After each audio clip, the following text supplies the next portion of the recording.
Castro. The problem is you guys think that the majority of ever the people in the world love you guys and support you. It's so easy to check. You guys are so hated. You're disgusting people. The world fucking thinks you guys are retarded. Look at the comments in all your posts on Facebook, on Instagram. You'll see everybody saying deport you, unalive you, get rid of you, that's all they say. Yeah, you get a lot of likes because people like to hate you. There's nothing special about you, Castro. Nobody likes terrorists. Nobody likes Nazis and terrorists. And fucking go sitting here in Vancouver acting like a tough guy. Don't worry, I got you pegged, bro. I got everything about you online. And I've already posted it on YouTube, you stupid fuck. Come on. Those get very sad that he lost his entire land. When they lost Gaza, now Hamas is like powering like the rats that they are. Hold on. One little of Gaza. Remember you said come into Gaza. So when we came into Gaza, and you know what we did? Get up this side and go to fucking Israel and do something. You coward. I'm not sitting in We kicked your sorry asses. You lost your land because you couldn't be trusted, because you couldn't behave, because you're a terrorist, because you kill your own children. Los lives in Vancouver. He drives a fucking delivery truck. The guy's a piece of shit. Acts tough on this fucking app. And if any of you guys want his personal info, I'll give it to you. Just DM me. I got it all. This guy's and he looks like a fucking ugly duckling. It's fucking weird. So why do you move me down, baby? Why do you move me down? Because there's no point of having you on stage. You're an inbred, bro. You know you guys fuck your cousins, and you're recorded of inbreeding. It's fucking a waste to even talk to you. The problem is you're Jews. All of these Jews are educated, smart, and you can't handle the You guys keep fucking your cousins. You keep being a product of inbreeding. You don't want peace. That's the problem. If you wanted peace, I would gladly sit down and talk with you every day. You said I'm in Vancouver. I'm not even so jealous. You said I'm in Vancouver acting tough. Is that right? Yes, sir. And you have everything about me? Yes, sir.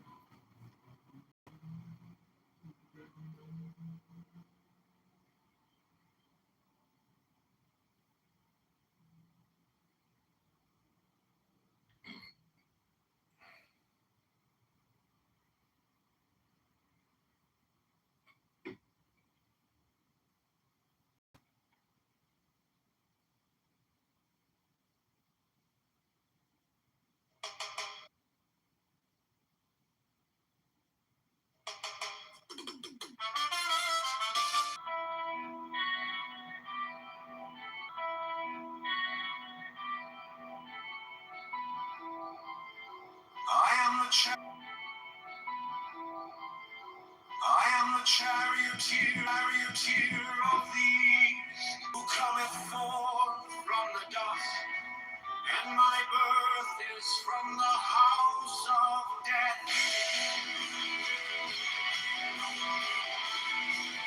Lead to my cross upon your pinnacles.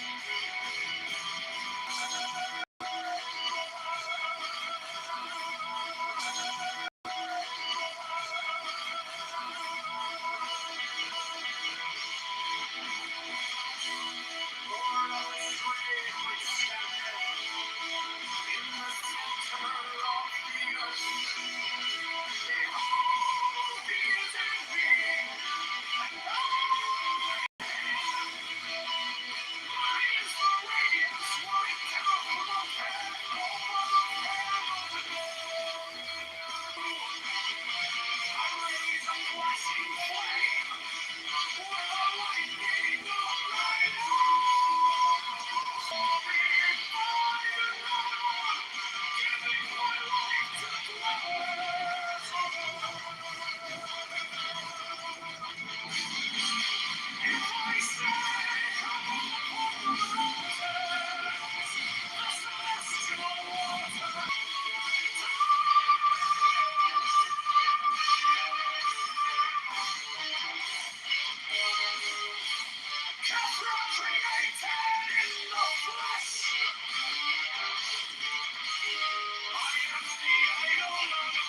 Thou art still nameless to eternity. If I order out.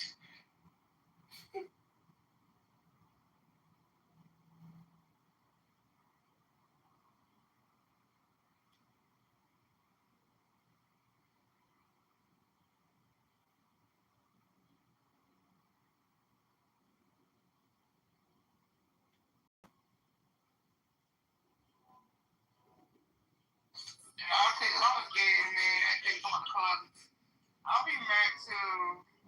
Hold on, you see my profile? Look. Look at my profile right quick. Hold on. What this is, Fady? Just tell me this. Look on my.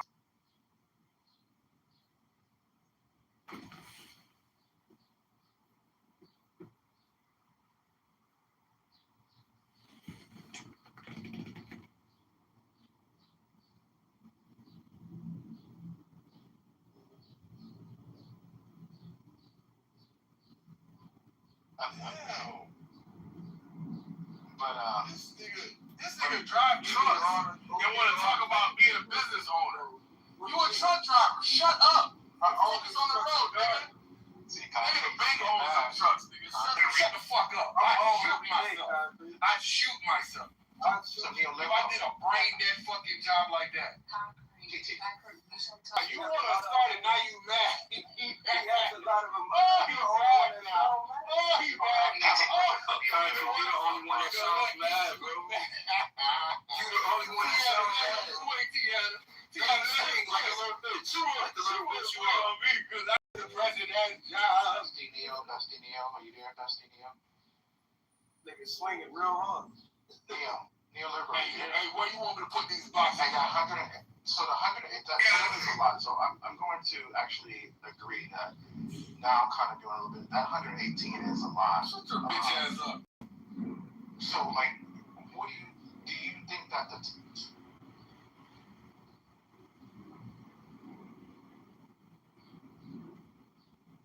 You just gotta go. this? Those numbers he's quoting. Here on Clubhouse, I bet if we just transcribe that, we've got a ton of stuff in there that relates to how this conversation. But it's almost like a launch of another movement. It's not the is there enough movement, it's the is there enough money movement. It's like a spin-off show of the show. Does that make sense? 100%. It's really, is there enough money to unburden America? And the identity of those two things and how they connect is a challenge, and makes them both, much better. Because one opens and the other, one asks the possibility, the other one comes in with a solution. And so, we're figuring that out, and we just threw up this Clubhouse today just to get the conversation going and doing some, almost the other thing to figure that out. But I think it goes on this basic, just to sum it up, this basic idea. Yes, we know that if we touch a hot stove. Yeah, so why is it that way? Why is it that way? And why doesn't it, so why did it come from somewhere else? Yeah, exactly. Never likes to tell the design. And a lot of people try to run at it. They find it cool, but I don't think It's not really interesting. not interesting. But I'm in a group love with that argument for some reason. Including the atheists for some reason in the group. Only extent that they creating the argument out loud as well. Yeah, perhaps. Group But Sean, do you like intelligent design arguments? I don't know. Do you think they're good arguments for So intelligent design is usually a reformulation of Pali's argument, Washmaker argument. So no, it's not so impressive. The ID guys are making a mockery of, basically these are debates. So Pali says, so do you know the Vashvik argument by Pali? Hello? Yeah, very much correct.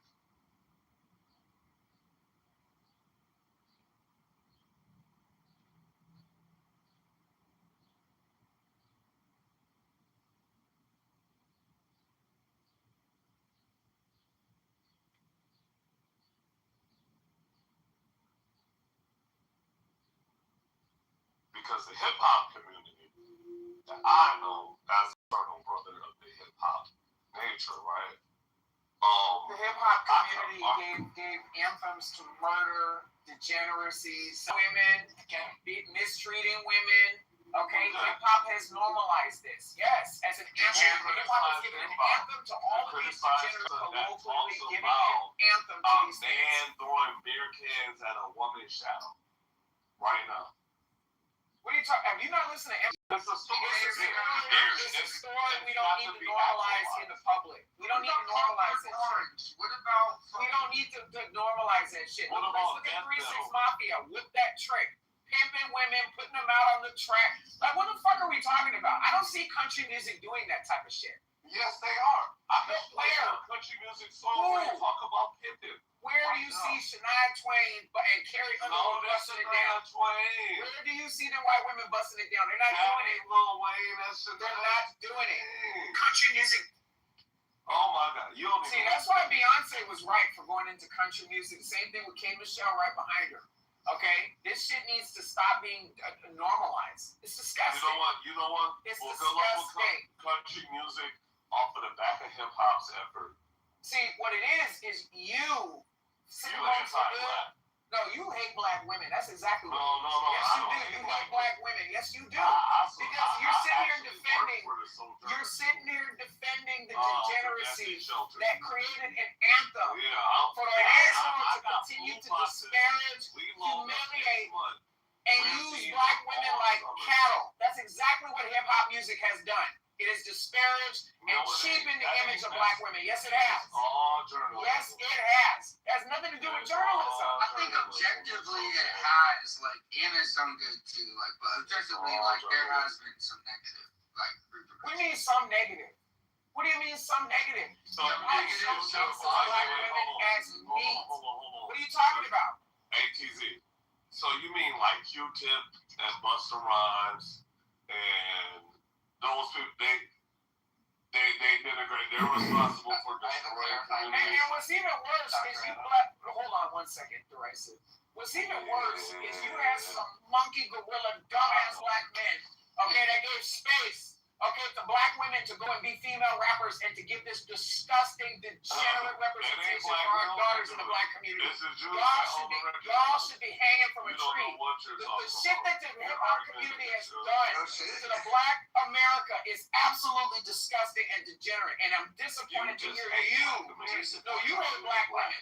You hate black women. What do you mean? Hip hop doesn't showcase how they hate black women. Okay. You know, like heftier women. All of it needs to go derisive. All of it needs to go. Well, good luck in stopping that. It's like $1 trillion industry. Good luck. One of the main media imports. Good luck. Go ahead. Imports. You go try to stop it. Doesn't most of it come from the Advocate for it. Exactly. Createachange.org. You see the margaritas? It's already confused. See what happened. But let's not ignore the positive part of hip hop, right? Like, There is no positive part. Yes, there are positive There's parts. I just named them. What part? Q-Tip, Busta Rhymes. Like That's what? not positive. That's What are not you talking positive. about? It's just black people. Lost. Y'all hate yo, that. okay, hold up. Just admit it. The 70s, I just did. That's it. I miss you guys. It's beautiful in Ontario. Having a great time. Oh, yeah. Are you in Canada? Mm-hmm. Ooh. Good for you. You can say hi. Yeah. You can continue your Oh, no, No, we're I'm just discussing how Kendall hates black women. And I think that, It's discussing how you hate your own. No, you hate black women. So So why You can't prove it. saying that hip hop, well, you're supporting hip hop? That ain't hating black women.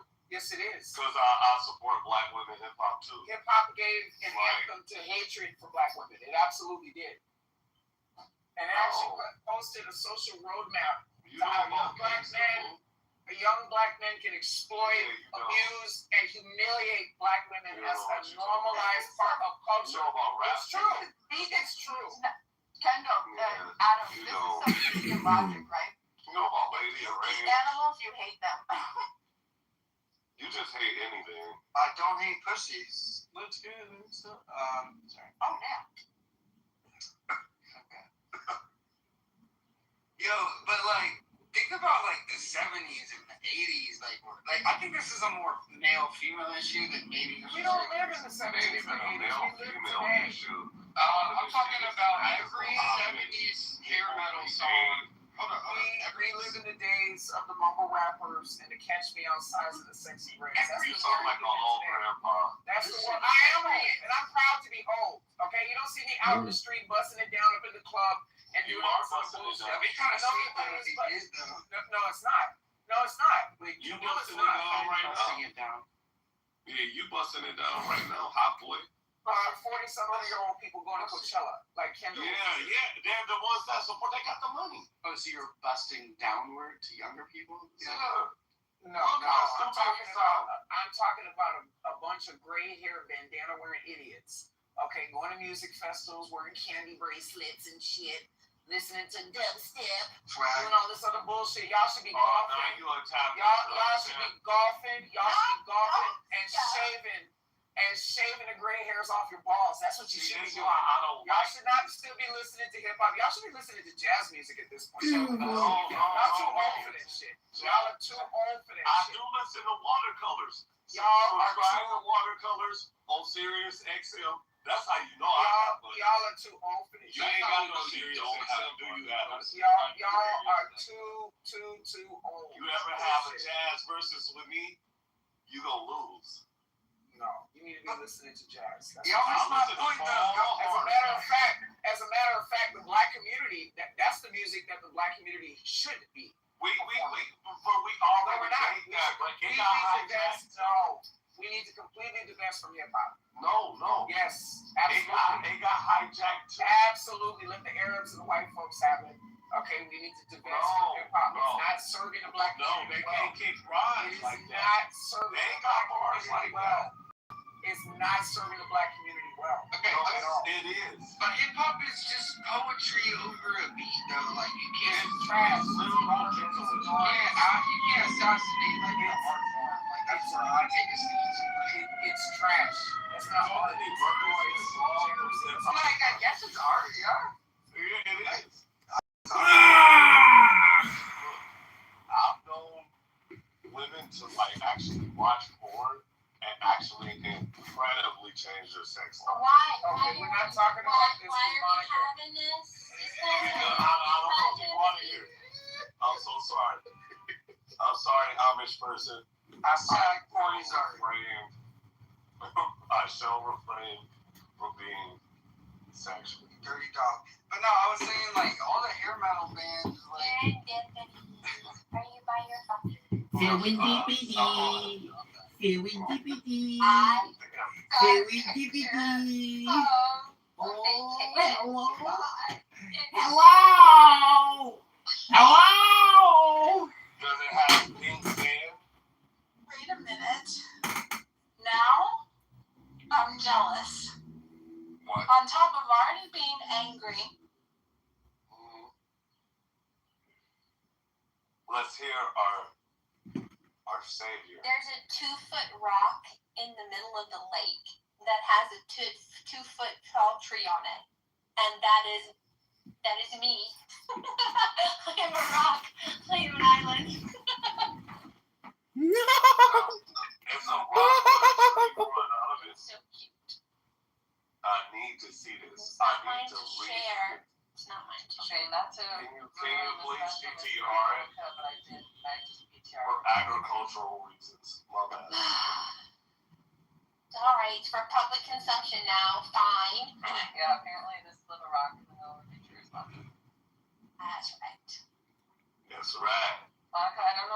make you feel Oh. but the name of that rock is called Bathing Rock because that's where we apply our before we jump in the water.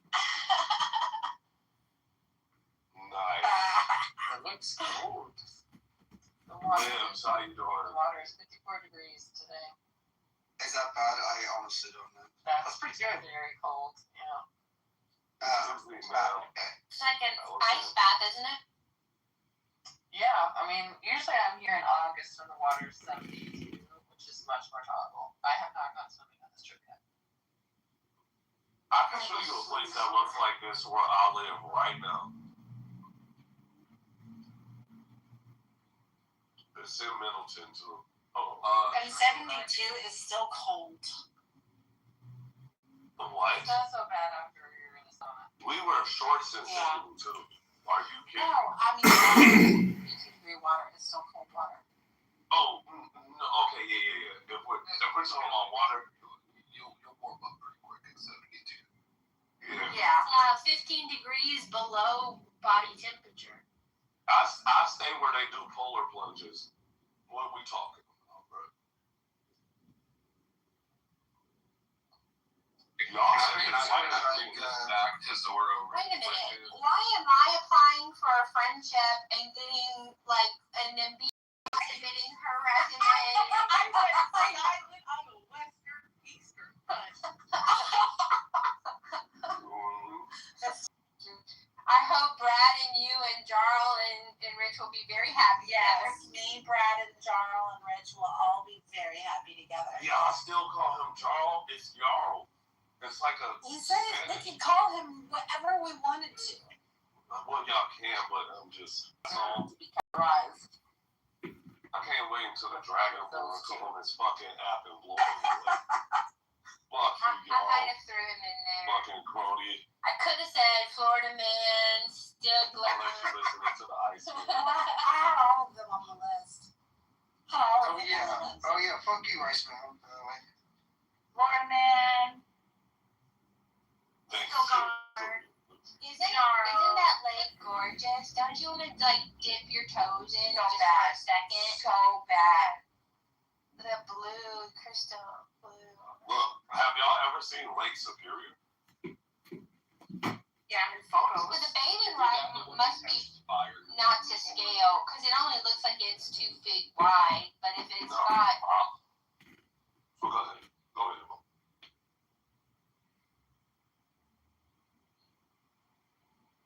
I posted something about this topic on my WhatsApp status recently this afternoon, and I came to blog.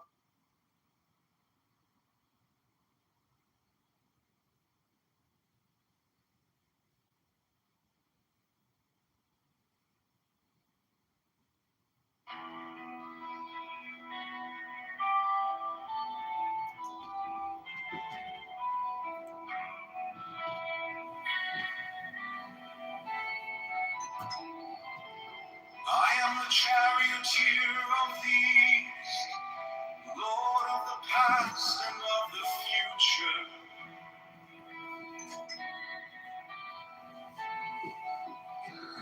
I see by mine own inward light, Lord of resurrection, who cometh forth from the dust, and my birth is from the house of death.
my home. Thou art still nameless to eternity. Come thou forth, I say, and aid and guard me in this work of art.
My dad says, well, that's bullshit. It was your idea, and the kid's going to be with you. This wasn't nothing to do with me.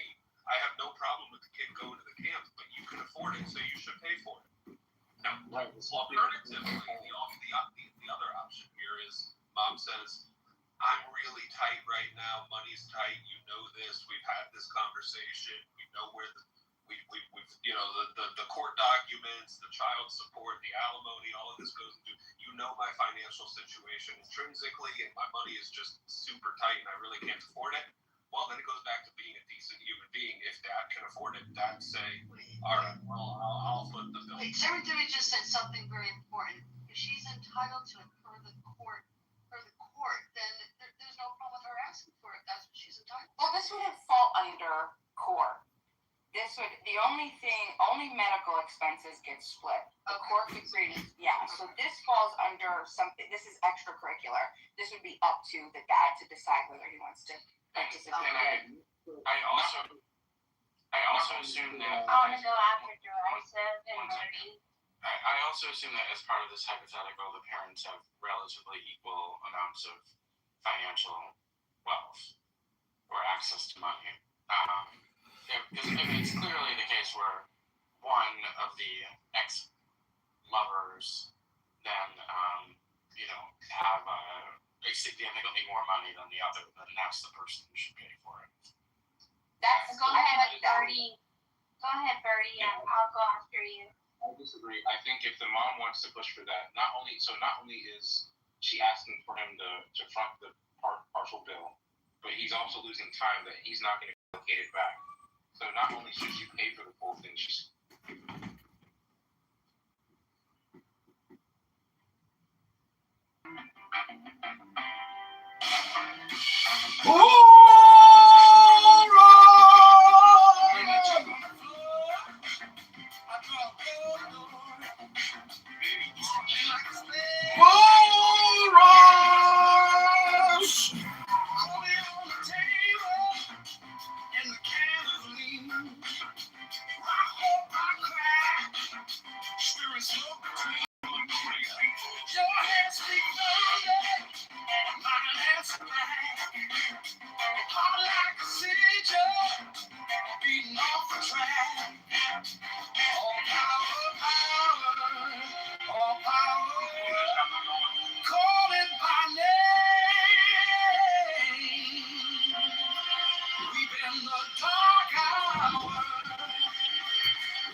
charioteer of the east, Lord of the past and of the future, Lord of resurrection, who cometh forth from the dust, and my birth is from the house of death.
The Order of the Illuminati.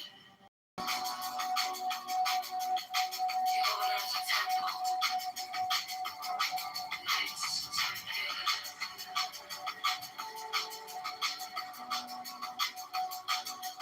The Order of the Knights of St. John.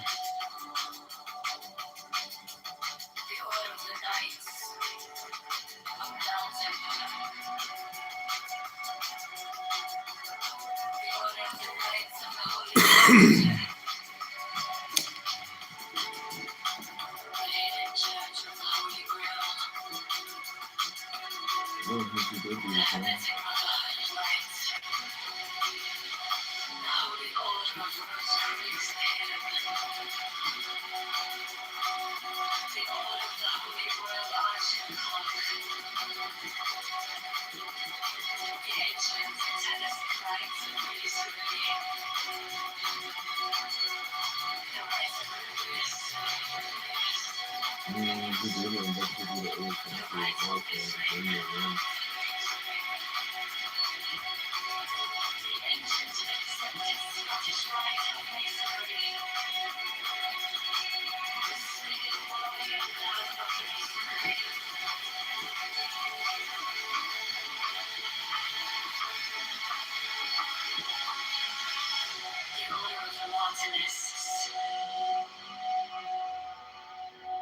the Order of the Sapphire, and many other orders of equal merit, if of less fame.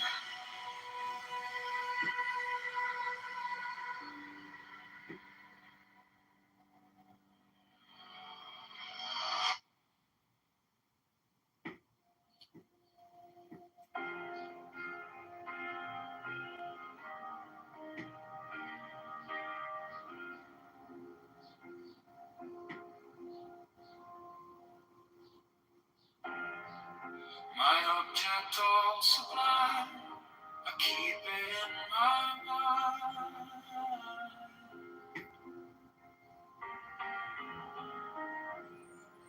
A needle made of light, threading through the night.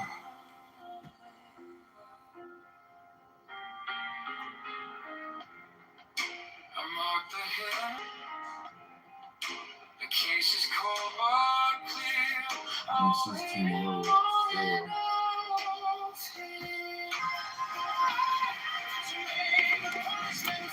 Do you want to go output? You want to go out to work? Are you in the boat? It's a giant boat.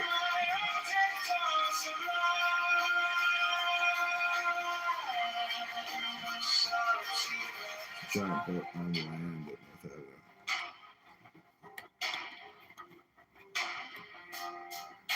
The borrowed face, you left no kind of grave.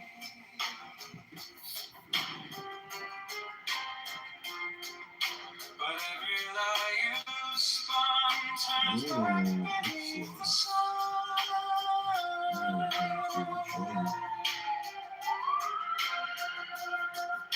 I kept the final clue, like a blade inside my shoe.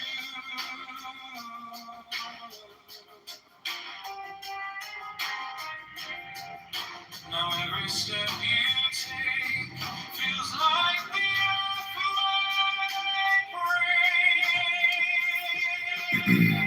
So let it come around, let the gale kiss the ground. I want the scales to sing on the edge of it. Okay, bitch.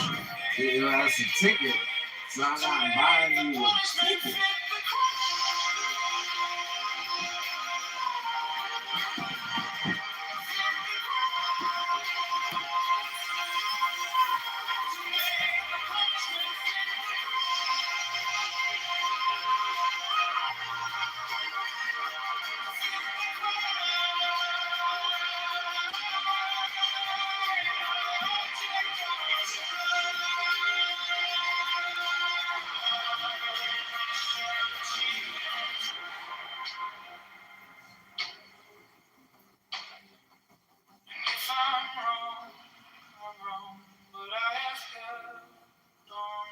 to the shape of what was lost, to the price, to the cost, to make the punishment fit the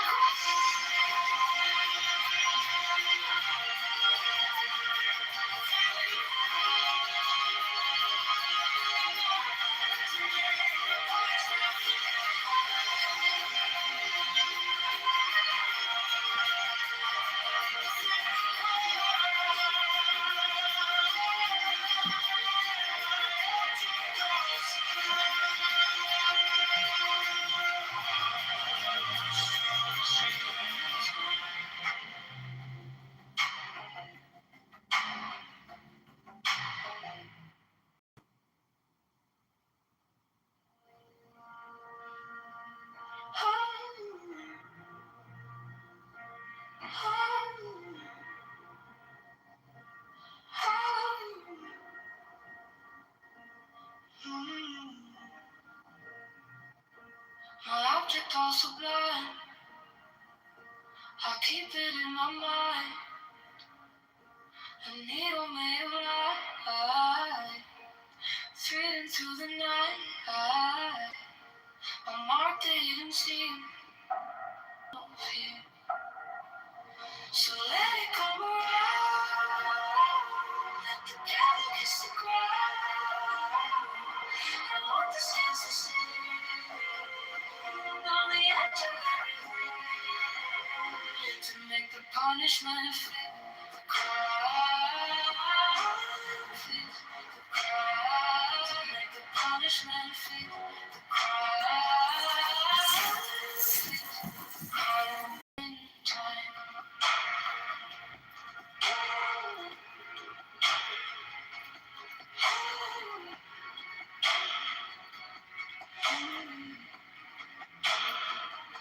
You wore the borrowed face. You left no kind of grace. But every lie you spun turns back beneath the sun. I kept the final clue, like a blade inside my shoe. Now every step you take feels like the earth might break. So let it come around. Let it kiss the ground. I want the sands to sing on the edge of everything, to make the punishment fit the crime. Fit the crime. To make the punishment fit the crime. Fit the crime. My object goes sublime. I shall achieve in time.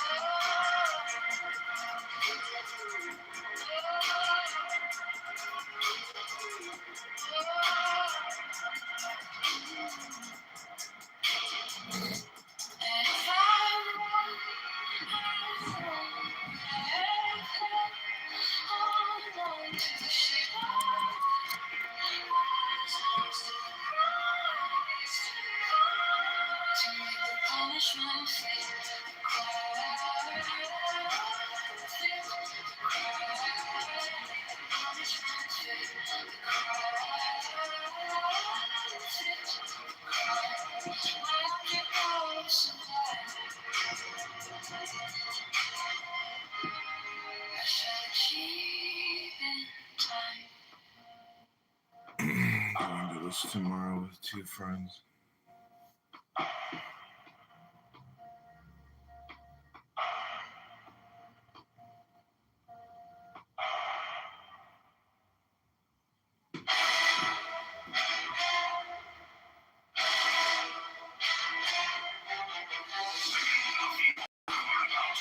Mothers receive all care, attention, and honor from all brethren.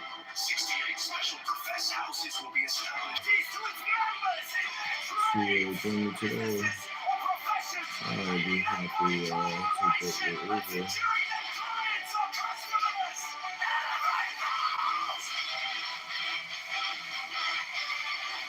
If you do want to join me today, I'd be happy to get your Uber.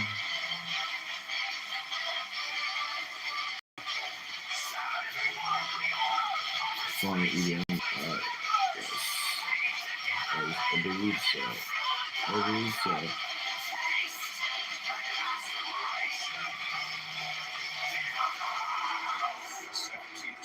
I believe so. I haven't actually looked them up.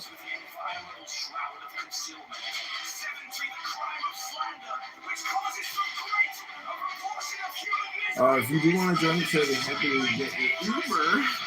I'd be happy to.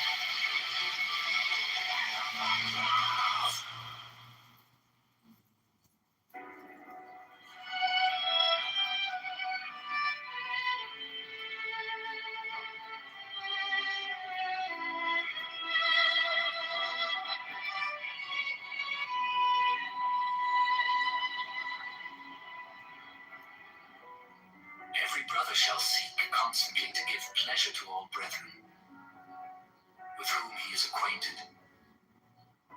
whether by entertainment or conversation, or in any other manner that may suggest itself. It will frequently and naturally arise that love itself springs up between members of the order, for that they have so many and sacred interests in common. Such love is peculiarly holy, and is to be encouraged. All children of brethren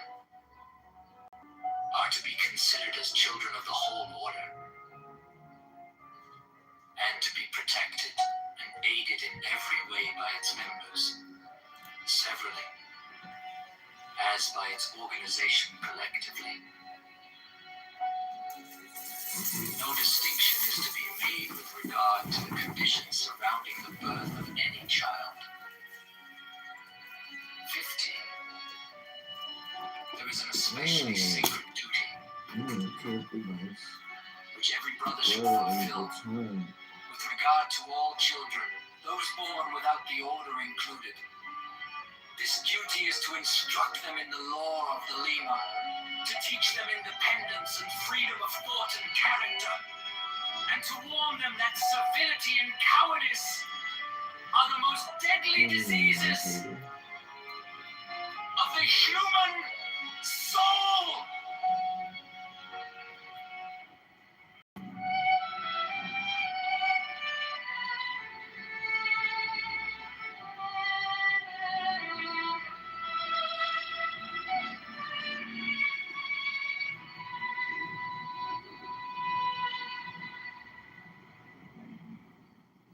And the principal result of the ceremonial scrying of Sir Edward Kelly is the obtaining of the following diagrams, plates, that they mean.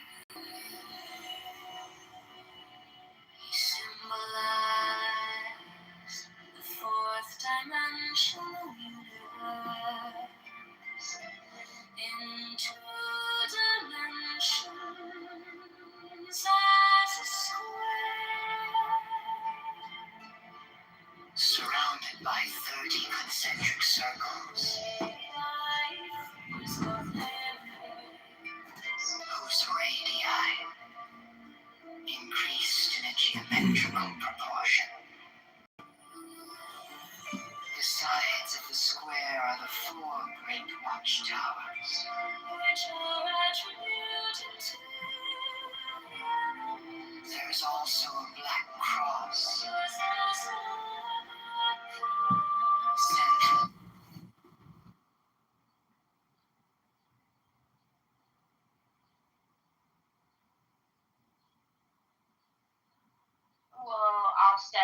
propaganda. I mean, so, you know, we have the OODA loop we can look at. We can look at circle of influence and circle of concern. We can apply all these logical techniques to the situation and see what actually is in the dad's control and what is not. And I love you. Yes, that's it. Go ahead. Yeah. He can put his foot down and say, not only am I not paying the $400 that you just suddenly said I owed about a program I didn't consent to that I know nothing about, I'm going to demand my 4 weeks with my son. And there's serious risk that the 4 weeks will be terrible and it will further alienate his child. Or they'll be great and the child will have more information on how his dad really works and what he thinks. Or he goes to the summer camp and he gets adulting 101 skills that will help him have a new lens on the world and how the world works and maybe open his eyes to the manipulations of his residential. There's just so many things that could happen. Yeah, do you know what's I want to say this because in situations like this, I've urged my friends, you know, if you got contentious relationships with your ex and it don't work out, you have to document your visits with your child. No, it sounds outrageous. Trust me. Video, journaling, photographs. Yes. Video, journaling, photographs. Even write written logs. Written logs work too. Because you want to know what? That shit stands up in court. I got a friend right now who just won full custody off of those document tactics. Okay, enjoy your day, man. Shit. To join you for the day? She's like, I can't join you because I only eat steak. That's it. Very clean. That wasn't Nicki Minaj singing. No. At least have a right PTR, damn. That's all right. Do y'all want to get into some geopolitics? Fuck them kids. I'm sorry, that was That's fucked up. I'm gonna probably dip because I'm all politics now ever since last year. So. last year. Yeah, like what happened? Oh no, I mean, hold on, I'm getting what we call. Give me a second. Election stuff, but not what you think it is. Well, I'm not geopolitics though. So Canada is retracting its early. Yeah. Its early notions of, hey, the U.S. is doing bad and all of this other stuff, and we don't want nothing to do with the war. Yeah, y'all, come on up here. Yeah. I think that's for you, home. It's kind of funny to think that Canadians don't have anything to do with the war. They got all kinds of industries. I wasn't done. Hello? I wasn't done. You can go after me, sir. Oh, okay. Please proceed, Dr. 19. Please proceed. What are you running for Congress? Have some decorum. Thank you. Yeah. So Canada is now saying that they want parts in a joint relationship with the U.S. amid all of these crises in the Middle East. Wow! Wait a minute. Y'all first are just fucking criticizing us for doing our operations anyway, and then now y'all are talking with y'all leaders, whoever the fuck they are. You know, this fat ass prime minister who look like Barney and shit. Who was just like going to bats. Hold on. Going to bats. Said anything.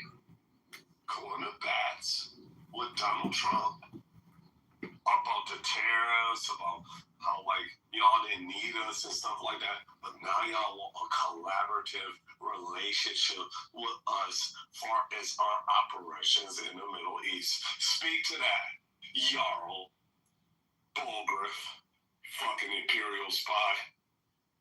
Wait, what are you referencing real quick? Can you put... Yeah, I have no idea. Yeah.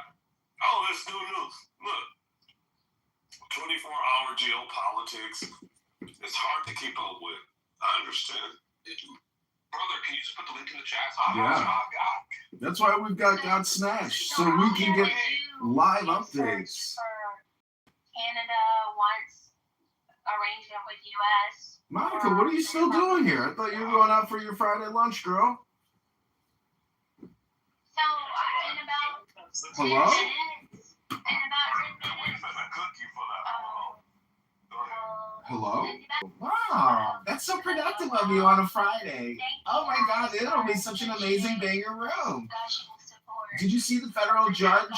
So quickly. I saw the Supreme Court cast out the federal judges hamstringing of Trump's firing of federal employees. That was a win for the Trump administration.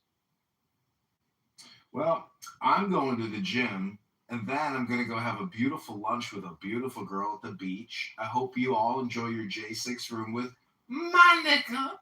And Night King, I hope you have a great day. I hope everybody here has such a great day. And, you know, make the best of it. Be productive. You know, try to do a little work. Try to read a book, maybe. That could be good for you. Knowledge. If you get more knowledge, you could maybe start to trade.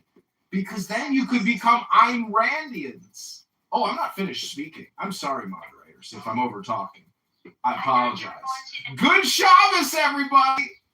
Baruch atah Adonai. Eloheinu melech haolam. Asher kiddushanu b'mitzvotav v'tzivanu lahamikdeh shel Shabbat b'nei Pri Hagam.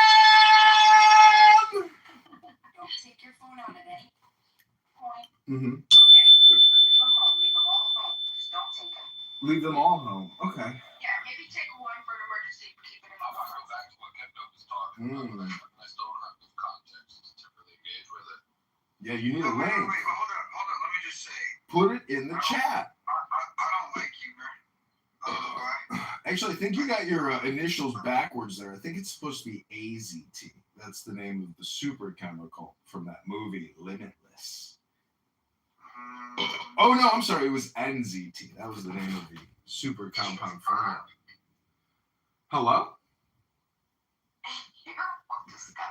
Disgusting. If we were to total up you, Bima, and Serendipity, you girls would weigh over 500 pounds.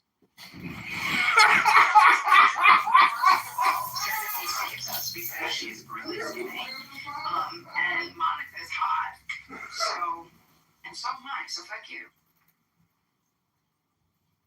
This guy just wants massive melons. I get it.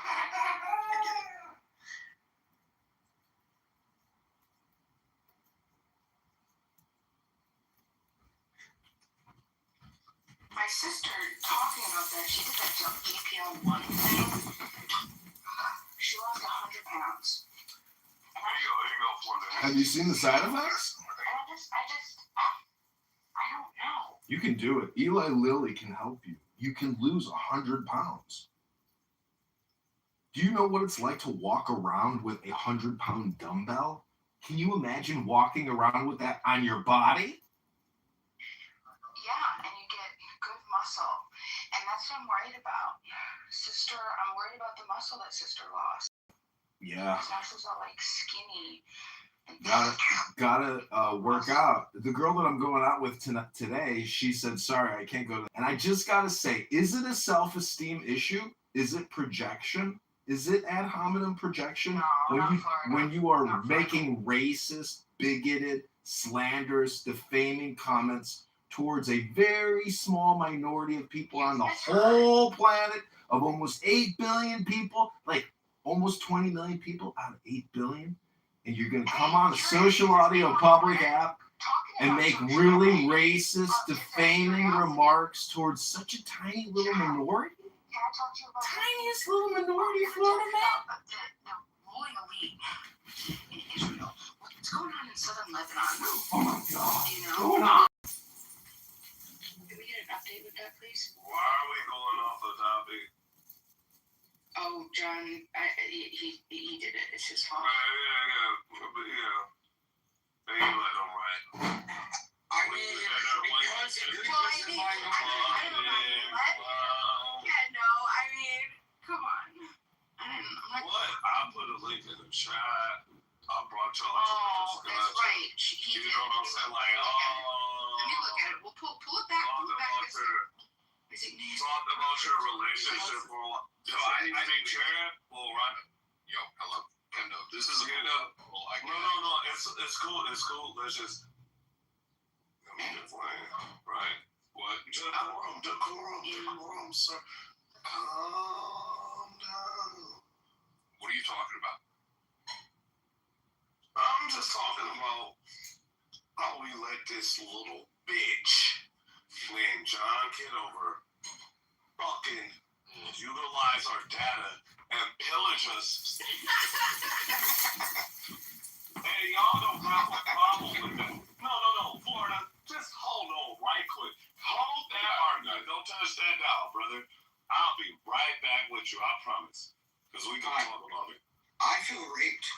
John Kitover, you do not have consent for any of this data. Any of James in this discussion.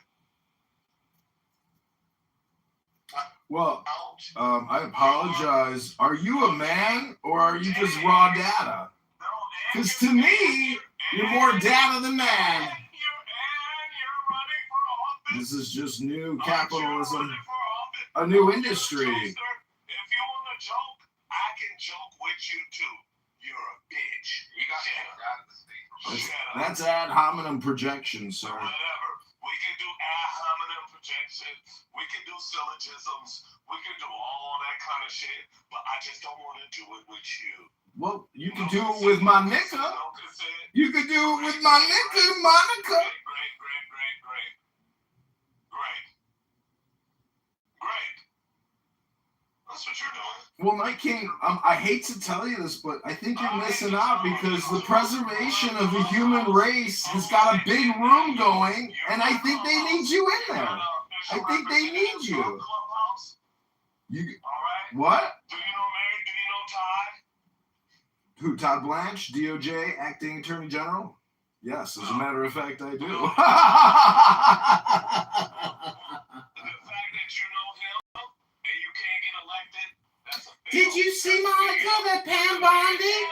Did you see that Pam Bondi was given a deposition today from the Jeffrey Epstein paperwork? Did you see that Pam Bondi was given a deposition? Wouldn't go with me to the brewery. She said she has to go to an expensive steak restaurant. So I just immediately deleted the text, and I hope to never hear from her. King, bye-bye. I think my phone is dying. I think my battery's about to go out. Oh, no, I can't find my...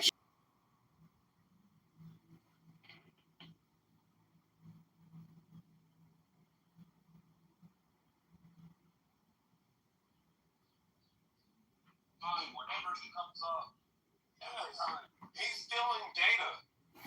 Are you nuts? So did you check out the link? Yeah, apparently Cardi gave a speech in New York where he wants to try to end the relationship with the U.S. still, right? So what was your point again? Basically, he said some shit like, if you're not on Oh, yeah?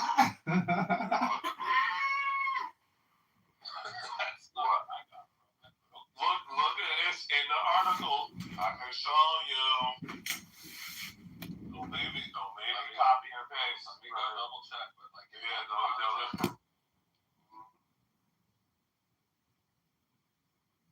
didn't even mention like trying to build up like any kind of partnership with America. The purpose of that visit was to show China that just like we're trying to show America that we're not like we don't bend the knee to them. I just don't know if that's how you got that nice video out of that. No, because he does. It seems to me like what he's trying to do. Just give me a second here. I can briefly give you my synopsis of it. It seems like all he's really trying to do here is like, number one, ensure that like he's hedging his bet and not putting all of the eggs in one basket, so to speak, or too many eggs in a single basket, so to speak. Where like even though there are a lot of disagreements and separation between the current governments. Oh my God, it's the Elon Musk. Adrian. The Dirt Man himself! Adrian. Dirt Man. I need to go eat my cooked buttered steak as I I am the watch. charioteer of the east, Lord of the past and of the future.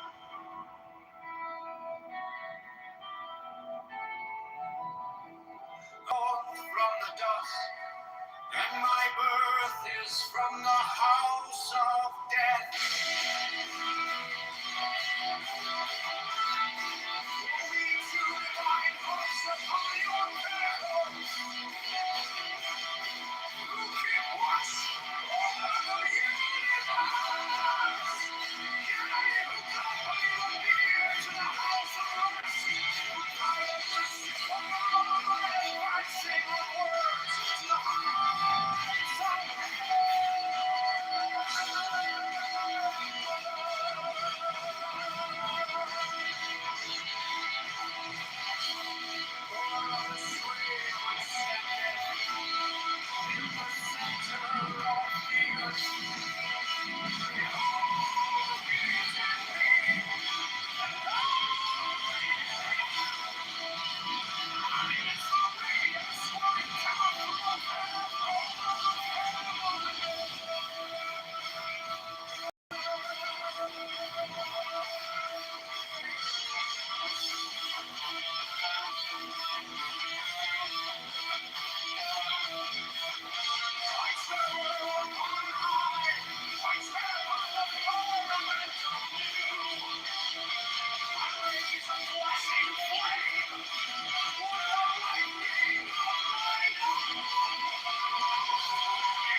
Jordan Peterson. Oh, yeah.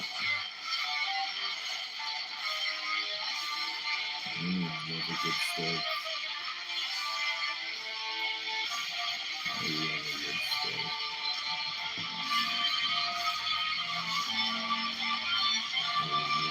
steak. Oh, can I cook for you? Can I cook for you? Can I cook for you? Oh, wow. Can I cook for you? I love a good steak. Can I cook for you?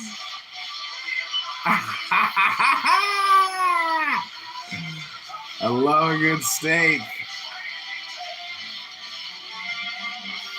Perfected my steak cooking skills.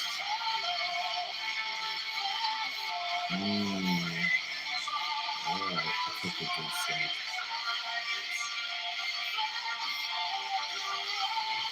Come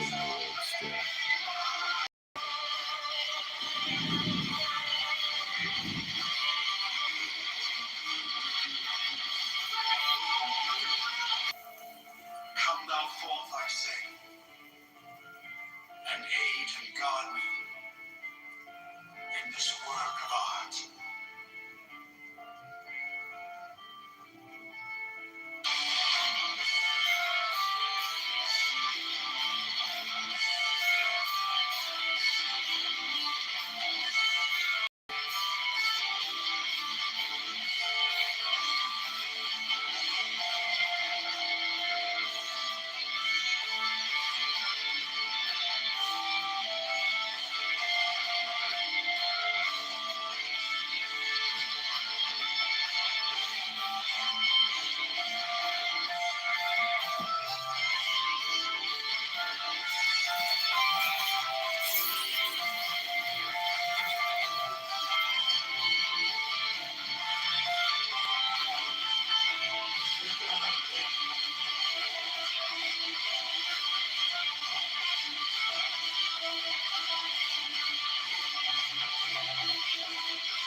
The Gnostic Catholic Church, the Order of the Knights of the Holy Ghost,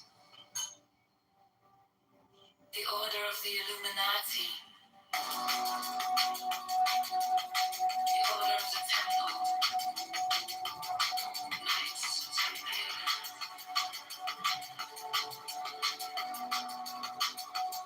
the Order of the Knights of St. John, the Order of the Knights of Downton, the Order of the Knights of the Holy Sepulchre, the Hidden Church of the Holy Grail,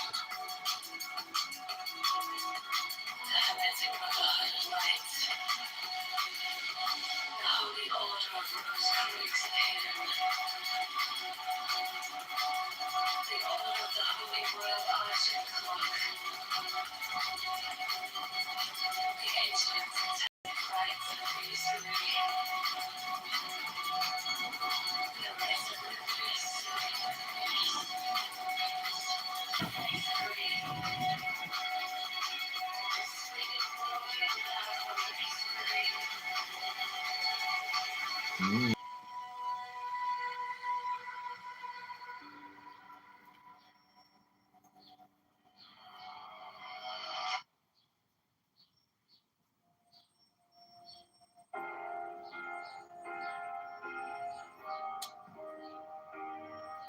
Is your mom or dad Jewish?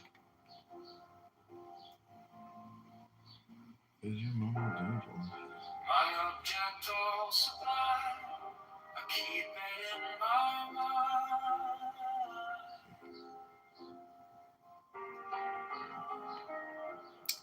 I'm a cashier. Made of light, threading through the night. Dad is J, mom is C. I mark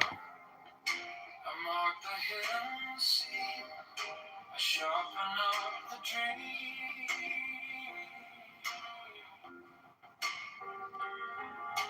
Is your mom or dad Jewish? The case is cold but clear.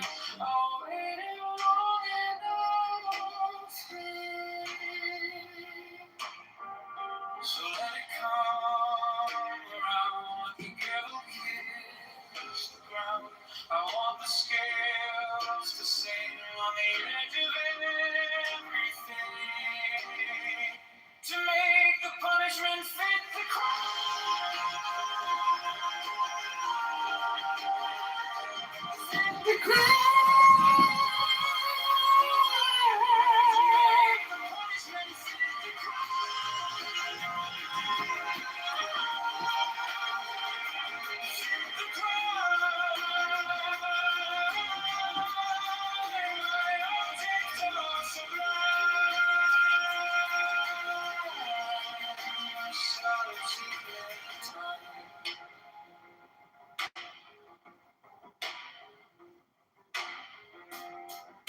You wore the borrowed things, you left no kind of grace.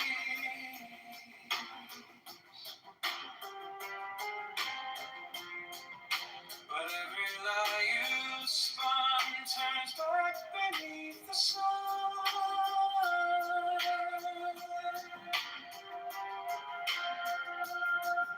I kept the final clue like a blade inside my shoe.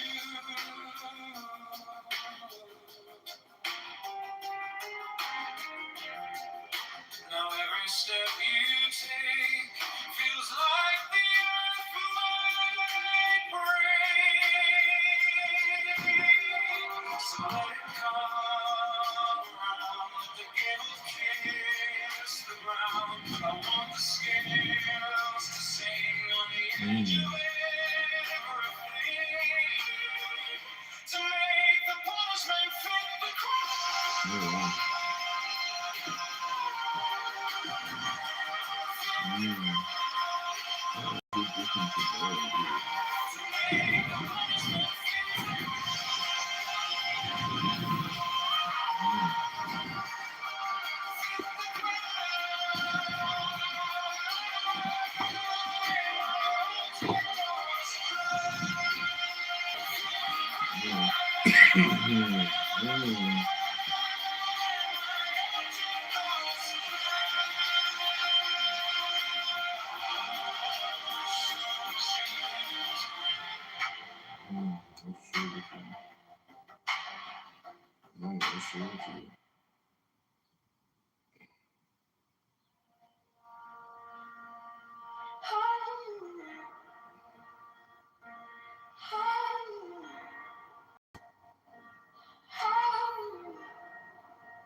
My object also blind, I keep it in my mind.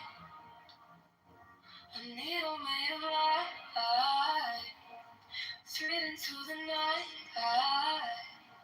I marked the hidden scene, to sharpen up the dream. The case is cold but clean.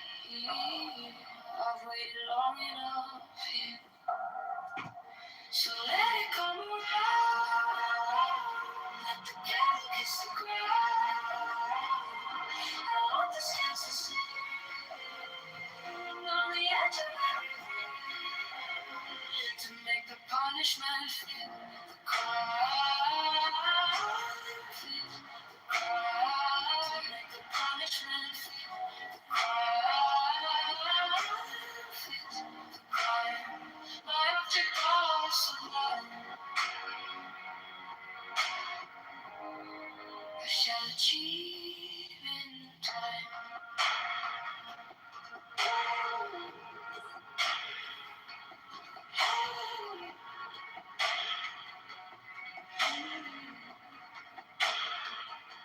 You wore the borrowed face, you left no kind of grace. But every lie you spun turns back beneath the sun. I kept the final clue, like a blade inside my shoe. Now every step you take feels like the earth might break. So let it come around, let the gate kiss the ground. I want the skins to sing on the edge of everything, to make the punishment fit.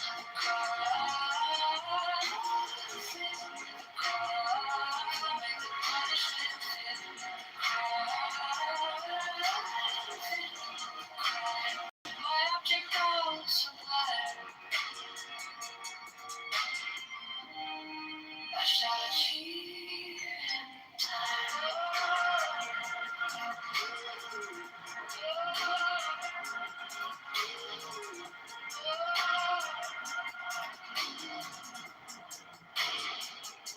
And if I won, hold on to the ship.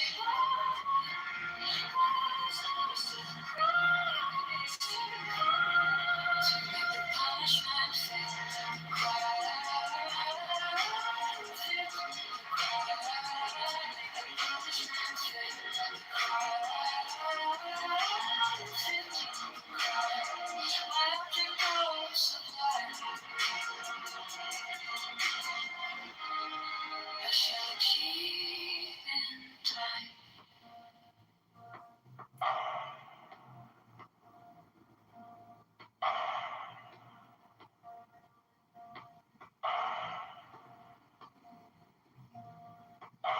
Houses will be established for their convenience, should they wish to take advantage of them. 69 The Order offers great social advantages to its members, bringing them as it does into constant association with men and women of high rank.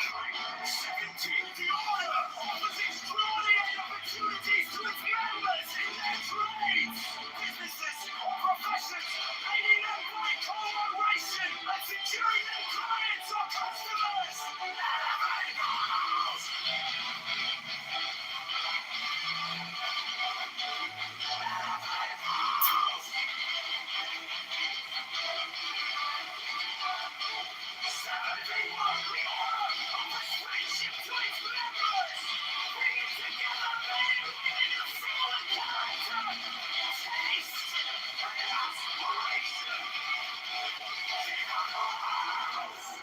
The secrecy of the order provides its members with an inviolable shroud of concealment. 7 the crime of slander, which causes so great a proportion of human misery, is rendered extremely dangerous, if not impossible, within the order by a clause in the obligation of the third degree.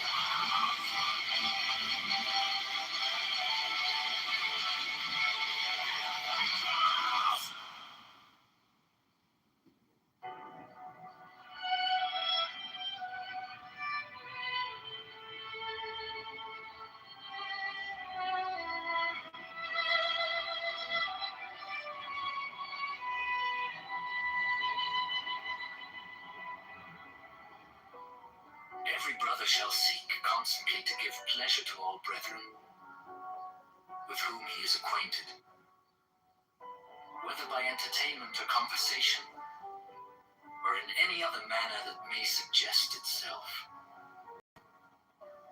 It will frequently and naturally arise that love itself springs up between members of the order, for that they have so many and sacred interests in common. Such love is peculiarly holy and is to be encouraged. All children of brethren are to be considered as children of the whole order, and to be protected and aided in every way by its members, severally, as by its organization collectively. No distinction be made with regard to the conditions surrounding the birth of any child. 15. There is an especially sacred duty, which every brother should fulfill, with regard to all children, those born without the order included. This duty is to instruct them in the law of the Lima, to teach them independence and freedom of thought and character, and to warn them that servility and cowardice are the most deadly diseases of the human soul.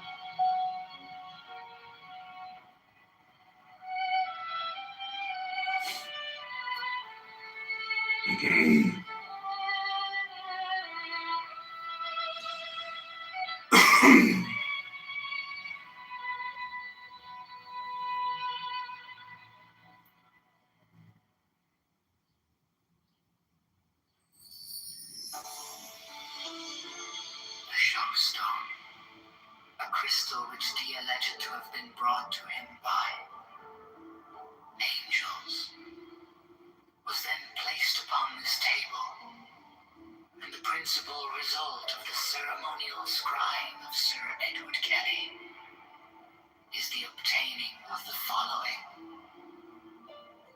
diagrams, plates, viewing.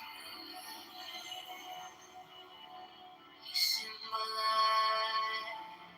the fourth dimensional universe in two dimensions as a square,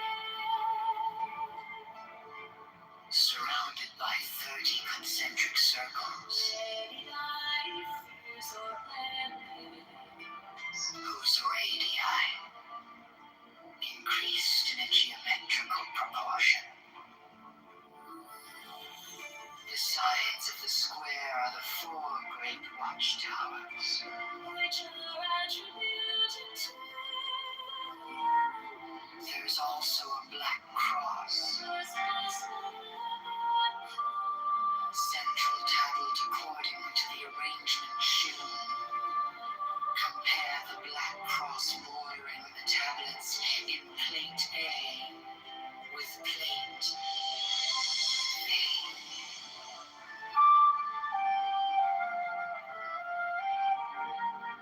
Plate B gives the general view.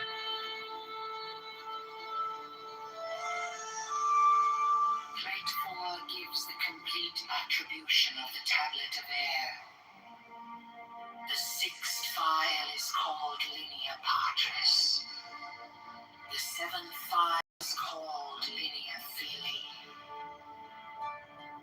The seventh line is called Linea Spiritus Sancti. This great cross divides the tablet into four lesser. Each of these lesser tablets contains a Calvary cross of 10 squares, which governs it. Plates V, VI, and VII are similar for the other elements.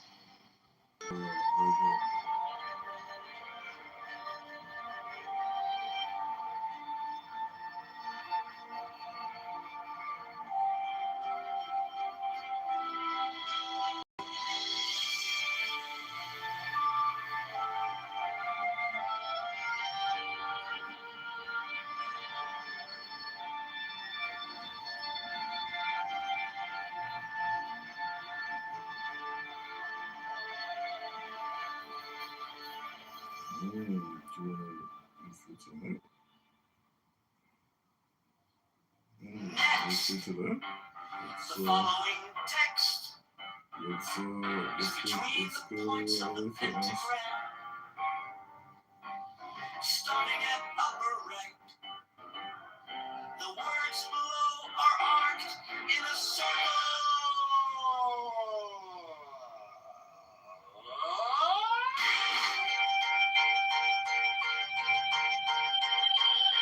Listen to this for the only fitness in the last lecture, but I'm not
The letters around the rim are Enochian letters, facing outward in the illustration, including the corner letters facing toward the outer point of each corner. The two overlapping equilateral triangles shown in the interior of the figure are composed of thin, rectangular grid with Enochian letters. In the center of the diagram has been illustration.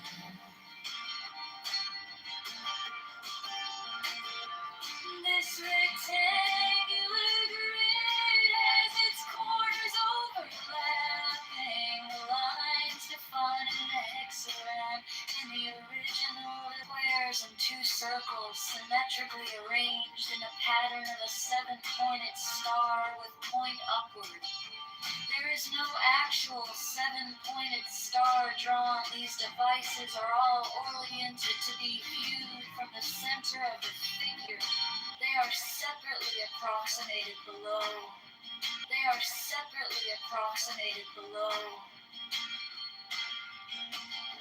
Not to scale.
On dry land or in the water, a whirling air of rushing fire. And every spell and scourge of God the Vast One might be thee. Abrahadabu. The adoration. Impromptu. Close by banishing. I think this was omitted at W's order.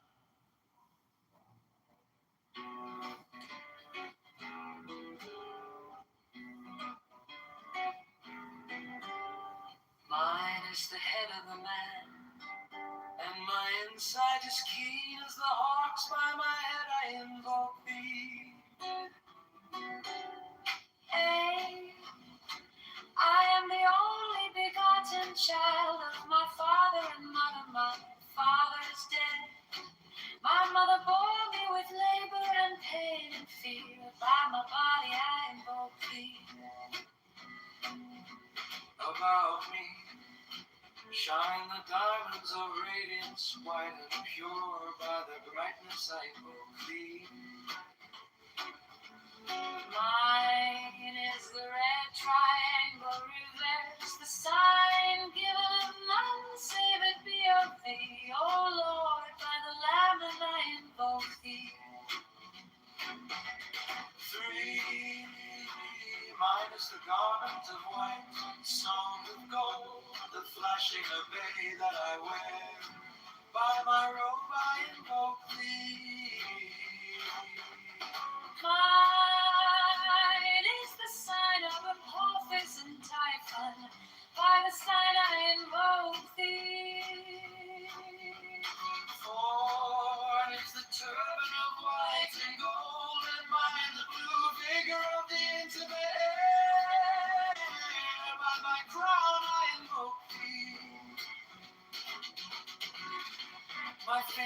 travel on the beach of pearl. So run I after thee in thy car of glory. By my fingers I invoke thee.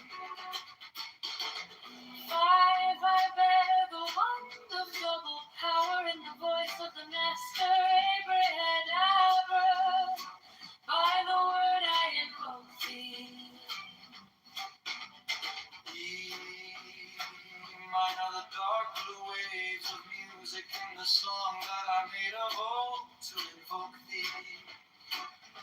Strike, strike the master chord, draw the flaming sword, crown, child and conquering Lord, glorious avenger. By the song I invoke thee. 6. In my hand is thy sword of revenge, let it strike at thy bidding. By the sword I invoke thee. The voice of the five, the voice of the five, the voice of the 6. 11 of the voices, Abracadabra.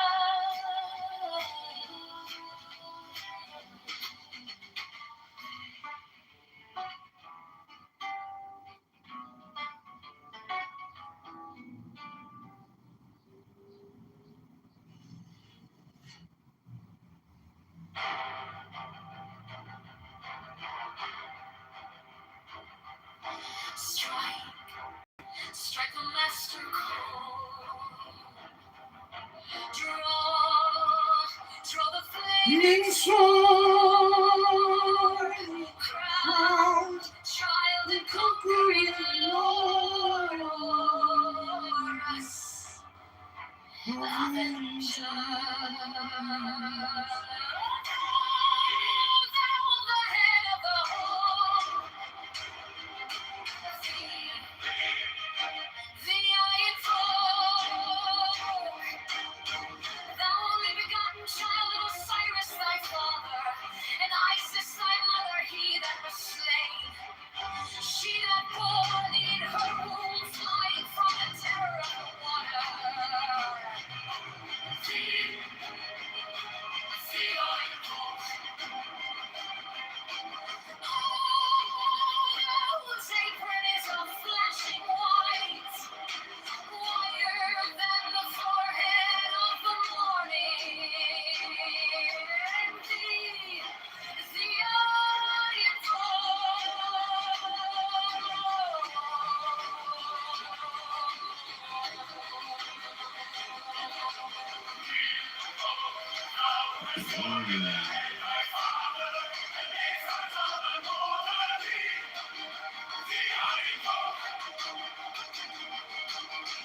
Those garments is of the golden glory, with the azure bars of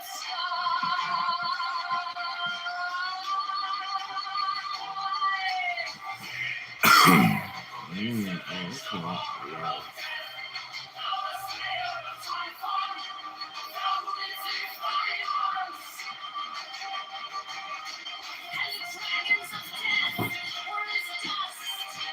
Thou wouldst raise thy head, and the crocodile of the Nile was abased before thee.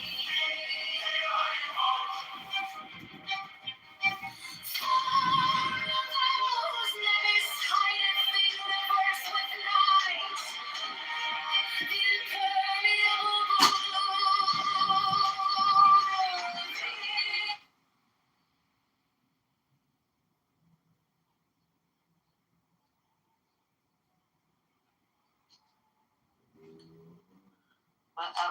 It's your no, it's just difficult for me to get to my phone and unmute. Mainly listening because my hands are dirty. It's your baby, Francie. I'll support it if you don't want to use the femininity form. It's fine. But I could use the femininity form. If It's a relatively new house, so like yeah, it depends on what you want to do.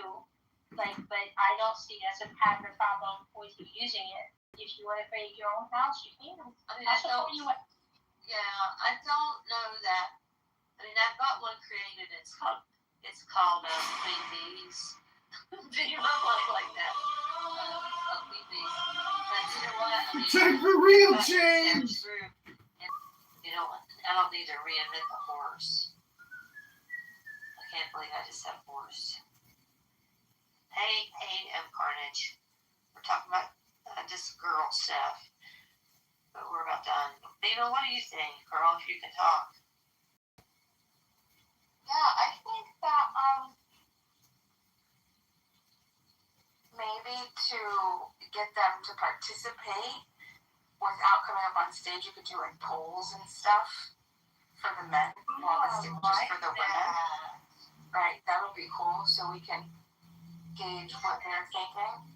I love that. And then maybe even to get them to stay around, if you do like a designated hour or something, you can be like, the last 15 minutes, we'll allow guys to come up and just, if they want to comment on anything, but it's not going to be that's 15 minutes flat, you know?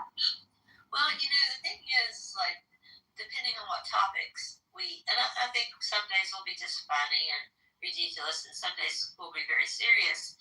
And I think that most men and a lot of men on Clubhouse, you know, want a relationship to work. They want healthy relationships. And not all of them, but, you know, most of them. And I think that the reason they liked our room so much is because it was their chance to say, hey, you know, we're not like that. Like, we want this, you know. And I think that was what was cool. But then you would have a female say back, yeah, I believe you. I think that you want it like that, so because it's healthy. But no one's doing it, and this is why I think no one's doing it. You know what I'm saying? So it was kind of like, it gave them a chance to express, but also to say, I mean, I don't think men think like that. I think this is the reason why, you know. I think that women always think about themselves. Men think about you guys more than you think of, and a lot of women are all about themselves. But I don't care. I have a question for you about that then, because this is I'm very curious. If that's the case, okay, and it's not, and men aren't communicating it, because I think, listen, that's my problem, okay? My love will convince me up and down that I'm his world, that he's all I think about, that I'm the purpose, but then he doesn't say this stuff to me. So my question to you is, do you guys think that we are just supposed to read minds? Or when it's not communicated to us, how you guys know that we love you because we tell you, because women talk a lot. We have a lot to say, and we're over communicative. And so you guys feel secure in your love, our love for you. No, but we don't get that back. So that's my question to you. Do you think that you have to communicate it verbally to a woman if you love her, or should we just know? You should just know. I mean, those are just words. The issue is that I can't speak for all men, but when I speak to a woman, I think about my words, like how I say, what I say, how it may affect what I say to her. And if I'm not a women hater by any means. I date plenty of women. Women love me. I love them. And as a matter of fact, I cape for you guys all the time. Like, you know, you got these men who hate women absolutely. And I stick up for you guys. You know, I had a guy the other day, he was like, oh, we're so much better than women, blah, blah, blah. And I was like, bro, how can you say that? Like, that's crazy. One thing I just want to jump in and get Vanna to say is, so I'm married and been married for about 16 years now. And so I'm sensitive. I'm a female.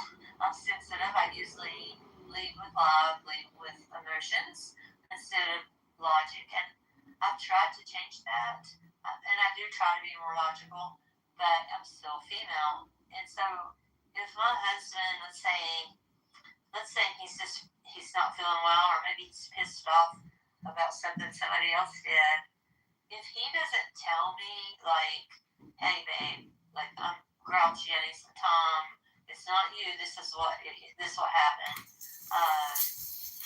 then I'm going to think that there's something going on and he's having negative thoughts or feelings about me, which I know sounds completely silly, but at the same time, when he is irritated with me, he stays silent, and that is the worst. And he's learned to say, honey, I'm a little irritated with you, I just need some space, and then we'll talk about it. And I'm fine with that. I just need to have that resolved. And so I don't know if that makes sense to you. You'll never get it, though, because you are trapped.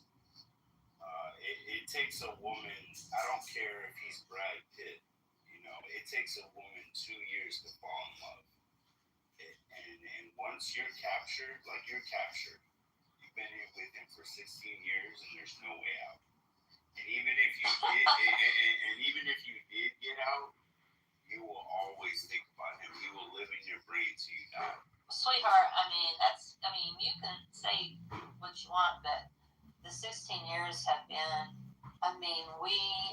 when I say we fight, or, this is not a couple in the world, two people that are the most in love ever and have the most healthy relationship, that you still, as a couple, have to come up with a mechanism to handle it when you're irritated or, when you are mistaken or something. You have to have, and you've got to fight it out. If you just be quiet and you don't fight it out, you've lost. No, but when a guy knows he has you, he doesn't care how he acts. He doesn't know that. He doesn't have to act anyway. Once a guy makes it past 2 years, you guys are in love, he's got you forever if he wants. What about the fact that he makes my coffee every morning, brings it to me, anything I want, anything materially, it's not, he drives me everywhere because it's just to keep you quiet and keep getting laid, though.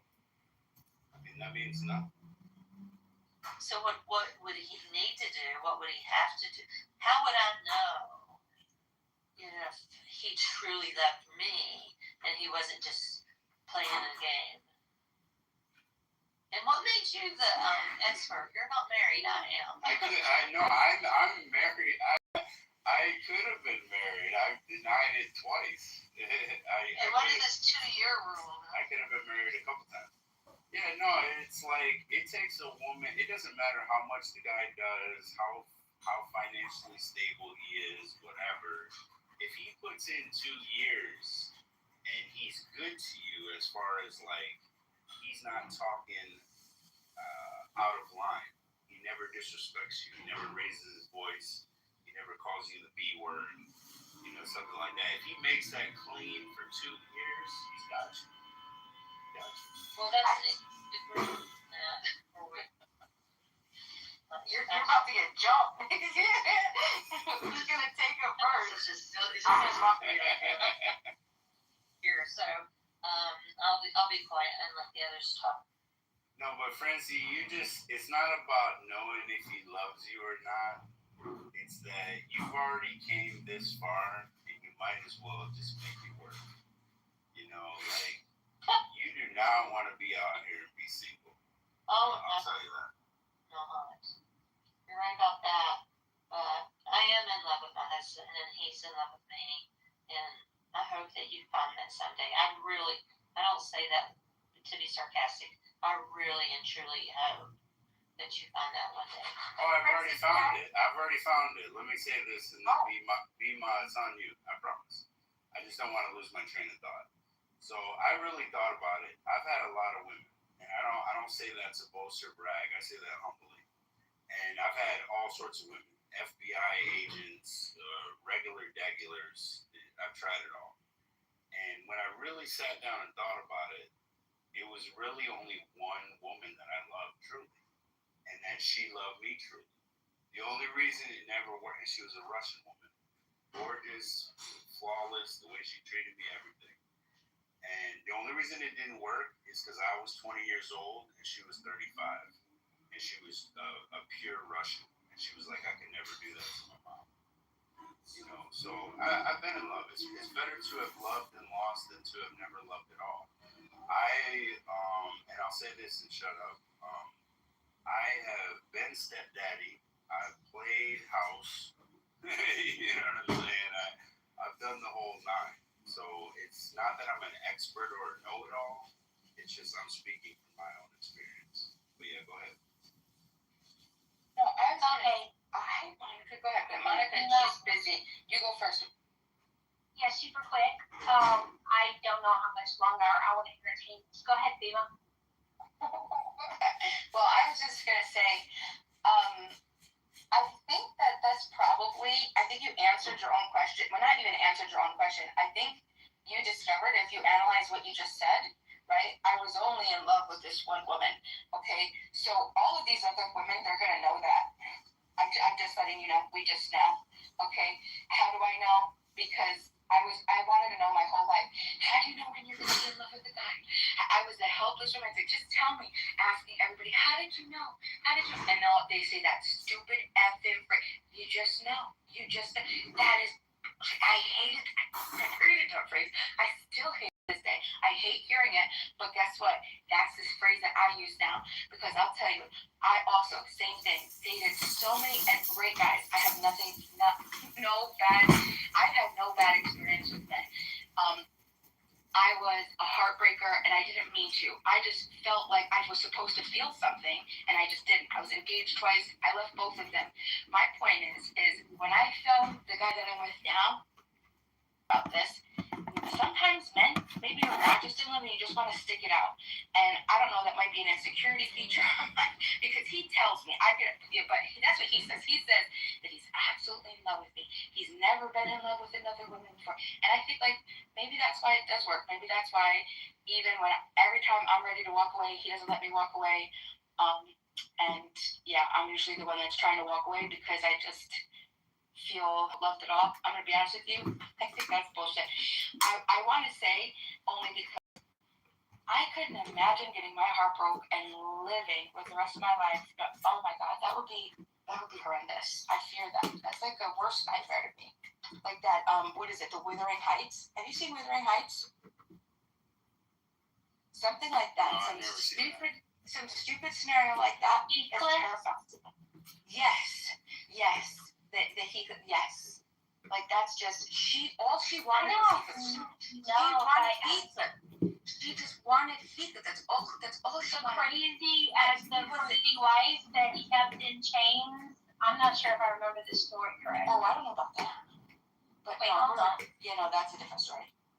Is it Wuthering Heights? Yeah, that might be a different version, but that's not the version that I know. The version that I know. Tell me the version that you. Okay, the version I know, a wealthy girl grows up motherless, has a father. Father finds a boy in the town and makes him the stable boy when they're children and has him watch over his daughter. They end up grow up together. They live together, because he's the stable boy forever. And they fall in love. And they talk about falling in love. But then he's not proving himself and he's not doing anything to prove, to go out and do something bigger and better for himself. He's just being a stable boy, not doing anything. And she's just like, show me. Look,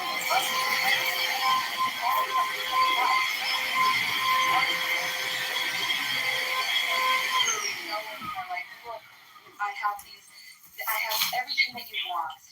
She wanted Heathcliff to have everything this rich guy wanted. But now the rich guy did fall in love with her. And she ended up marrying him. Heathcliff ran off. And you know what he did? He improved himself. And he got wealthy. And he came back to tell her, I'm in love with you. Look, I did it. And now she's fucking brokenhearted.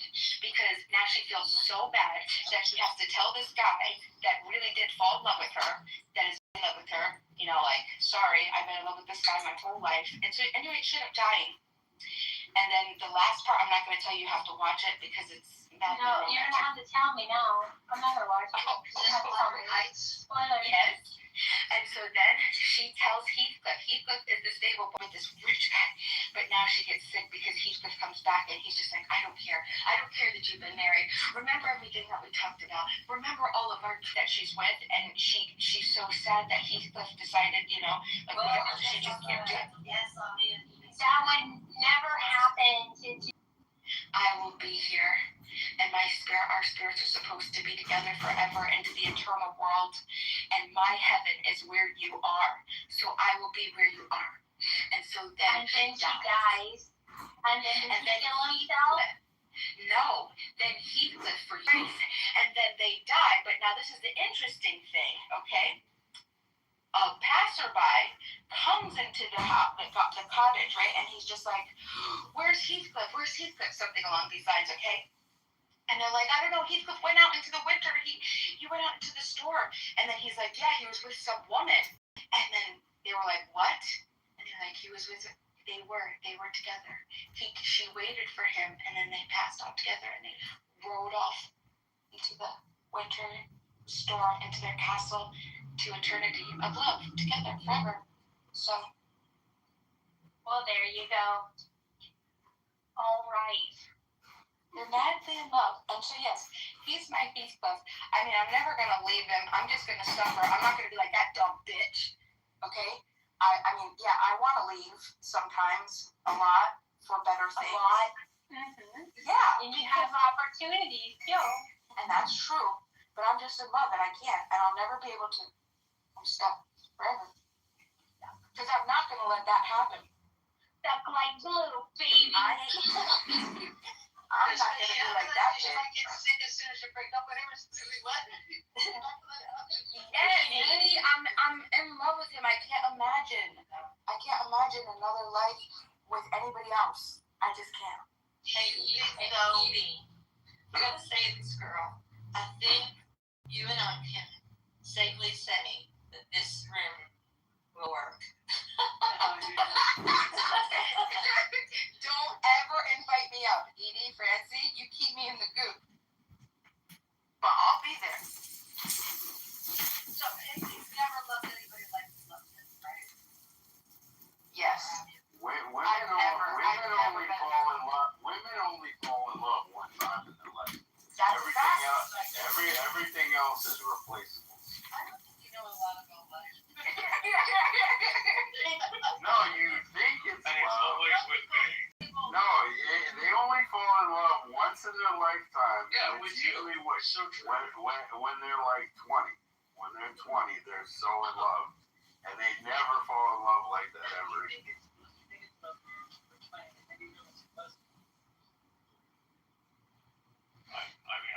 I feel like, like intimate romantic relationships are different in your 20s than as you get older. Because you grow together when you're in your 20s, so it's different.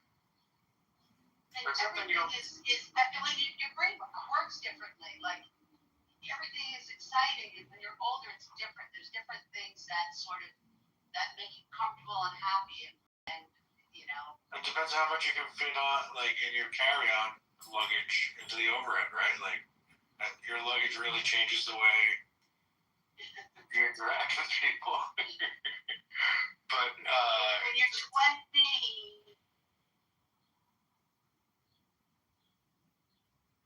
you figure you can.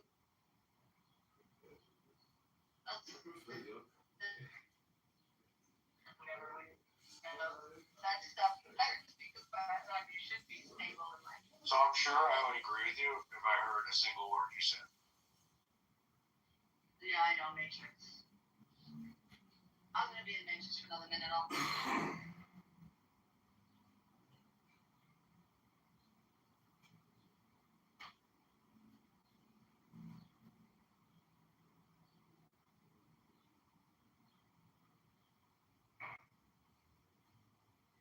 Well, that was nice, and I think, Austin, it's awfully good to see you.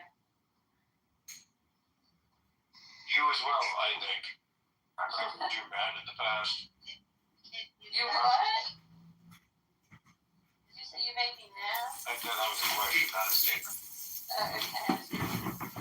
We can hear you. No? Not anymore.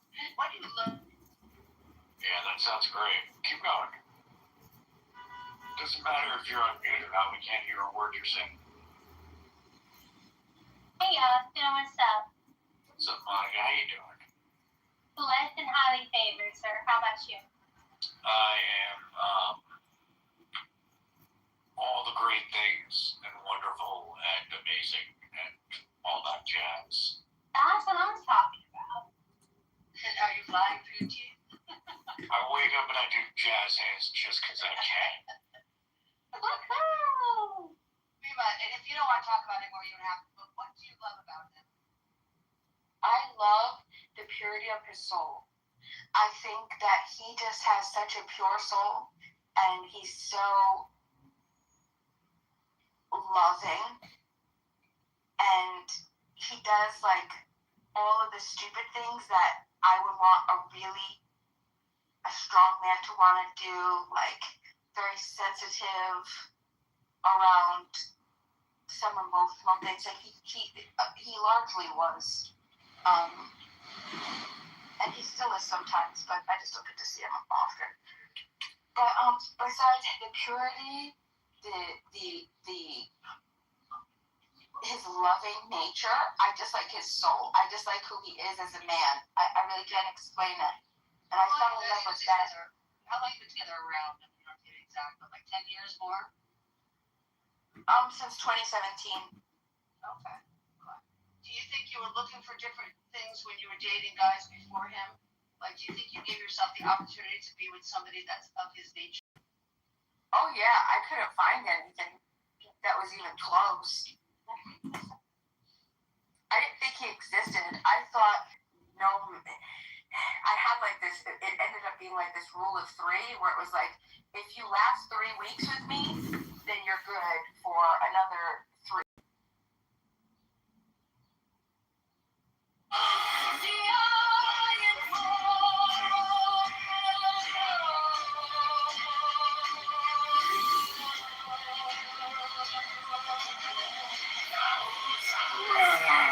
Time for the jam! The jam!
Strike the master chord.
is a fraud.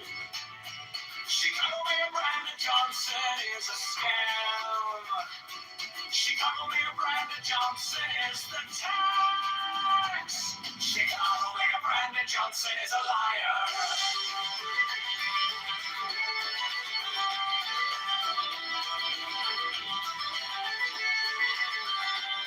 Chicago Mayor Brandon Johnson is a criminal. Or almost $1.3 billion to give to crying on. Profits the CTU is a mafia propaganda. Organization affordability is a scam. Brandon Johnson is the tax. Open the books, transparency. Johnson is the tax. Brandon Johnson is the tax. Reparations for black slaves is a scam. It's a black tax socialist or taxologist. All taxation is theft, affordability is a scam. Abortion Greyhound buses are murder for profits. Open the books, transparency now. Public spending tracker now. Brandon Johnson is the tax. Brandon Johnson is the tax. Brandon Johnson is the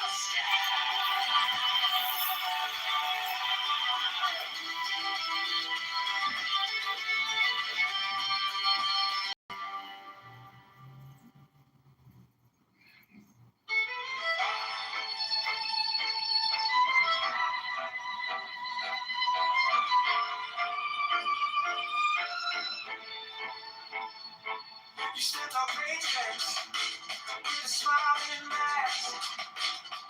Call the care, call the change while you pass the hat. Your friends at the table eating out the back. We're stuck in the checkout line doing the math. You borrowed a mountain for a parking lot dream. Sign your name on it down it like it's free, free, free. We wake up late with the red ink screens. Every promise on paper feels cheap to me. Brandon Johnson is the tax. We're the ones who pay it back. All the bills and all the spends. Cash goes out with my pants. Open up the books right now. Stolen numbers line by line. Transparency on the track. Brandon Johnson is a tax.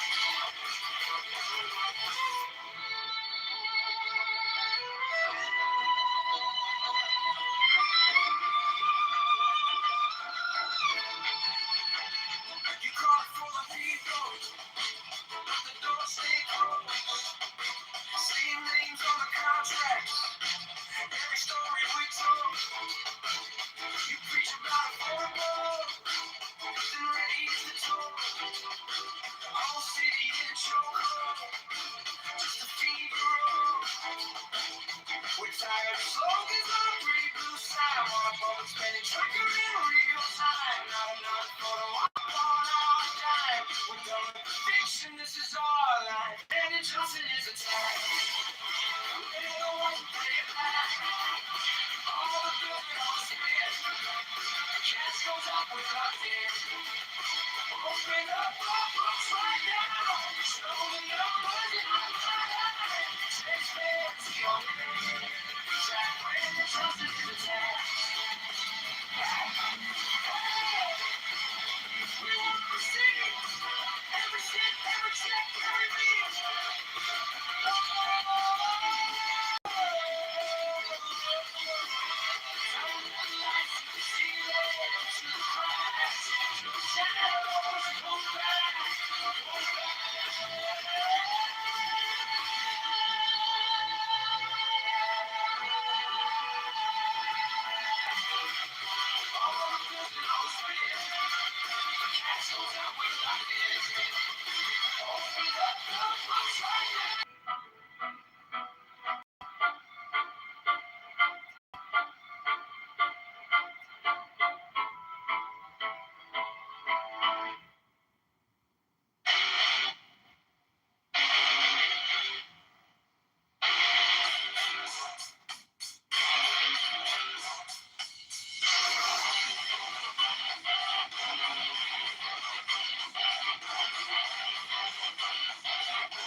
Chicago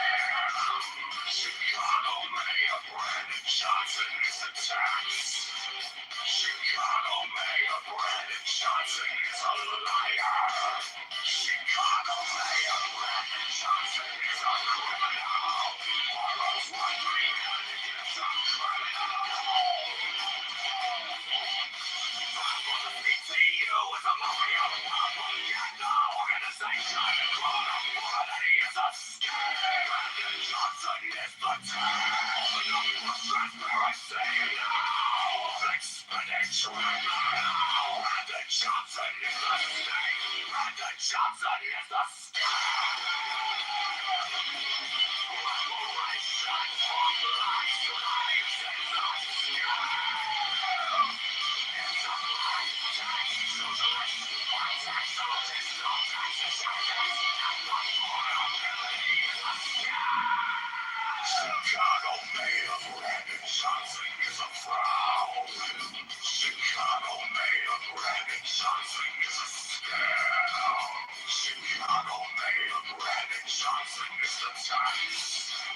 Chicago Mayor Brandon Johnson is a liar. Chicago Mayor Brandon Johnson is a criminal. Hell, what bring Brandon Johnson to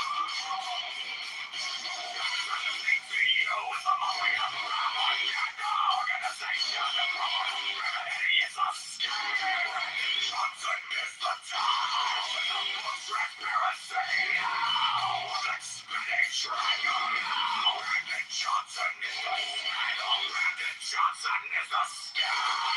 Reparations for blacks' lives is a scam. It's a black tax socialist. White tax socialist. No taxes justice. Affordability is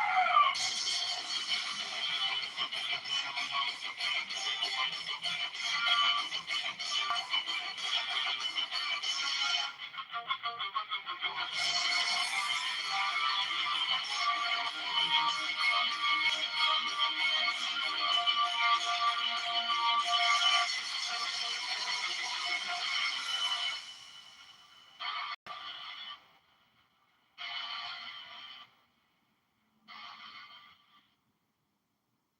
Chicago Mayor Brandon Johnson is a fraud. Chicago Mayor Brandon Johnson is a scam. Chicago Mayor Brandon Johnson is a scam. Chicago Mayor Brandon Johnson is a liar. Chicago Mayor Brandon Johnson is a criminal.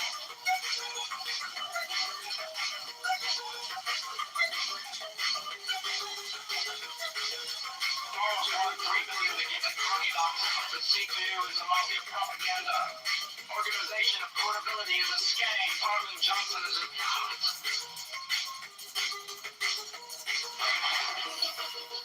Transparency now.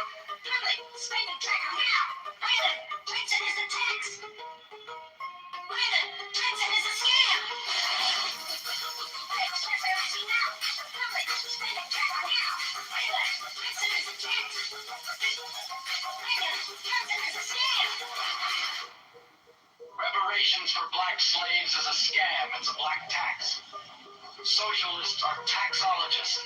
All taxation is theft. Affordability is a scam.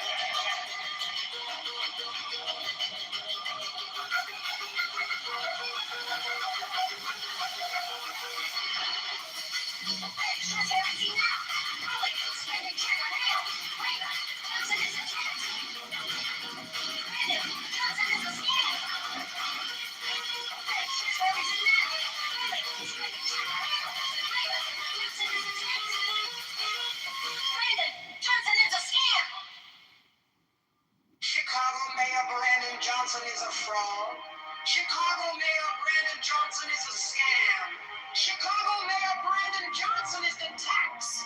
Chicago Mayor Brandon Johnson is a liar.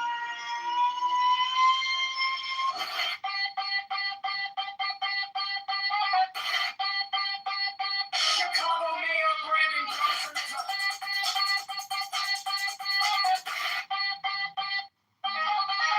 criminal.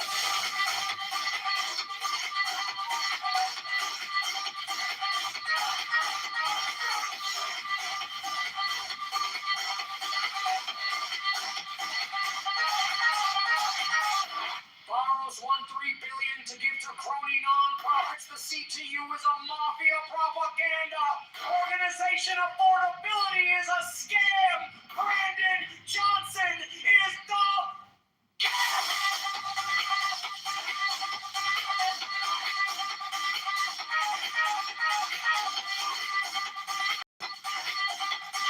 Africa Books transparency.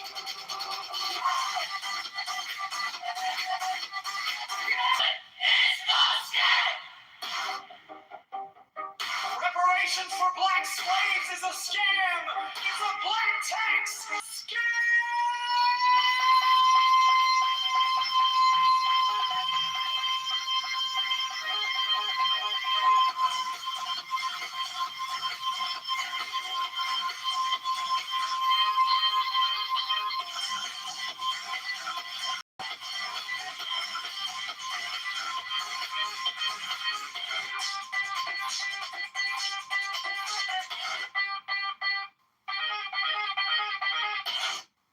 Chicago Mayor Brandon Johnson is a fraud. Chicago Mayor Brandon Johnson is a scam. Chicago Mayor Brandon Johnson is the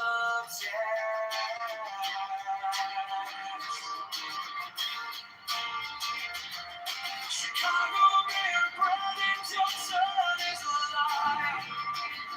Chicago Mayor Brandon Johnson is a criminal.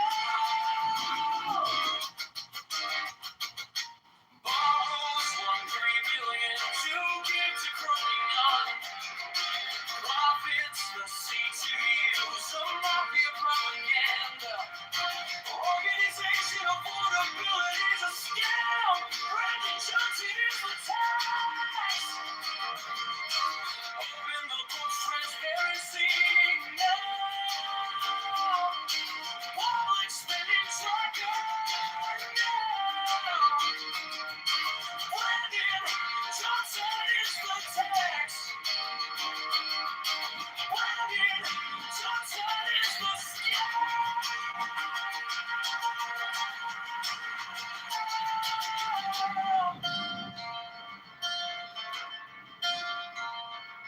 Reparations for black slaves is a scam. It's a black tax, socialism, tax allergies, while taxation is theft. Affordability is a scam.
Brand new superstar is suffering.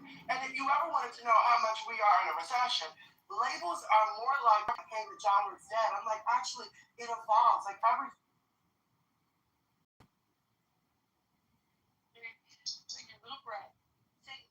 It's my neighborhood.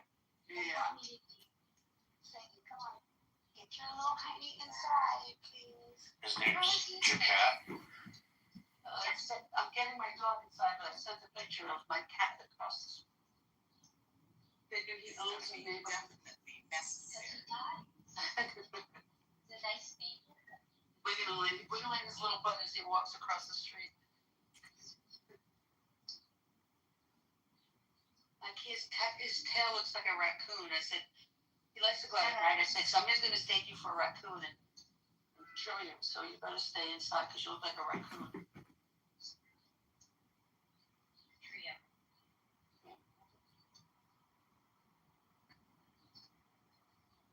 My creamy, my redhead, or flip-flop. She was so snuggly this morning. It was so cute.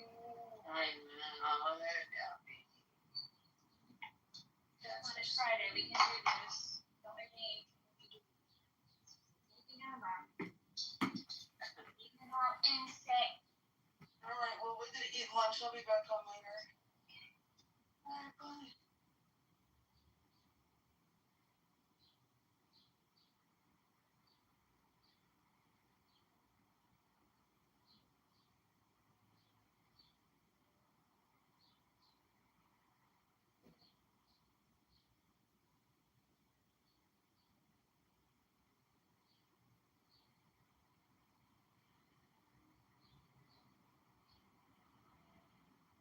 Thank you. They come into rooms 24 hours spitting on the Christians. Didn't the Quran say to not debate them? To talk with them kindly. To not really point fingers at them. Yeah, you're right. Why is this behavior not being shown on platforms like this? We're not killing people. We're not killing children. In the name of the book Talmud, or if the government is helping out, the Western government. I'm talking about Christians. I don't care about those other people. I'm talking about Christians. What have they done? Where does the American government represent Christianity except for namesake? What about the good Christians? What about the Christians? They have to keep. What about the good Christians? Yeah, what about the good Christians? What are we doing? You know what you guys do? No. This is what you guys do. So there are Christians that are dying. There are Christians that are dying in Israel, right? Are Muslims keeping Christian We know families? they're not being targeted. Telling them to gain residence? We understand that if Christians are living in Israel, they truly want it. Yeah, but They don't have to be there. issue. They don't have to be there. They want to be there. What about the specific issue that Angelica was he's talking about just day-to-day on these platforms. Even I'm watching him. It's annoying as fuck. They're killing their own people by doing this. The attitude is out there like this. This is. And so much so, it was such a scandal. This went viral. You've seen many clips in the news and all over social media that even the Pope himself, your Pope. Let him talk, Thomas. Let him talk, Thomas. Let him talk. Go ahead, brother. Keep going. No, that's it. I'm just saying, like, what about this particular issue? Do you agree with the Pope? No, that's a small fry issue. The Pope, the last popes, No, but you seem to think that You haven't seen his Abu and you haven't seen Pope this last Christmas. Speaking with baby Jesus and his whole freaking, Palestinian support. Like this has been like outright and plain. Like then why? Then why behave like that towards the good Christian? yeah, but not enough Christians really speak about it. I mean, the Pope, My guy. highlighted this issue, but it's not something that you hear. Christians are not outraged by this. My guy, you had to hear Christians say this is bad. What more do you want? No, I'm saying Christians, and even here when we He's discuss giving us this, jihad, bro. when we discuss the hatred between these people, it's never emphasized that the Jews themselves, they harbor a lot of ill will towards the Palestinians. So the hard part of sympathizing with that is that, like, you're talking about maybe Jews were spitting at Christians. I know one guy hit a nun the other couple weeks ago. But like, we have literally like an icon of 21 Christians being beheaded on a beach by Muslims. Yeah, this happened in So my you're country asking me to too. be like, oh no, spitting bad. Like 21 Christians had their heads cut off on a beach. Do you see how? You see like this fleet? It was like No, I don't see it at all because church buildings are being bombarded. And Christians were being sold in Syria. What do you want from us? Going to stop bombing. I even think you've seen them, right? Yo, Thomas, you've seen them, right? The young boys when they line up when the nuns are walking by or whatever. Yes, I did. It's just what they do as kids, right? And it's not good. It's not right. I'm not saying it's right. I'm not saying it's right. Yeah. But they just gave these women escorts now. Okay, let me give you a similar example. So now they have people that volunteer to walk them through it. In the UK, I mean, what are we gonna make out of it, right? They're probably keeping some weird tradition from a long time ago, and these are just things that are done on certain days, and like no one's really losing sleep about it. Like if we're not complaining about it, why are you complaining about it? Because Islam, okay, is spoken of and criticized day in and day out, okay.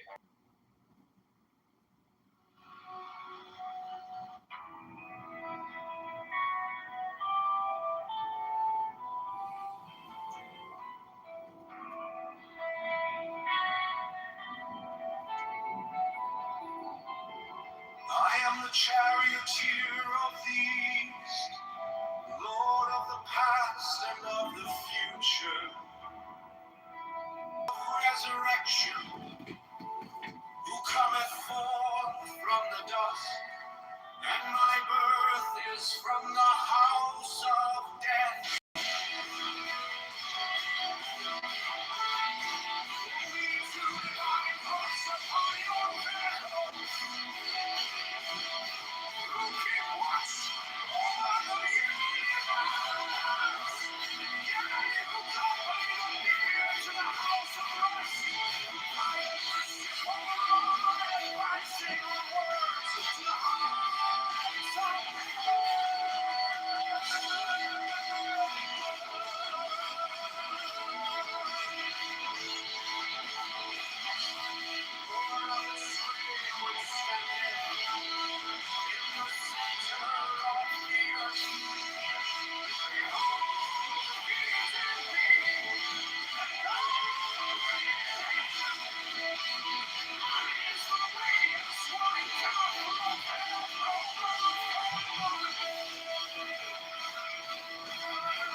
Okay,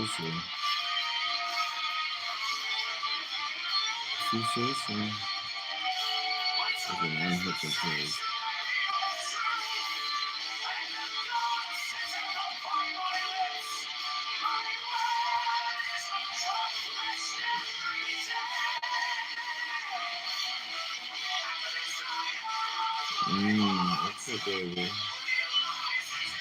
Sit down. Sit down.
Ones tell you, and the ones that want to live there.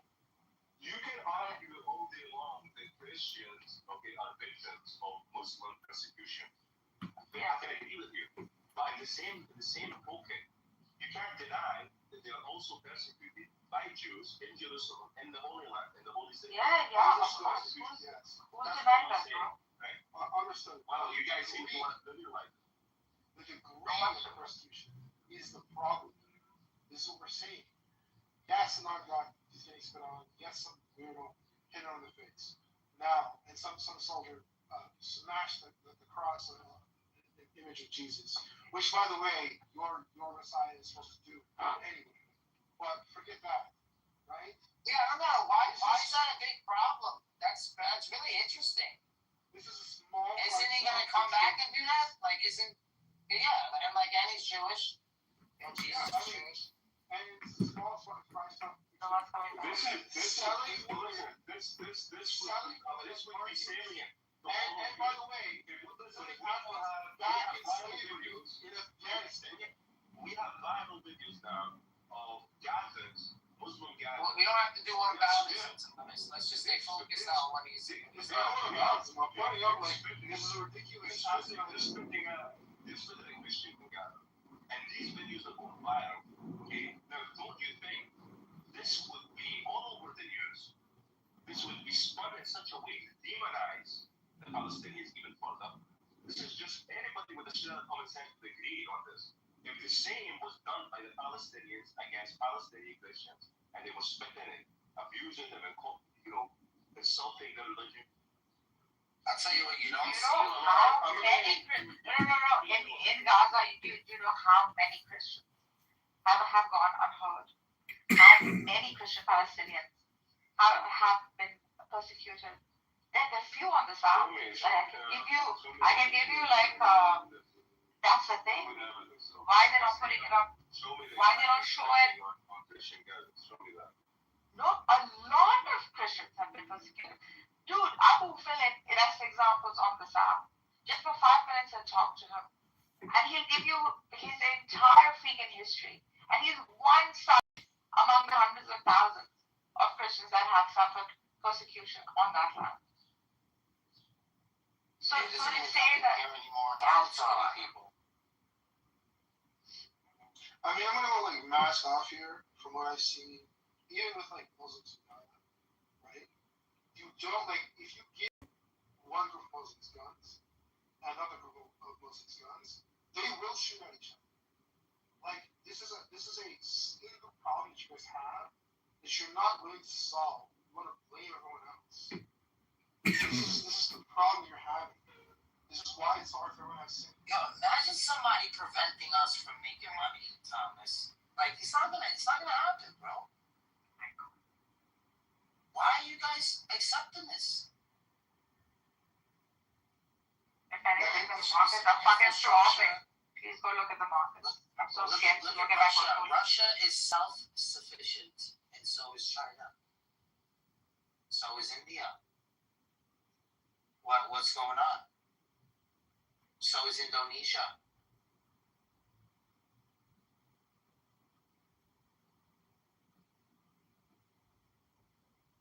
Yeah, but look at them outfits. Hey, Palantir is safe. I'm okay. Palantir is safe. I'm okay. What's that? Actually, should I invest in AI anymore? That's right. Megatron? Now that the Bulgarian Jamal is started with I don't think it should now. Wait, it's gonna crash. Did you just think about Larry John started? Yeah. Just wait a bit. Just wait. What is It's gonna go. It's gonna hit. There's gonna be a time. Just remember me. Put it all in that. It goes down. It goes down. It's fine. I want to leave it. You can see how the market's moving. Just read the chart. It's gonna collapse. Hey, wait, what is ANOS? All you have in ANOS together. Yeah. The ANOS at the bottom have like matching little. It's kind of cute. I don't know. It's probably just John Kitover. It's probably just like two John Kitovers. Nah. Abby and Toast or something. John Kitover has many accounts. He doesn't count it. Sorry about that. Just had to shout out the ANOS, you know? Yeah, and 222 of his accounts blocked. So. What do you think? He has 50 plus phones. Right? Fucking, have you seen his videos? Just look out his fucking videos. It's so ridiculous. He's like surrounded in this world of phones, and he's streaming each and every rule in a YouTube video. He's crazy. At first, he was explaining to me how this is a scientific experiment, and he's like trying to understand human psychology, and you know how the psyche utilizes like organized spaces in order to like storytell shit like that. Then it became just an obsession for him. So is that like worth war? Like the priest thing? No, nothing is worth war. Nothing is worth war. No, not even close. Yeah. So I don't know why people like get. But it's worth raising a voice. Dude, our biggest weapons are our tongues. Like that is something you'd see a lot of like. Oh well, whatever. I don't think we're gonna go to war over that. President allows him to come back to read. President allows him to That's sensitive, especially under economic. If you guys get a space, you'll have more educated people. Is that your Uber? Are you looking for your Uber? Oh. Are you over? I can piggyback you guys home if you like. Let's go. Yeah. Three of us. Hey, we'll figure it out. If there's a will, there's a way. She's the fun one, isn't she? I love it. What do you, what's the Uber here? Oh, shit. You got the special Uber. 2 steps forward, and both of your parents are still married. Take 2 steps forward. If you grew up with a father figure in the home. If you use this sound, your video will. Let's speak at all. Like I'm saying, I have common understanding with. We exchange love and understanding. So, Nargis, just to clarify, I understand that you're not happy with your country being bombed because you're against all of this, but you're still at the same time you're also against the regime there. So what do you hope as an outcome, Nargis? My grievances with the regime is that the internal sort of structure needs resolution. It needs like cleaning up to do, right? So, and I think that would be the case in the future with the present government that is set up. At some point, so much attention was given to like these external factors, and that internal work goes on. Iran were being neglected and corruption set in. These are things that need to be addressed. I'm not like most like diasporic Iranians who says one or the other. I don't see this as black and white. I see the nuances through it too. But especially how do you feel addressed? yeah, but you come to the guys are ignoring one to achieve the goals. Like guys are ignoring one thing that like in Iran, the port of Assad was something that was completely like everybody was unhappy with it. Assad was turning a blue country. And he was getting his own people. That was a bad. Yeah, it was bad, but they had a limited number of options to help reform or to let alone, and then you get consumption of the beast. The beast will consume. Yeah, it was a fight against Israel. Israel and the US, they will consume. Or they can oppose. Now, they're opposed, and then they're going to have even more troops. So they got like three options. The best option is to maybe help and reform. But whether they did that, that's another issue. I don't think they did that way. They missed the opportunity. But you talk about Assad like he's a beast. Assad is a dictator of a tyrant. There are evil people out there worse than dictators of tyrants. So we do know that they're not that naive, yeah? Assad is lesser of the two evils. And they had to hold the hand of something. No, he was that was fighting the beast. Yeah, of course. Who was denying that? Whether he's evil, a tyrant is somebody, as long as you submit to them, they'll leave you alone. As their pet, you become their pet. Evil people, even if you submit, even if you negotiate, they will eradicate. That's called evilness. In the end, he walked away with him. Like, it was his pride that he was going. He should have just walked right now. Don't get me wrong. But what would you do in their position at the present moment? I would do exactly what Yes, I would do exactly what they're doing, bro. Like, I wouldn't do anything different. But I'm saying that there's also like internal affairs that have to be dealt with. No, all I'm saying is these internal workings of Iran with people on the streets. I mean, there's obviously a reason, right, why they're coming on. Whether it is 2,000, whether it's 20,000, 40,000, no matter what it is, there is some conflict that's happening within the system. Whether it be because of the fucking sanctions that America's put on it, or because of its internal corruption, right?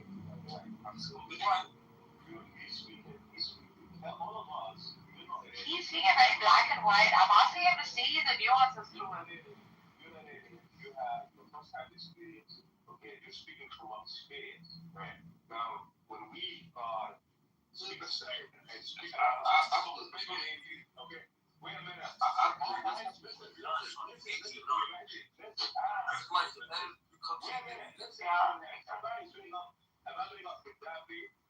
You guys I would be shocked if I hear a bunch of people saying he's crazy. Okay, but we fought a war to overthrow this guy. Okay, you tend to find that people that admire or romanticize Gaddafi tend to be non-Libyans. Yes, you're right, Abdul.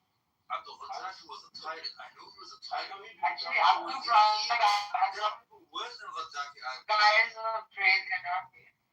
So some guys were and the others were. This is my point now. This is you yourself, this one bringing this up. You yourself need to be conscientious of that because you made a good point by bringing that up. But when you bring up Syria, and you say, oh, he's the lesser of two evils, and also that discussion we were talking about before, that room we were talking about Gaddafi, you did chime in. No, I condemn Syria and Iraq. I wholeheartedly condemn it. Are you kidding me? Alright. Okay. I'm not saying Iranian people stand against it and condemn it. Are you kidding me? That is one of the freaking downfalls of the Iranian government. You kidding me? In that sense, yeah. In some senses, not so much. Think about it. In senses, not so much. In one sense, absolutely. You kidding me? You think see, what Hamza's doing is taking one side, leaving the other. He's doing the easy job. What I'm doing is I'm showing the nuances.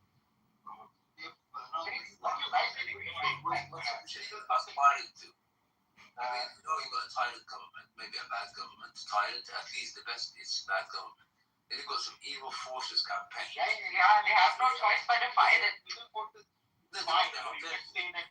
to fight it. They are bad. The point is that the Iranian regime has to basically do good for the Iranian people. They have to has to work internally. Yeah. But this was the thing they're doing right now. One of the things is that, Trump is the most corruptible president. And they could have just bribed him. It doesn't make sense. If Qatar could give a 747 to Trump, then, Iran could have given something. Keep quiet, there was no choice.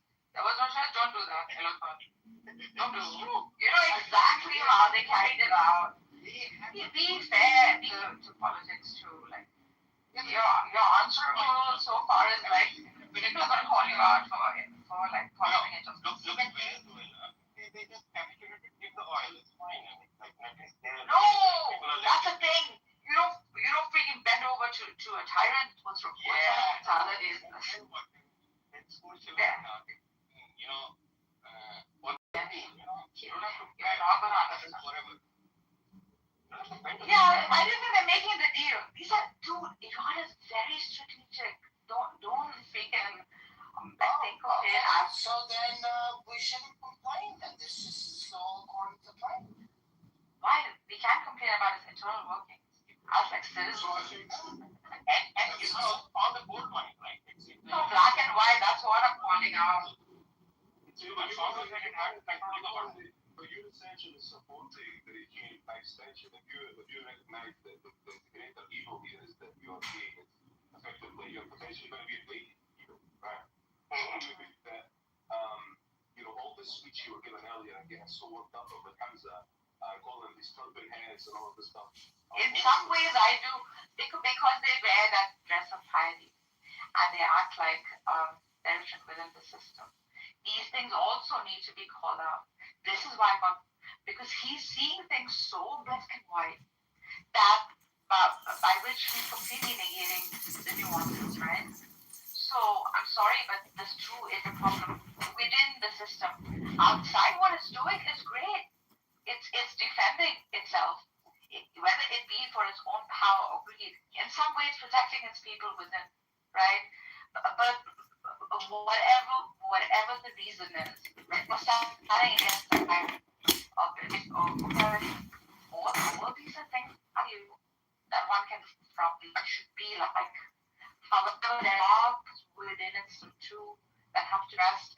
This is what I'm asking Hamza to see. It is not that freaking squeaky clean. And that's what he pointed out. He doesn't want to see that. He doesn't want to look at that. I think it's a bit hypocritical. That is what I'm calling out. So-called Islamic law. Inside out, and then there's evil outside, literally. Evil. There is, bro. Like Melota, there is. Like you can't. Evil. And the corruption in Islam as well has been going on for over a millennia. The Muslim world is in denial of it. The evil doesn't work. There is Israel. There is the entire freaking eradication of an entire people called Gaza, bro. Like, are you blind? Melota, you've seen enough of it. As human, they are as human as us. Evil. No, it is evil. Come on. You need to face it as evil. It actually it hurts that you're breathing. That you are breathing. It hurts. Evil. Actually, the fact that you're breathing, they feel pain. That you're breathing. You must be eliminated. That's the nature of evil. By the actions that evil, not people. Yeah, no, the people themselves have become evil. Actions. The people represent plan and scheme the destruction of other people. That's what they do. This is pure and utterly evil people. They've lost their humanity a long time ago. They need to be stopped. Say what? So what? Just deal with it. What happens? The problem. What happens is that then people try to do. They do wrong things because it's not the goal to do it good. Like Iran is going to now execute. They have executed already thousands of people. They're That's okay. But the problem is when innocent people in between get stuck. You know what treason is? In our country, it takes steps against treason. You know what treason? So when you put things in black and white, Every country has steps to deal with treason. you understand what I'm saying? You understand what I'm saying? Or you just want to keep shouting? You haven't said anything for me to understand. Oh, okay, exactly. That's why. Because you keep shouting. Blah, blah, blah. So why are you asking me? I'm saying you have to say something. Yes, I am saying that. So I'm saying that what I was saying is that we put things in black and white. When you make people say like, okay, they are evil and we are good, then they could be, and you say that whatever we do are right is righteous, and you will still do wrong things, you will still do evil things, but you will think that you're doing it because you're the good side, you know. Brother, I don't know why you don't listen. Wait, I'm not done. But when are you going to be done? When the Americans were fighting the Germans in the Second World War, they would say that, oh, we are dropping firebombs on Dresden is because we are on the good side. Okay, so we can do these things. All right. This is the problem when it happens when you say that the other side is evil, because then you stop looking at your actions as evil anymore. Yeah, but people, you know, listening. The current players. Okay. You got. I'll tell you, there are other options. This is the point that we need to pursue. You got evil on one side. You got tyranny on another side, and there's a few other options. Those options are what people need to explore. The other options. Now, tyranny is unsustainable. It's bad. It's oppressive. Now, evil will actually extinguish you. I told you there are some people the fact that you're breathing pains them. You need to be eliminated. That's their plan. They don't do this by mistake. They plan, they've got think tanks, they allegedly employ lots of people who analyze how to eliminate other people, how to torture them, how to rape them, how to make their lives misery. Not people, individuals, not even nations, entire continents. They are evil. As evil as they come, the scum of the human family. Scum. They've lost their humanity a long time ago. The fact that they wear suits and ties and so on doesn't evade their evilness. It actually makes it even worse. The worst type of tyrants. They have nothing called humanity. They can easily unleash the most lethal weapons known to mankind in entire civilian cities. They've done so in the past. Entire civilian cities. They would do round-the-clock bombings, raids of civilian cities, firebomb them. You know, women, children, men below. Innocent civilians have nothing to do with it. And over and over again. Now all humanity faces this evilness. And then on the other side, you got some tyrants who want to build some bellies and some long beards and stuff like that. People versus, or even second one side, you got tyranny on another side, and there's a few other options. Those options are what people need to explore. The other options. Now, tyranny is unsustainable. It sounds like you prefer your tyrant. No, the tyrants. Yeah, but this tyrant actually runs a country that works, and people are protesting. Tyrants are welcome. Hey, your tyrant is literally killed like thousands of people. So who's the tyrant needs to be gone? They need to be gone too. So now you've got, like I said, a couple of options. You got support evil, that's what the evil asks you. The tyrants ask you to support them. Actually, if you support both of them, one of them will destroy you, the other one will destroy you. So you need to find another option. There are many other options. But you guys can't produce a tyrant. Who are you guys? I don't know what do you mean by third world? Who's you guys? What do you mean by third world? Who's you guys? Nobody is a third world citizen. This evil is called that what you call first world. Whoever's the population. Such a third world. They're not So leaders don't come out of thin air. They come from the population. But the population cannot. No, they come from thugs. That don't kill them. No, they come from thugs. They don't come from populations. They come from thugs that ally themselves to Satan and other dark forces. That's exactly what happens. Those thugs spawn out of the ground? You what, sorry? Where the thugs spawn out of the ground and pull from the air? They're from the people. No, they're not from these are thugs. Don't say that they represent the people. They don't represent the people. There are no so-called evil nation out there. What happens is that that nations get hijacked either by tyrants, or they get hijacked by evil people, or now they can get represented by something else. That's something else we look for. But this idea about developing a third world nation, there is no such thing as third world nation. No, this is just evil remarks. These are evil labels. There are no scriptures out there. Sure. But this one is something I notice a lot. I notice that a lot of people in countries where they have progressive and corrupt leaders like to blame something else other than themselves for why they have. It's not like to blame. Oppressive leaders. What do you mean like to blame? It's a fact. It's not blame. It's a fact. Those leaders. Brother, it's a fact. It's not like to blame. Like to blame, that means that they're inflicting inadequate stays there, and at some point you're going to have to admit that we make these tyrants. No, we do not make these tyrants. There are no people who chose a tyrant. Then why don't you come? And why don't you just tyrant? Just do your thing. There's no people who ever chose this. There's no people who ever chose evil forces to come and rule them. Maybe you don't think you are, but it never happened not once in history. The way of life you like. Sometimes we don't make these tyrants. Yeah, I agree, but sometimes we don't make these tyrants. I don't know, man. Sometimes these tyrants, one second, are built by like higher forces. Wait, which higher forces? Those that walk through the freaking crevices of freaking corridors in the White House. They're Point them out. Like, oh, you don't believe in the 1%ers or what? Sometimes even when the people get what they want, they just elevate another time. And I've noticed this. You don't think the 1%ers exist or what? Look, I used to think it's a conspiracy, Thomas, that there is, I think, a 1%. So there's some body that's fucking governing this biggest. I'm saying, never ever get out of the cycle of tyrant upon a tyrant upon a tyrant until you admit that you are raising the tyrants. No, there's no. It doesn't start off though as that. It doesn't start off as human population. Yeah, but it always ends like that. And you have to ask them to die. It never happens. Here, what happens is that immigrants that deceive societies, and sometimes in their naivety and ignorance, they allow or support walk into tyranny. They actually think that somebody's good and they don't have some balances. That's what I'm trying to do. Right? I think you're denying the fact that are you denying that there are tyrants and evil people in the planet that rule the planet? I'm not yes. Hey, I'm not denying those kids. I'm just okay, saying that. So what are you recommending? I'm just saying what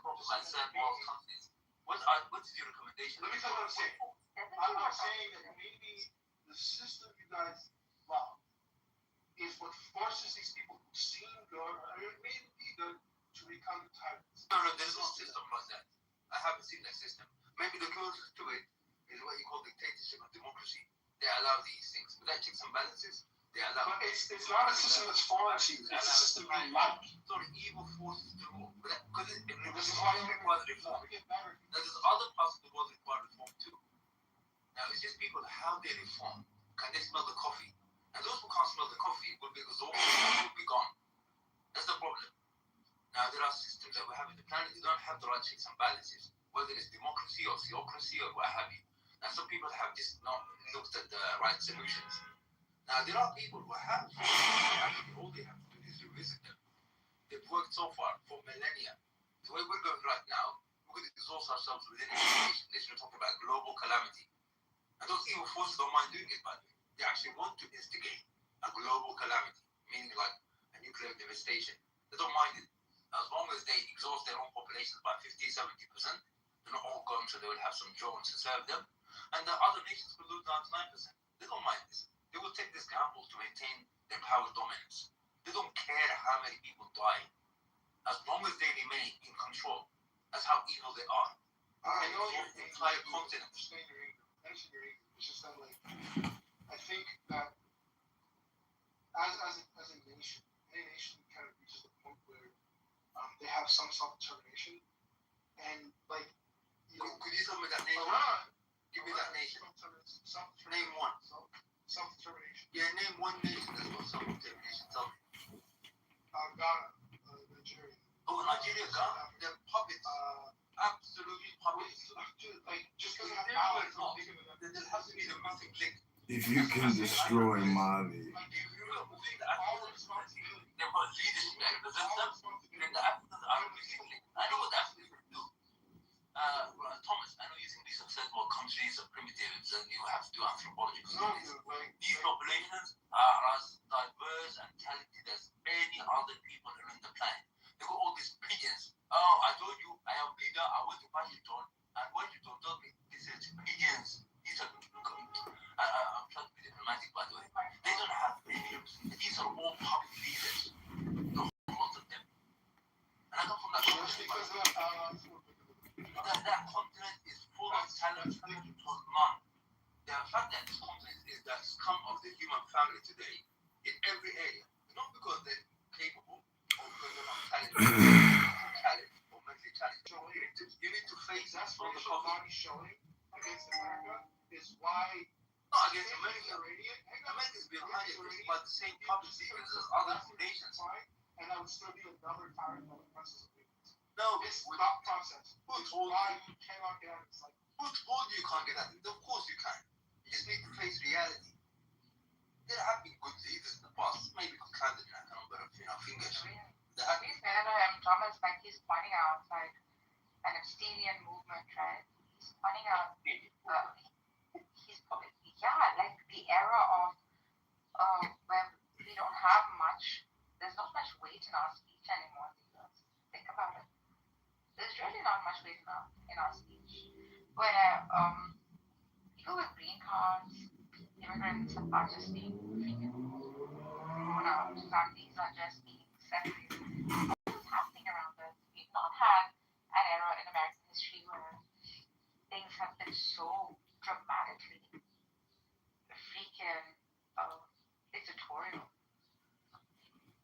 This is a reality we have to accept. I think dictatorship is the human norm. Dictatorship is the human norm. You think? It is. Doesn't mean it's okay, right? Sure, but it's the human norm. Like that's what humans literally had since the beginning of time. Yeah, but one doesn't just submit to it. Yeah, but often you just replace one dictator for another. That's it. That's all that happens. Usually, Just like you like. Right. That is why, I think an efficient, a merciful dictator also exists. That can very much replace a tyrannical, freaking, inhumane dictator. This is within us. I agree. But it never lasts forever. There's no point in doing shit that lasts. Nothing lasts forever.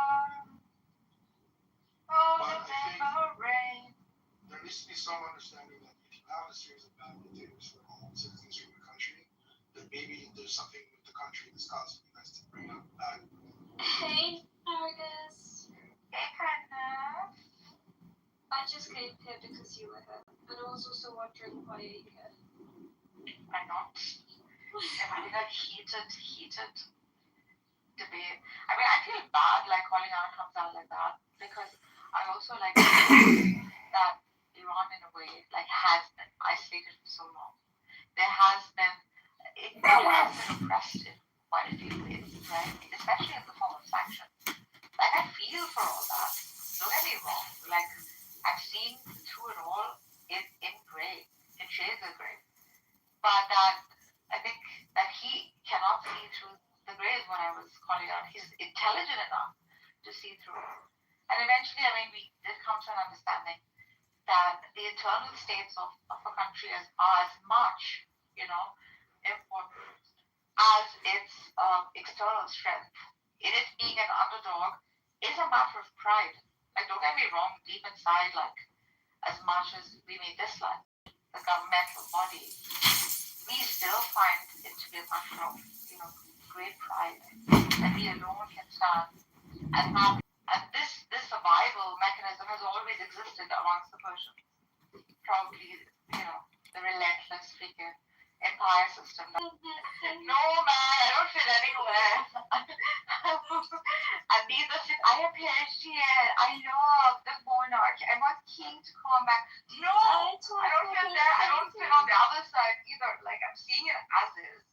I'm calling it as is. So, yeah, people like us don't fit in anyone. By the way, I have a really big crush on you. I literally love you in all the room. Peace, I think, and rooms you go to. And there's a lot of unrest on Clubhouse, to be fair. People constantly amongst each other. Having this mutual appreciation session. No, I literally annoy everybody in the rooms I go into. You know how many Salafis I've upset? Too many. And I've been cussing them out. I'm not doing this whole fake, my brother, sister, please, let's look and reason. I'm bro, go sleep with your wife. Don't take out your frustration out here.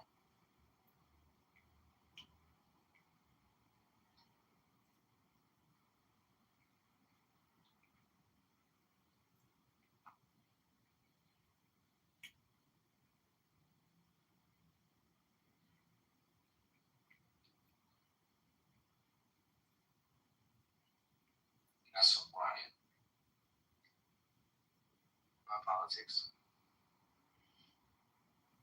Yeah, but anyway. What do you want to discuss? Can we go back to the really talking about the Quran? It always gets really weird. But I'm not supposed to be talking about the Quran. You guys making me go back on my. It's gonna change. It's gonna change a little bit. Dude, this defrag has been going. Defrag will take a really long time. Apologetics would bring that up. The 3-in-1 quantitatively, that is also what is brought up. Because it's one person plus one person plus one person equals 3 persons, which is exactly what Christians have done. What they're trying to say is one person plus one person plus one person equals one being, which is not how math works, because it's supposed to be numerically identical. Maybe that's it. They never took physics where they have to convert units all the time. They didn't realize that you can't add meters per second 3 times and end up getting kilometers per hour. So that's actually a thing. I wonder if the problem is a 3-person trip. One foot plus 1 foot plus 1 foot equals 1 yard. How does that work? Does that make sense? Yeah, that does make sense. 3 feet is 1 yard. Right, so they do understand how one thing plus one thing plus one thing can equal one thing. However, this 3 distinct persons, is that qualitative? If it is quantitative, is it 3 minds? Is it 1 mind? If it's 3 minds, there's 3 gods. If it's 1 mind, I'm sure his wife is like, oh God, what have I done? I mean, these are some problems too, perhaps, that either is resolved. It used will. But, yeah. I did only have one. Will and intellect. Will and intellect, right? Yeah, so they thought that all of them are the same. So it can be mind itself. This is what. This is. Yeah, go ahead. I was just gonna say that I don't know it's exactly the same, although there's probably Roger Rabbit. Will is yeah, but if you look at the top, I think this is what they say a lot because of how they their physics. So this says that it's 1 person, and then these 3 different expressions through that 1 person. So this view right here is the problem with that, right? That it looks this up, and once you say God is 1 person, that's where you're 300. Wait. If you don't say he's 1 person, then you're not. 220. Come on, that's way too much too. I think I'm good. If he's 1 person, nah, 100. That's then that puts you in the lowest. 50. 50 I can do. Get around. How much? If you're a small content creator, use this.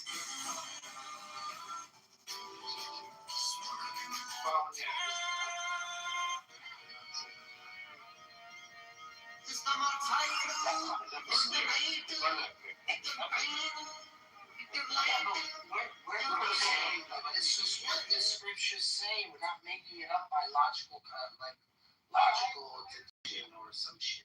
Lord, I have you forsaken me. Dude, look at the picture. Everything read the end of Psalms 22. We were going over this yesterday. Being weird, but you gotta just accept it. Something like that always got 2 right hands. What? There's not any scripture where there's not something weird that doesn't make you perfect.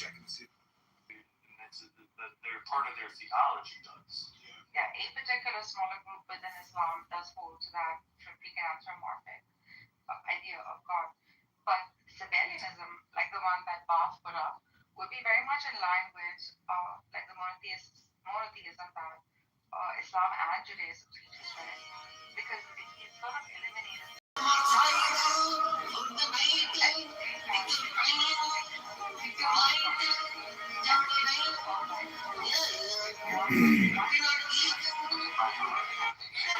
at my heretical picture. He's saying there's only one distinct reality in the Godhead. You see the three faces? Yeah, that That's the fucking little William Lake. that is not a problem with us. Well, there's only one head though. That's It is one head. That's one head, not three heads. How many eyes? Says because it's one person. When you apply one person, then you're apply one person, then you're It's wrong because it doesn't go to scripture. I'm not saying it's wrong because it goes. It's the way. It's a metaphysical model of. It's just another way to say Trinity or you know. It's a Trinity model. It is. It's a Trinity model. It is. It just doesn't work with the scripture. Exactly my point. Intuition says this, but then when you apply it to the story, it doesn't work because you're saying the equivalent of like a cubist painting, right? A cubist painting takes something three-dimensional and flattens it into two-dimensional space, right? So if you take something that's four-dimensional, like it goes out other dimensional and flatten it into three-dimensional space, you're only going to be able to see one aspect of it, but that doesn't mean that all the rest of it isn't there.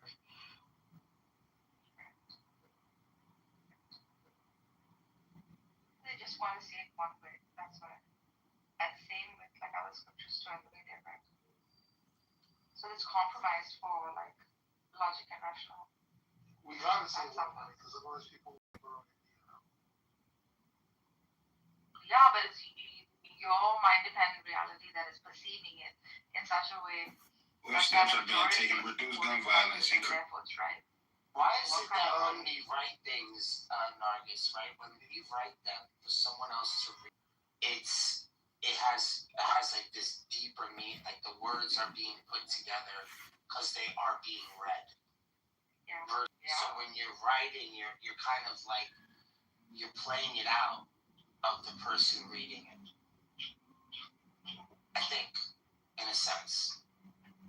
But not every writer, you know what I mean? Like some writers are speaking from within. Like it's you know, I'm not saying that's just one style, but it kind of.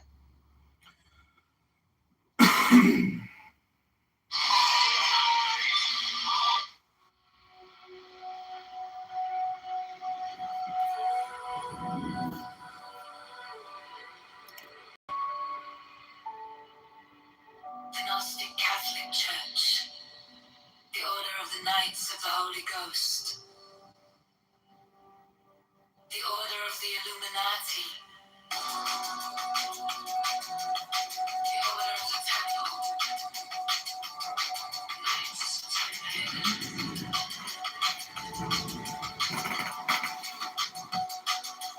the Order of the Knights of St. John, the Order of the Knights of Mount Temple, the Order of the Knights of the Holy Sepulchre,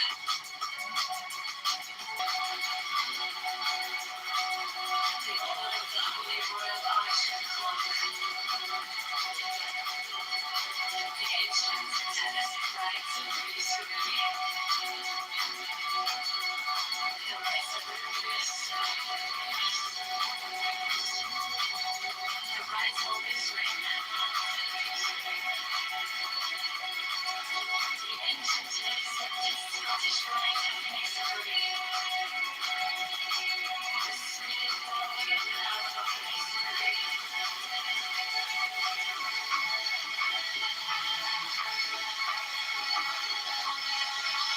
the Order of the Martinists, the Order of the Sapphire, and many other orders of equal merit, if of less fame.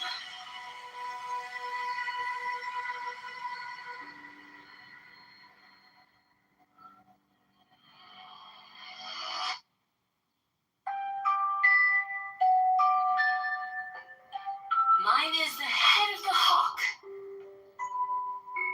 Abrahadabra, and ends. 6.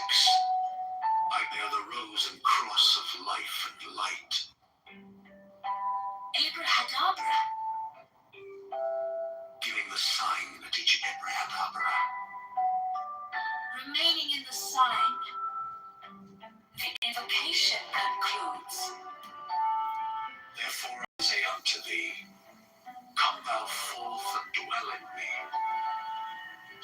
every spirit, whether of the firmament, or of the ether, or of the earth, or under the earth, on dry land, or in the water, a whirling air of rushing fire, and every spell and scourge of God the Vast One, I be thee.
I am the charioteer of the east, Lord of the past and of the future.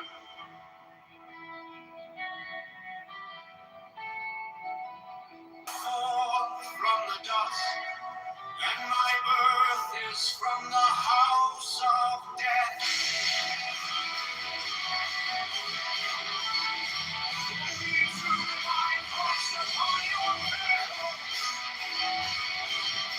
Who can watch?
still nameless to eternity.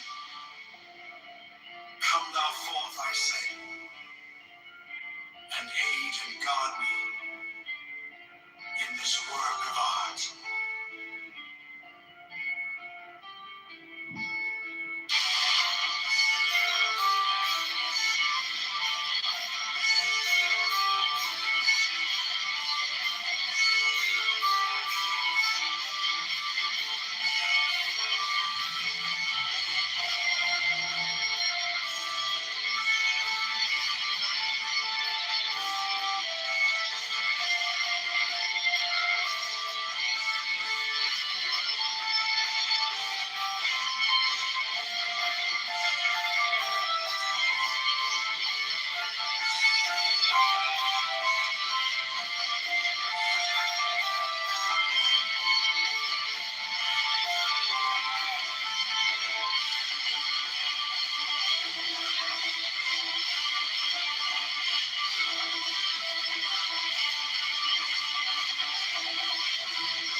Every brother shall seek constantly to give pleasure to all brethren, with whom he is acquainted, whether by entertainment or conversation, or in any other manner that may suggest itself. It will frequently and naturally arise that love itself springs up between members of the order, for that they have so many and sacred interests in common. Such love is peculiarly holy, and is to be encouraged. All children of brethren are to be considered as children of the whole order, and to be protected and aided in every way by its members, severally, as by its organization collectively. No distinction is to be made with regard to the conditions surrounding the birth of any child. 15. There is an especially sacred duty which every brother should fulfill with regard to all children, those born without the order included. This duty is to instruct them in the law of the Lima, to teach them independence and freedom of thought and character, and to warn them that servility and cowardice are the most deadly diseases of the human soul.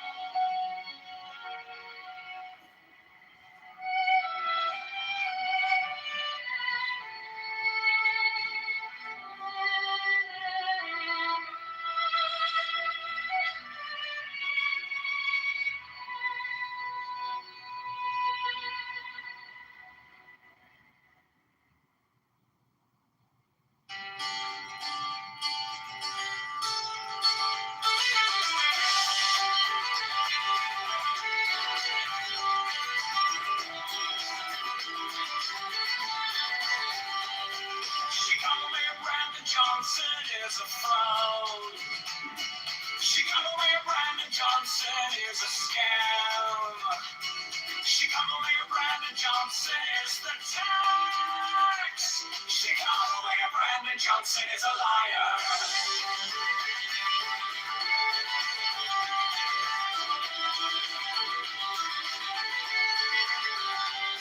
Chicago Mayor Brandon Johnson is a criminal. Borrows $1.3 billion to give to Cronynon. Profits the CTU is a mafia propaganda. Organization affordability is a scam. Brandon Johnson is the tax. Open the books, transparency now. Public spending tracker now. Brandon Johnson is the tax.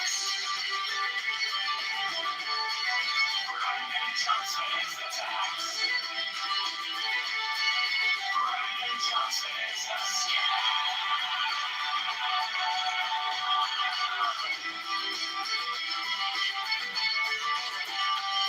Reparations for black slaves is a scam.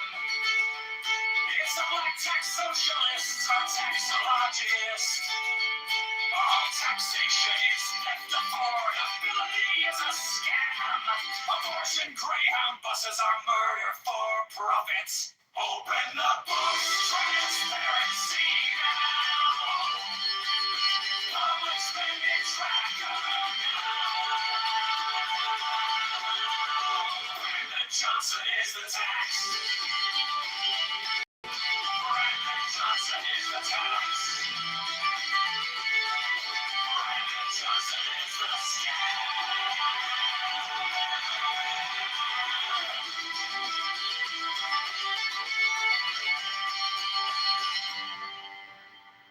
Be established for their convenience. Should they wish to take advantage of them, 69B order offers great social advantages to its members, bringing them as it does into constant association with men and women of high rank. 17, the order offers extraordinary events of customers and Americans.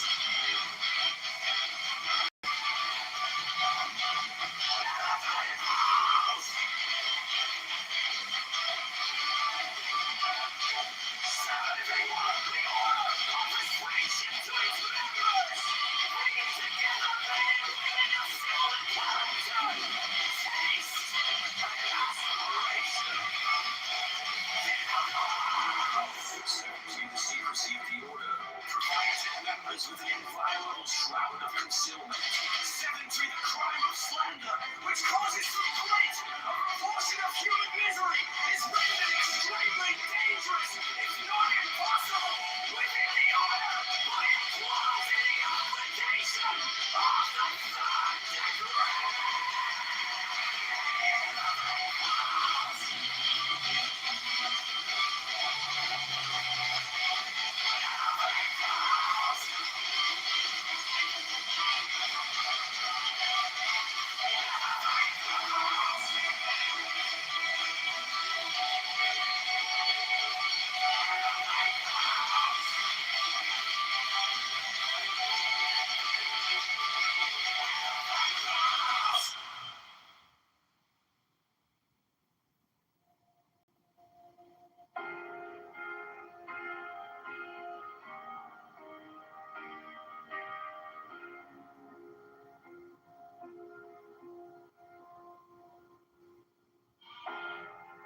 My object all sublime, I keep it in my mind.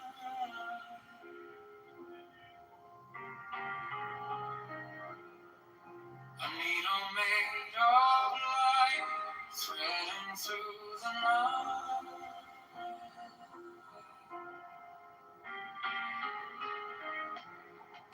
I mark the hidden sea, I sharpen up the dream.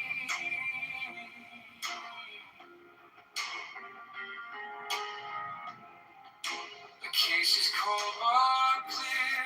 I waited long enough here. So let it come around. Let the gavel kiss the ground. I want the scales to sing on the edge of it.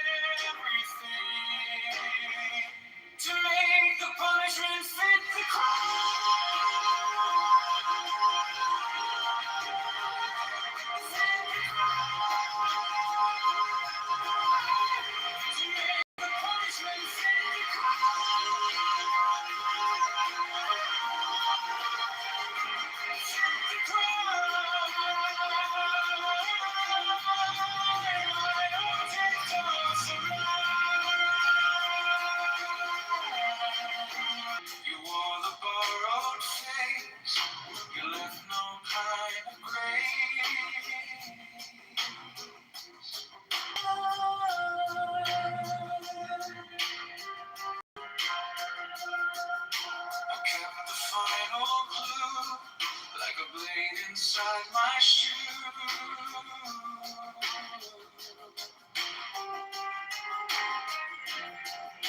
Now every step you take feels like the earth might break.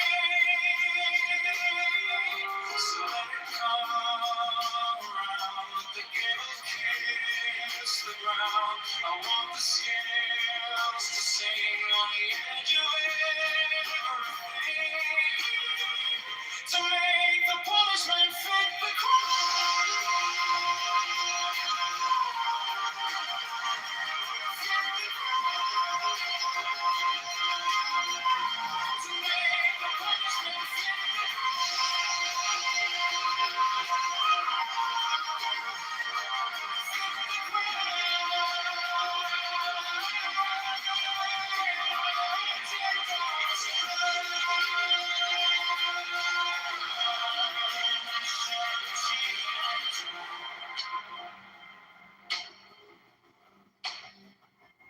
If I'm wrong, I'm wrong, but I have held on to the shape of what was lost, to the price, to the cost, to make the punishment fit the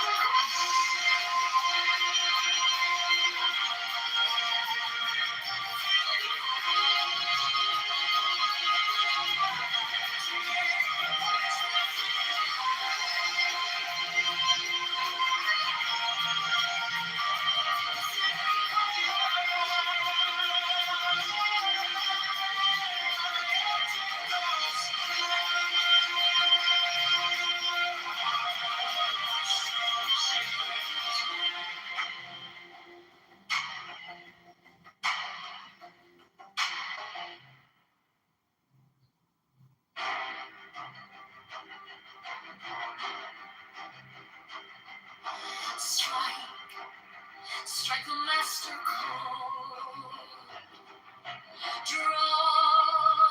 Draw the flaming sword. Crowned child and conquering Lord o'er us, Avenger. Thou the head of the whole. The iron foe, thou only begotten child of Osiris thy father, and Isis thy mother, he that was slain. She that bore thee in her womb, flying from the terror of the water. The iron foe.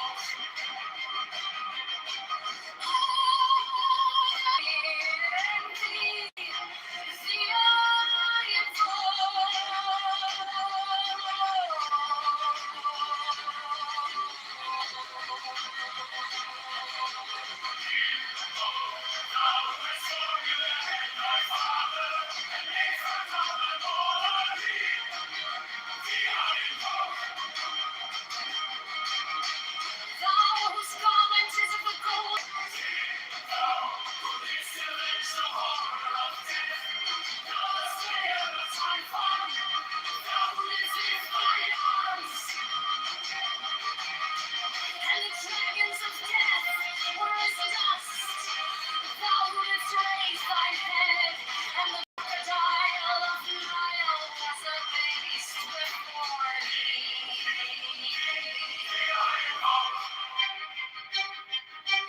For those that is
You sent our paychecks with a table, eating out the back. We're stuck in the checkout line, doing the math. Transparency on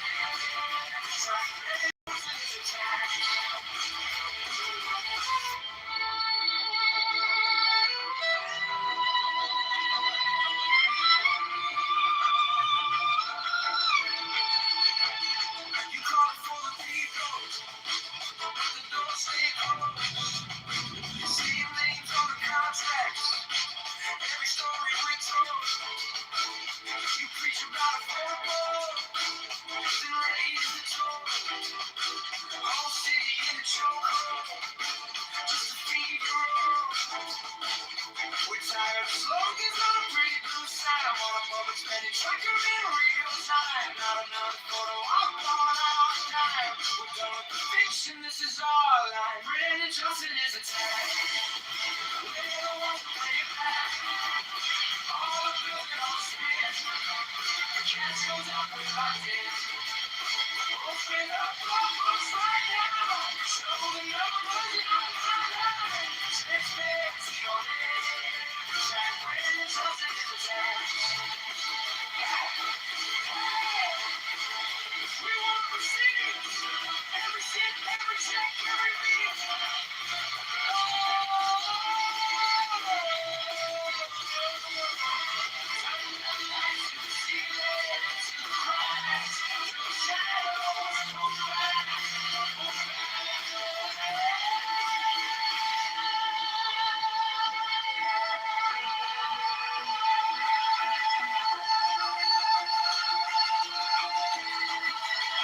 Brandon Johnson is the tag.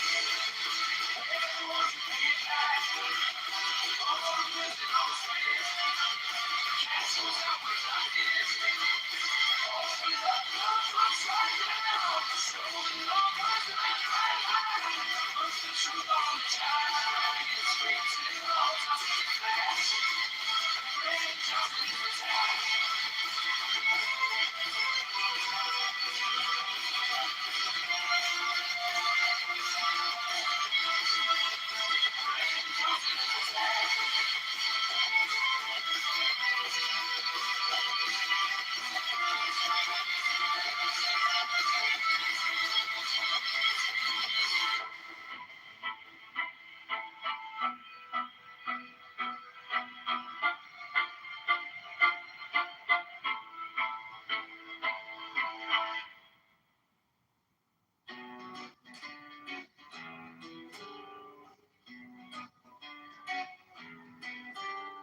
Mine is the head of the man, and my insight is keen as the hawks. By my head I invoke thee.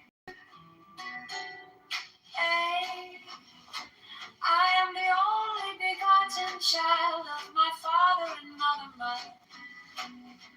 About me shine the diamonds of radiance, white and pure by the brightness I Light and save it be of thee, O Lord, by the Lamb that I invoke thee. Three, mine is the garment of white, song of gold, the flashing of bay that I wear. By my robe I invoke thee. Mine is the sign of Apophis and Typhon, by the sign I invoke thee.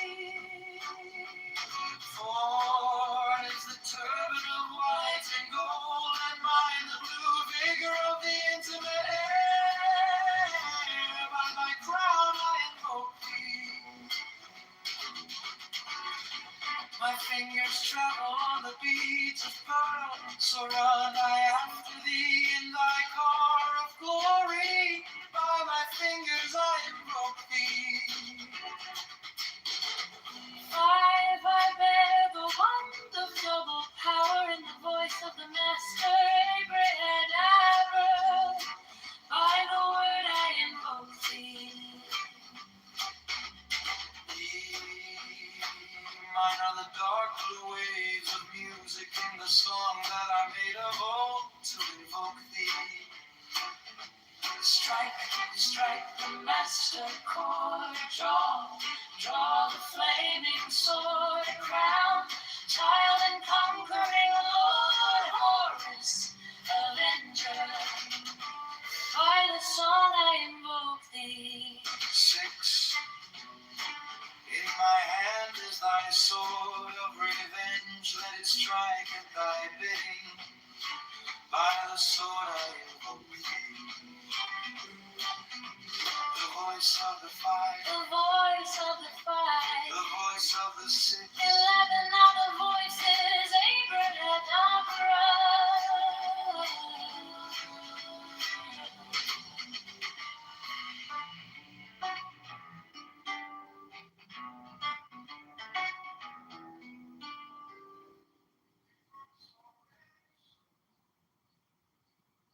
Chicago Mayor Brandon Johnson is a fraud.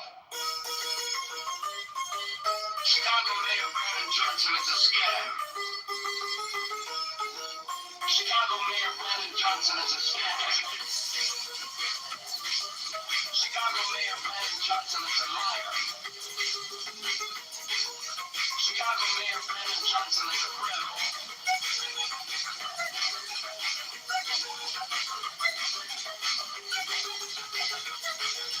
Bombs want 3 million to get the cocky knocks. The CPU is a mafia propaganda. Organization of portability is a scam. Brandon Johnson is a god. Quiet, stress everything now. Public, spending tracker now. Brandon, Johnson is a tax. Brandon, Johnson is a scam. Quiet, stress everything now. Public, spending tracker now. Brandon, Johnson is a tax. Brandon, Johnson is a scam. Reparations for black scam.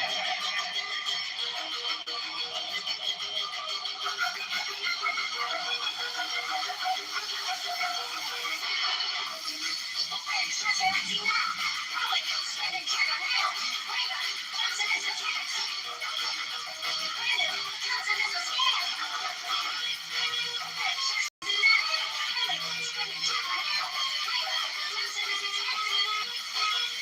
Brandon, Johnson is a scam.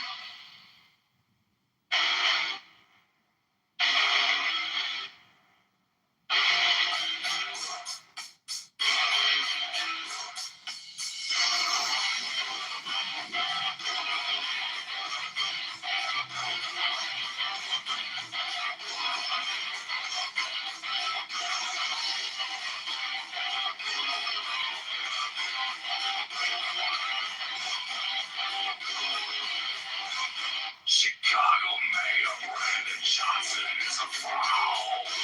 Chicago Mayor Brandon Johnson is a scam. Chicago Mayor Brandon Johnson is a tax. Chicago Mayor Brandon Johnson is a liar. Chicago Mayor Brandon Johnson is a criminal. Or else what reality is a criminal. PTU is a mafia propaganda organization. Portability is a scam. Brandon Johnson is the tax. Transparency now. Expenditure now. Brandon Johnson is the snake. Brandon Johnson is the scam. Reparation for black slaves is a scam.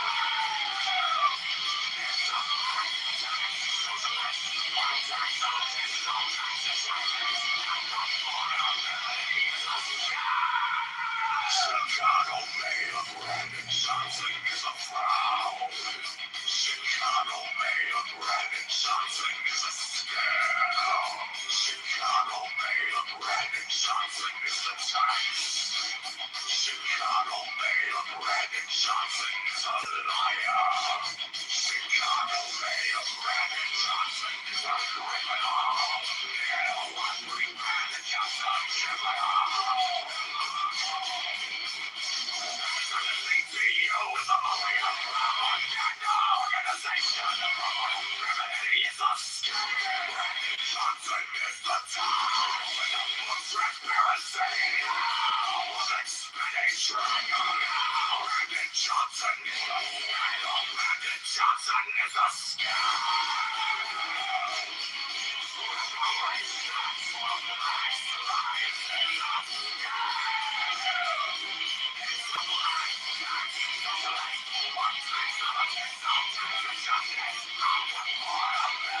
Brought to him by angels, was then placed upon this table, and the principal result of the ceremonial scrying of Sir Edward Kelly is the obtaining of the following diagrams, plates,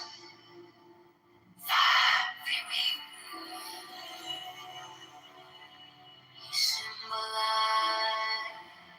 the fourth dimensional universe in two dimensions as a square. surrounded by 30 concentric circles, whose radii increased in a geometrical proportion. The sides of the square are the 4 great watchtowers, which are attributed to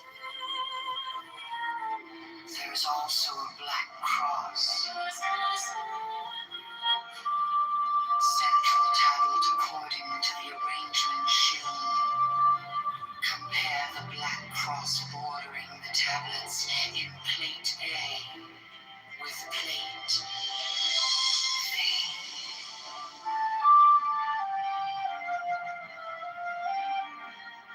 prefigures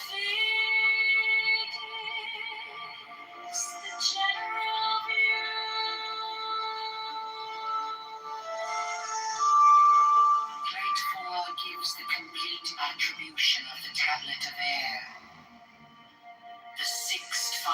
is called linea patris. The seventh file is called linea fili. The seventh line is called linea spiritus sancti. This great cross divides the tablet into 4 lesser tablets, the left-hand top corner being air of air, the right-hand top corner water of air, the left-hand bottom corner earth of air, the remaining corner fire of air. Each of these lesser tablets contains a Calvary cross of 10 squares, which governs it. Plates V, VI, and VII are similar for the other elements.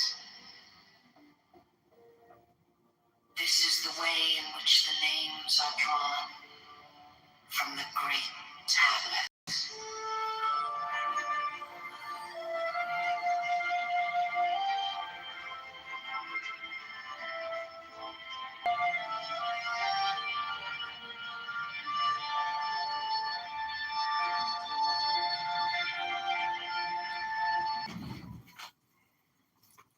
Next, the following text.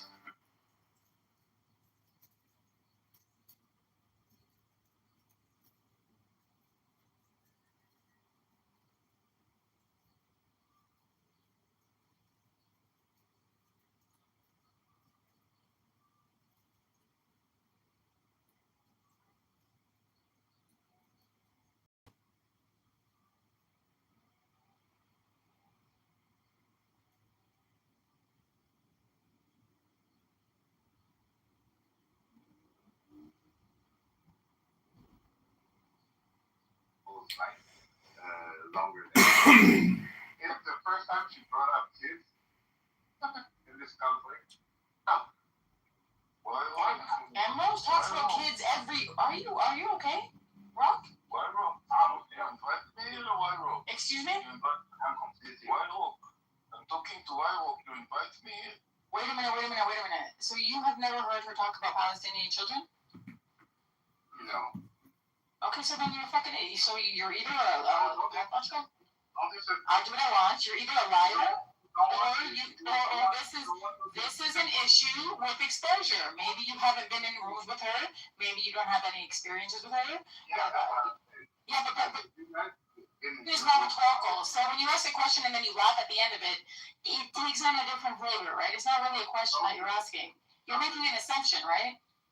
No, I was asking a question, a general question. So don't disrespect me, please. Okay, we can Sapien, what do you think? Booty clapper, what do you think? I almost wanted to speak. I am just sitting back and just listening.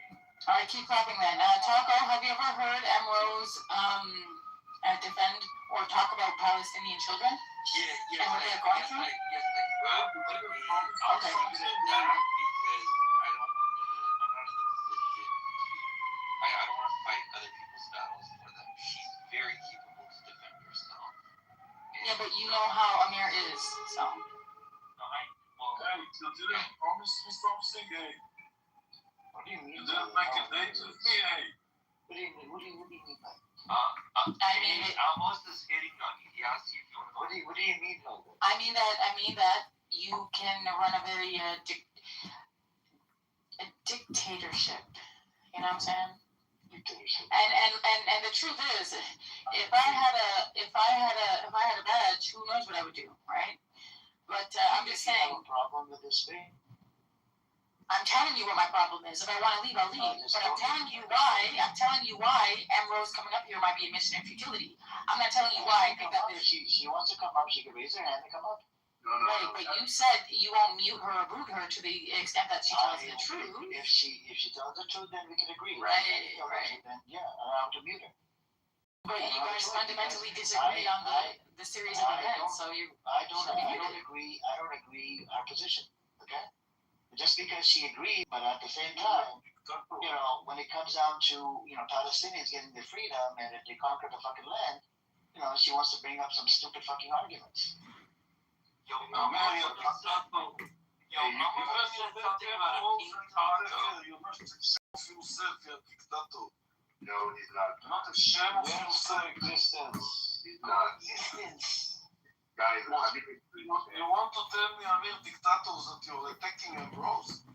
Did I hear good? Hello? I did not attack Ambrose. I was attacked Fayad yesterday. Even the woman who keep your mind, who keep your she called him cunt and whatever yesterday? Did you know that this woman has no fucking respect for people that are Ambrose called Fayad a cunt and whatever yesterday. We had things with and we'll listen to it later. And she got triggered just by over a small example, Amr, play the clip. We'll listen to it later, right? We'll listen to it later. Where does the clip begin? Does it begin at the beginning of the conversation? I don't know. We're gonna ask Shuki when he comes in. If he comes in, then we can listen to it. Otherwise, Brother Fayaz comes in, you can ask Brother Fayaz. Amos, why are you telling him to mute himself and he's agreeing to you? I want to ask a question. Pero no habla inglés, Amos. Lo siento, no habla inglés, pero... Lo siento. What are you doing here? What are you doing here? No. Hey, why you guys not letting them speak? Come on, they speak. No, this day, if Amos is a pedophile. it's a Friday, and on Friday coexistence is open. Amir promised me he will join me later. I don't call my Zionists scumbag like you, fucking disgusting animals. But Amr, why do you have arguments with Palestinians? I don't understand. Okay, open coexistence. If you want to make peace with me, you are very welcome. If you want to fight, stay here. I'm in a position. And don't listen to the Israelis. Stay here stuck to yourself. And it will bring you nowhere, only to Amir's position of war. Shut up, Amos. You sound horrible. Shut up. Amos, have you ever heard me explain this before? Amos, have you ever heard me explain to the last one who tell Amos, shut up. I don't speak French. Rocky, respect Amos like that? You love him? Yeah. Congressman, you talk about why were you having argument with Palestinians? Do you think Palestinians have a right to first? Why were you having discussions with Palestinians? It's a mere dictator. We don't let the What are you talking about? Potatoes, tomatoes. What are you even talking about? I was shocked. In the room, and I hear Amir talking against the Rose and say amazing. The woman is so much for the Palestinian against Israel. Isn't it time for you to start your room, Amos? It's about now, isn't it? You should go. Start your room, Amr will join the show. We'll come and join. Go and start it. We'll all be there. Did you talk to me? To tell him that he must join me too. Yeah, he'll be there too. He just messaged me and said things up for it. Yeah, we'll all be there. We'll be there. A lot of people. See you soon, Amos. We'll call you. Don't call us, we'll call you. So stupid, only one. Okay, shut up. Amr, I really want to know why were you having argument with Palestinians?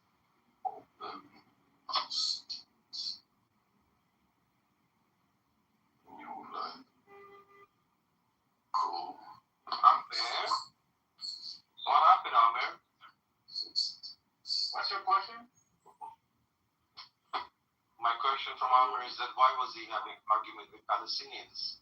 I think he supports Palestine. I think the solution for Palestine will be what Palestinian people want. Piece of shit. Carlos, what are you even talking about, man? Are you stupid? Are you tired or what? Are you out of yourself? Mike is calling a shit or what? Don't tell me you're right, you know. The loser. Chaco, that's exactly what I'm saying. He's literally counting and shit. Hey, you guys, when Amos is the kind of guy when he FaceTimes, the camera's like in his nose. Oh, yeah. So you have to understand, people like Amos, Black Rabbi, these are assets for Armor.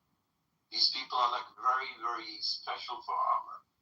Like no matter what they say, Armor will never kick them out. I didn't say anything. I think Amir is doing his afternoon prayers. That's why he's not speaking. Afternoon prayers. Okay. I know you're trying to make them all. Amir's back. Okay. When he was trying to egg you on there for about 5 No. What are you doing? What did you say just now? I said you were in prayers. I said you're doing your prayers. That's what. Yeah, I do have to pray as well. I know. So, Amr, my question is, why were you arguing with Palestinians? Which ones did I agree on arguing? The other day, you were asking these Palestinians what they're going to do with the people who are living at the place. Are they going to kill them or kick them out? And they said that we have nothing to do. Why would we kill innocent children, Jewish children? And you said, no, it's not your problem. Which ones? The other guy you were having an argument today also we had, I think earlier, two Palestinians. Which ones?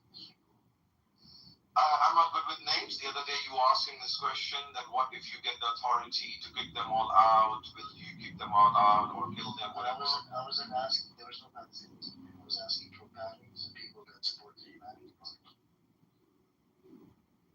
And I asked you the same question. You changed it. It was a hypothetical. So what about my hypothetical question? The answer, bro. I don't even know what question you're asking.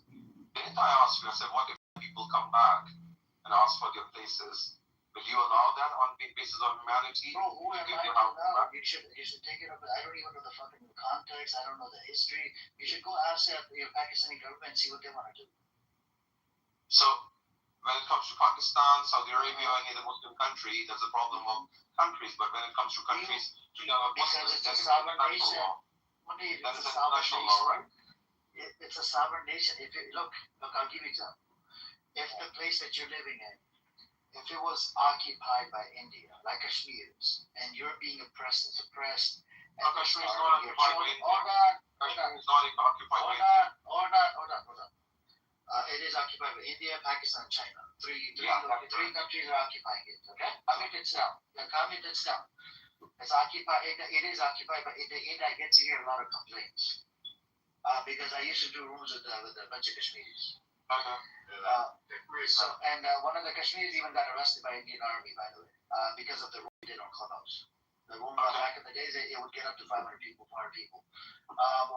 So the if your land right now is called Pakistan, it's a sovereign nation.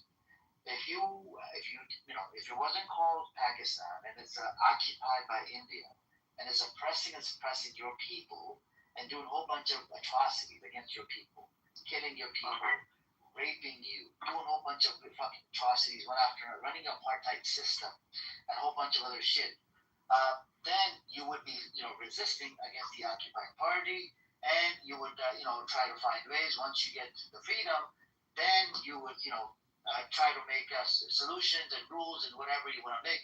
But now, since you have a nation, it's called Pakistan, you're going to have to take it up with the Pakistani government. Okay? Okay. Now, where is this logic of yours in Balochistan? Balochistan is also occupied by Pakistan. Balochistan never wanted to be part of my country.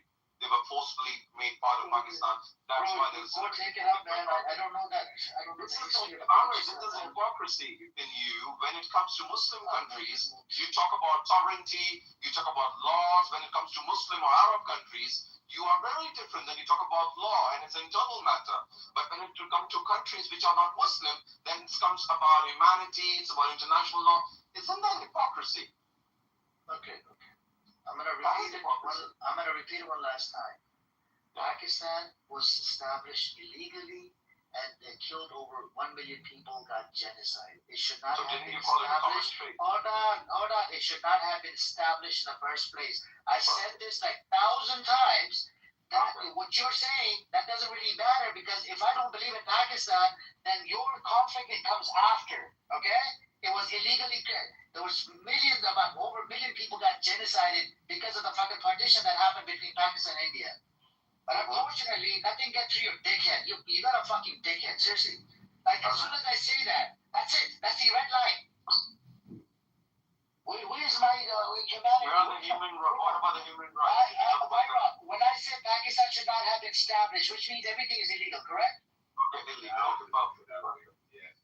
This retard fucking asking me the same fucking question day in, day out. Attention, Lord. So the original people, my fellow Catholic people who were kicked out of our Pakistani region because of their religion, if they come back to my land as a Muslim, I want them to come back.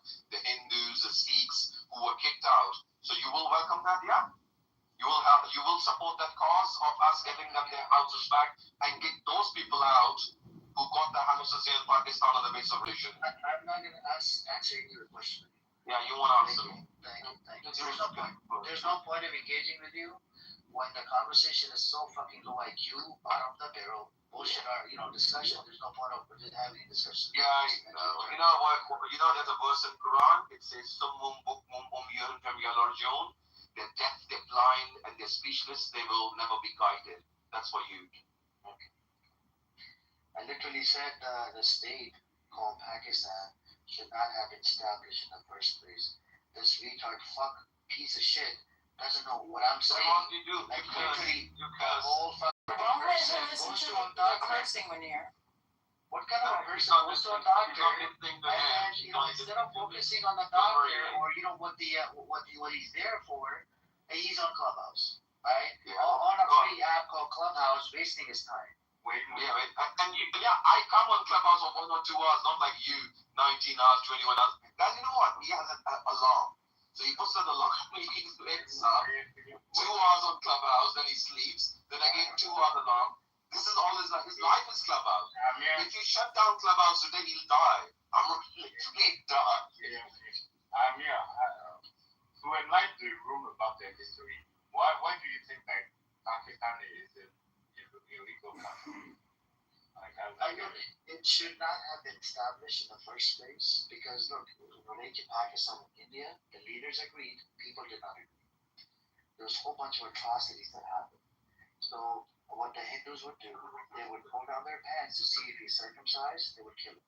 That if it turns out to be circumcised, that's how they would check to see if the person is Muslim. And if it's a Hindu, then it would not be circumcised, whatever.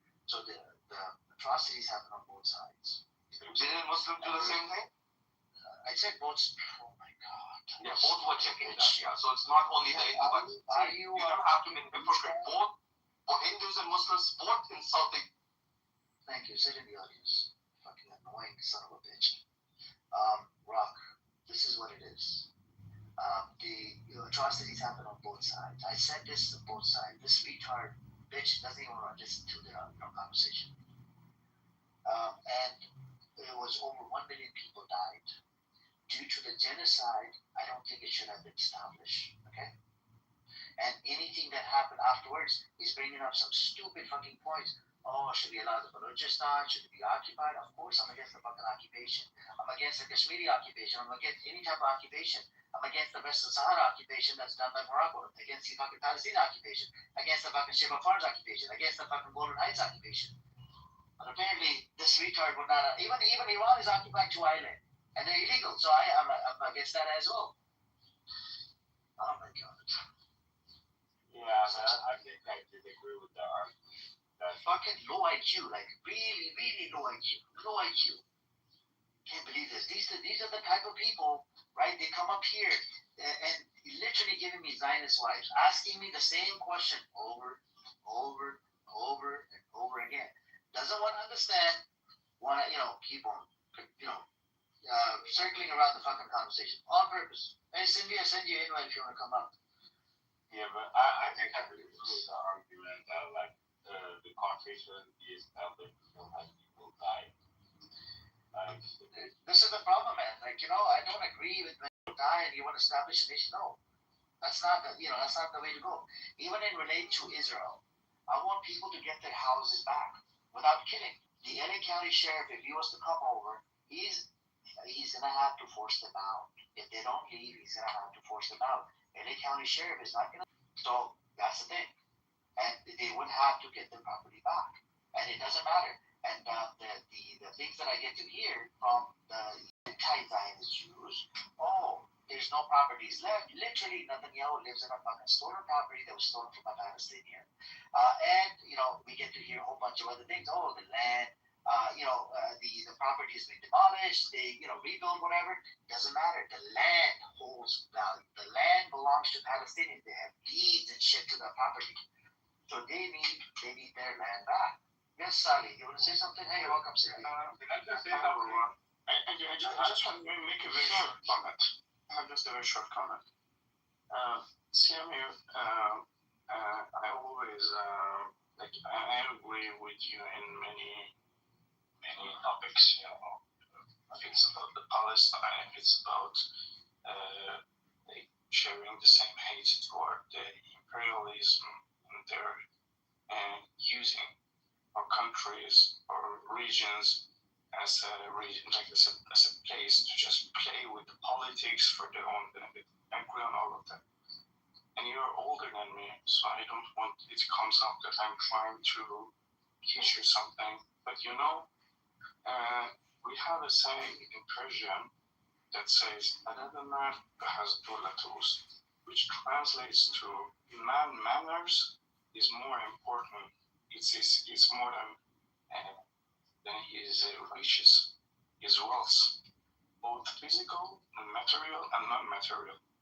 So when you say that you don't the country as Pakistan should have existed in the first place, I get that. But when you curse him and you call him stupid, but it doesn't matter how good is your point. And as much as you don't care for other people, how they see you, but if you try to use this room as a platform for people share ideas and learn from each other, this manner doesn't help anyone to understand something better. And I'm saying, what he said, Sally? Do you know what he said? He maybe said something wrong. No, I'll repeat his argument. Okay? He knows my position from maybe like 4 weeks ago. I told him this multiple times. I said it about 1,000 times. There was a partition plan. There was a genocide that took place between India and Pakistan. Leaders agreed. People did not agree. Okay? People did not agree. Leaders agreed. Ace was here. I can bring you multiple witnesses. Multiple times I've said this. There was over 1 million people died. And how the Hindus used to check. They would pull down the pants of Muslims to see if that person is circumcised, then they would kill him. Same thing on the Muslim side, they would do the same thing. And there was a lot of atrocities. People, the women got raped, they got, taken in, and there was a lot of shit that happened, according to historians and scholars or whatever. I've said this about, 1,000 times to believe. Ace knows this, everybody knows my position. I don't agree to, and I multiple times. At one point, you get fed up and tired, right? Sally, if the same question is being asked by the same person 1,000 times, how would you react? I understand. First, thank you for giving me a background on what was it. Yes. I appreciate that. But still, there is a discourse, and I totally get your frustration if you don't feel that you're being understood. But still, there is manners in the conversation that should not be crossed, because we are trying to make here a discourse, and you as a moderator call someone a stupid bitch and pick all these names. It's just out of the character, out of the right. And then saying I don't want to be I'm preaching to you. You are older than me, and we are having a lot of common points about all these topics, different politics and other stuff. We have our disagreements too. I'm just saying this. I'm not just you, to everybody that doing these discourses. Okay. Let's just not forget the manners. Okay, That's I'm gonna ask you this question, Sally. If I were to accuse you of Raza Pahlavi supporter, you support the Raza Pahlavi, you like the tomato, and I keep telling you this, that you're a Raza Pahlavi supporter. I keep telling everybody that you're a Raza Pahlavi supporter. At one point, you're gonna lose your marble, correct? Yeah? You're gonna be like, fuck, no, I don't support Raza Pahlavi. Hold on. And I even, say that, you support the attack on your country, you support, the attack on your nation. But I start poking the bear. I poke you all the time, and I spread this fucking false narrative. How would that make you feel? Would you snap one time? I think you would snap. You would get triggered. I wouldn't get triggered, but at the same time, like there is this self-control, self-composure that I don't let someone steal my peace of mind. In this space, I don't really care, Sally. In this space, I offer limited freedom of speech. I don't really, I don't care. I like cursing. This is part of my, okay? Okay. I like cursing. I like cursing. I don't really get $2. No, hold on. I mean, I'm not gonna lie. When I have a green bean, I conduct myself completely different than I do when I don't. Because as a mod, I believe the most important part of, the most important piece in this room or any room is to move the conversation forward, to engage intellectually so that we can all learn something or teach something, whatever it is. But I also believe that respect should kind of be a baseline, right? And to the extent that it is not being adhered to as a mod, people can call it abuse. Then that person doesn't want to do the aforementioned, right? They don't want to engage intellectually. They don't want to build. So they don't necessarily need to be here, right? As a mod, you can make those distinctions and you can make those decisions. But I guess I've been running this room for about 2 years, right? And people have problems. Yes, there's a lot of people who have problems. There's a lot of people who don't have problems. If you don't like the space, be quiet. Simple as that. Nobody's forcing you. I don't have a gun to your head. If you like the space, you're welcome to be quietly. And some people, they do. And as a mod, it doesn't matter. I don't really give $2. When you talk to Zionists, I keep my emotions to the side. I used to cry for the Palestinian children. Right? The amputee, largest amputee in Gaza. But what did I do? When I started debating, when I went hardcore, I forgot. I said, I'm going to have to keep my emotions to the side, and I'm going to be really blunt. But when it comes down to it, I'm very fucking blunt. I don't really give $2. And when it comes down to it, yeah, if you try to provoke me and you do this on purpose, and this fucker does it on purpose, all right? When you do it on purpose, you're gonna get a bitch slap by me in my space, and I like the smoke. And boy, the smoke is done. Okay, get the fuck off my stage. That's it. Simple as that. And if you guys don't like the space, you welcome to be quiet. I started with 3 people about 2 years ago. And the first room I hosted was called Therapy Room for Zionists. And that was my first title. I started with 2 or 3 people. And then it went up. A lot of people became part of it. A lot of people realized that, yes, the genocidal conversation that happens in this space, you have to keep your emotions to the side. And the amount of shit that I've heard from a lot of these Zionists, terrorist Jews on this fucking app, not just Jews, even the fucking Christians and the Pahlavi supporters, during the 12-day war, these fuckers used to come in here, and guess what? They would actually say that they justify the killing of children in where? In Iran. And it would rub me the wrong way, because I saw the amount of children I saw that got killed during, the so-called the war. That was sick. Yeah, make sure, remember my position, okay? And you gotta stop asking me the same fucking shitty question, okay? And this is not a Pakistani rule. This is not a fucking Pakistani rule. Stop trauma dumping on me. Okay. What about Canada, though? That's like asking about Canada or America. Well, he's talking about Pakistan. A lot of people don't even know about Pakistan. I'm just saying, well, I knew about Pakistan, because I know about the friggin' the British. I know that. But I'm just saying, that's like asking, if you ask an Israeli, oh, what should happen if as an American or Canadian, what would you would just be like, yeah, you know what, I think that I'll just leave. Like, you could ask the same question, the same premise. It's more complicated is the point, right? It's more complicated than black and white. I said multiple times Pakistan should not have been established. That's the red line. Neither should, no, America should not have been established either. After that, America should not have been. And look at what America's doing now. That's just the point. I don't know where you're going with this, man. Respectfully. Come on. Yeah, you want business out there. Let me calm me down. I'm going to talk to new people. What's up, Sam? New people. From Sydney. Hold on. Wait for your turn, money. Wait up. How you doing this time? Doing good, man. Eid Mubarak once again. Oh, thank you. How you doing? You good? Yeah, it's just been a busy day, man. I got so much done, but... I see Electronic Intifada. Do you watch it? Say again, please? Do you watch the Electronic Intifada video?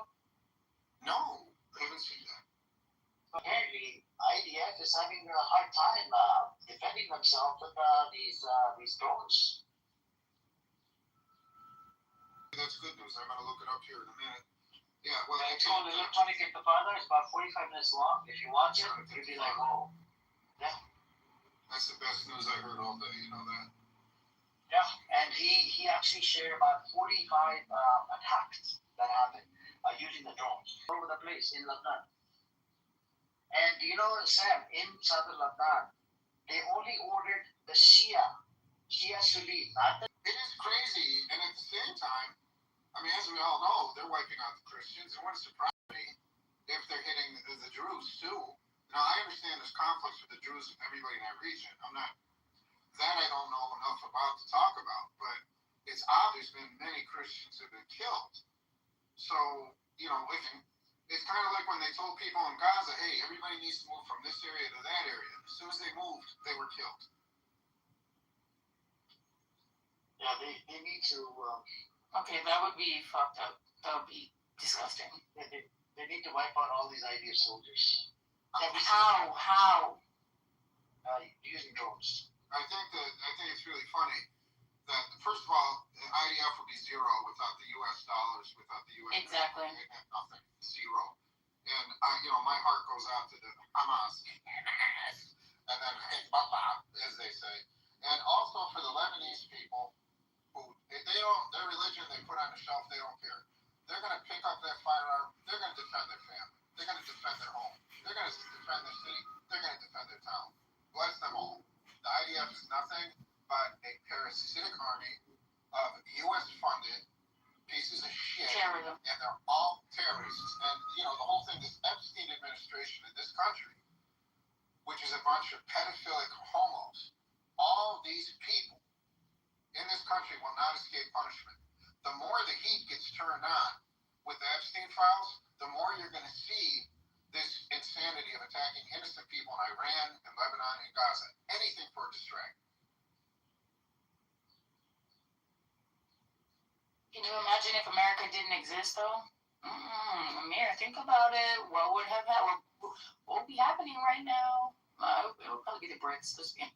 They should not have existed. It was they killed a bunch of Native Americans, enslaved black folks, did a whole bunch of atrocities to build this nation called America. It's a man-made state by the white Europeans. Which country? I'm sorry. America. I don't agree with that. Zaire? Oh yeah, you know you are a Zionist. Never mind, Simeon. I'm an American. I'm proud to be an American. I have patriotism. Okay. You have lipstick. America. You live in America. Amir, you live in America. Most of you people live in America, yet you're talking shit about America. What are you going to do about it? You know, in the first place, they killed a bunch of people. And if you look at it from that perspective, I don't think you would agree, right, that it should not have been established, right, killing Native Americans, correct? I just want to know what nation on earth meets your moral standards of a just way? That's a different point, Sapien. I'm just but I want you to. It's just like I don't know why you like. So this is why you support the terrorism in Palestine at the hands of the evil, soulless Zionist fucking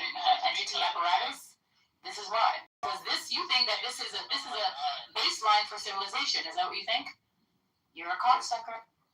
They can't. Amir, is it just because America is the most powerful nation in the world? No. It's because you're a pillow biter. That's why. Okay, look, it exists right now. It's okay to exist, okay? But what I'm saying is, the way it was established, but now it exists. Now we can't do anything. It just, it is what it is. It's called America, right? You get it? Like, the way it was established, that's what happened. Why, by killing Native Americans, just like what's happening to Palestinians. They native to that land, people that are native to that land. That's how Israel was, right? Kicking them out, destroying 500 villages, and, done a whole bunch of atrocities against them, and they're still killing them, right? Still trying to genocide them in 2026.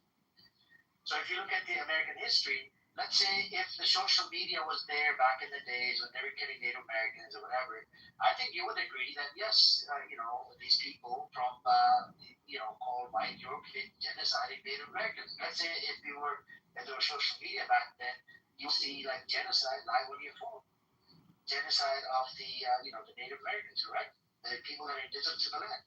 So you would disagree at that moment, correct? And when they started enslaving black folks at that moment, can you imagine if you were to see it on your phone? No, he agrees with that one. You would disagree with that, right, JP? That these fuckers have been enslaving my people. You get it? So, but now it's established. Look, now the state called America established, and that's it. I mean, there's nothing we can do. You see what I'm saying? Is what's done is done. What happened in the past, it does have a deep, dark history. Okay, Amir, let me ask you a question. Hold on. Girl, hold on. So obviously we can say the same thing about any nation. Not all nations are built the same way. Except for Iran and some of the nations, they've been there for a while. Iran is 3,000 years. Yeah, we were kind of bosses, I can't lie. They did their thing. But the same way, or that same, I guess, analysis, you can make the same analysis. Well, actually, I consider Israel a pariah. Their conception and the way that they came to be.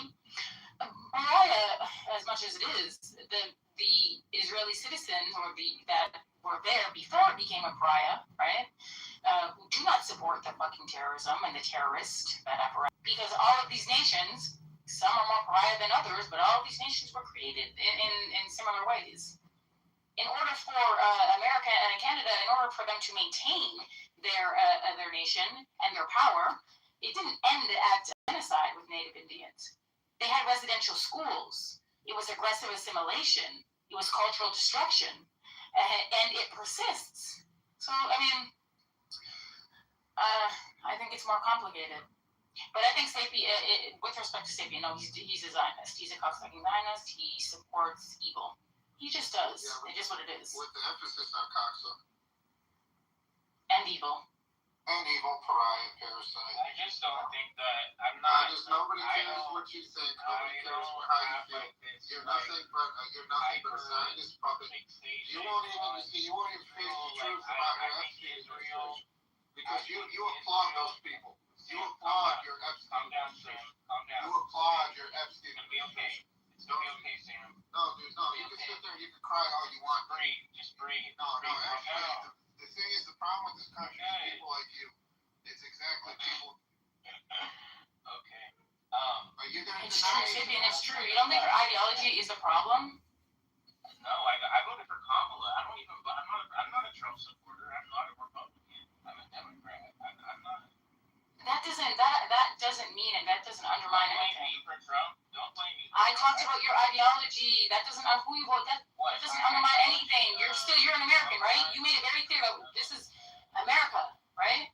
Yeah, I think America. And you support a terrorist organization. You do. You think they're well within their right to engage in terrorism. You do. You call it war. You call it defending themselves. I've heard verbatim you've said this. I'm for compromise and peace. That's what I want. The only thing you compromise is Guys. As long as I, what are you trying to say? No, you're a terrorist too. You are a clubhouse terrorist. They need to go back to their own camp. Yes, you are an intellectual terrorist. You come in this room and you fucking lie every day about your fucking terrorist fucking Zionist organization. You're an intellectual terrorist. You're an emotional terrorist. I have a different perspective. You guys just want to fight all the time. Yeah, guys. You guys just want to do endless fights and endless deaths. Hey, shut up, there'll be no fighting. If you shut up. Wait, no. Can something cannot give this point of view. We cannot understand what he's saying. Oh, shut up, Amadou. Thank you so much. I believe, like I said, he's friends with Mandela. I think the Palestinians should have a state. The Israelis should have a state. I think the Palestinians need to accept that Israel is here and stop trying to rewrite 1948. It's not productive. You think they started in 1948, idiot? It's not productive. Israel is established. I think you have to just get used to it. It is what it is. But if you continue to resist, this is what Pomelo wants. And it's getting active now. It's first of all, it's not working for you. It's not working. It's just making your situation worse. You sound like an 8-year-old, an autistic 8-year-old. It's just like y'all just want to keep fighting for the principle of it, and I mean, I guess it's just I don't see the fruition of it. Practically on the foot. October 7th was a gigantic thing. Let me finish. Let me tell you something. Why do we have to let you do anything? Let me tell you what the Palestinians did. Why don't you just say No, don't tell me what they did until there's a verified report outlining it, okay? No, they literally just... Because there's a reason that they don't talk about that, right? Bro, stop. You know, this guy does a lot with his ass. He talks on it, he gets it out. They just kissed it goodbye. They literally just kissed their chance at a two-state solution. Now you should really scrutinize October 7th. Based on what you just said alone, even though everybody else knows that, the thing that gets me right? Why the fuck would they? Why would they do? Why? Why would they do that? Filled with anger, and there's filled with so much Yeah. They can't see straight. Why would they do it? Why? People who have managed to fucking endure. They have managed to endure and still maintain their fucking humanity because they don't want to kill all Jews. Have you spoken to them? Some of them do. Some of them, but that is not the majority. And you don't speak for them. You don't even speak to them. They don't want that. They want fucking peace. So why would they have done October 7th? Why would they facilitate that? Who benefits more, do you think? Who the fuck would benefit more? You are a Zionist evil piece of shit. That's what you are, cocksucker. You're going to hell. Hey, can you chill a little bit? Tama, can you shut up? No, I'll chill. He's right. I'll chill. No, but you bring up a valid point. How is it a bunch of guys with hang gliders? Shut up, stupid. How does it a bunch of guys with hang gliders and tractors can break into the most protected country on earth because the United States fortified them? The United States armed them. The United States trained them. The United States provided all this technology. It wasn't like they just came out. I'm not done talking. You got there. They launched their shit on a rocket. Shut up. You ain't no they overwhelmed the Iron Dome. So you can shut up. You're a liar. Like it wasn't like they just came with paragliders. Like woohoo. Like that. Shut up. Shut up.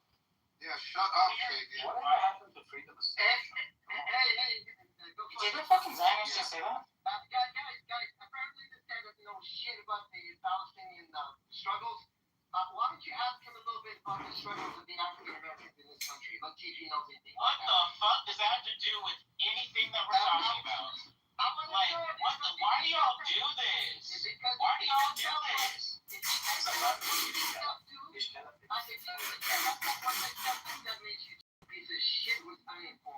Those are two completely different people, two completely different situations, two completely different circumstances. It's not equated. I want to know about everything since slavery, moving on to Jim Crow. Israel's failure to surveil. Okay, my game, Muhammad. I'll play your little game. I need you to tell this about slavery, moving on to Jim Crow. Let me tell you something. Oh my God, bro. To get back, I don't want to hear about Palestine.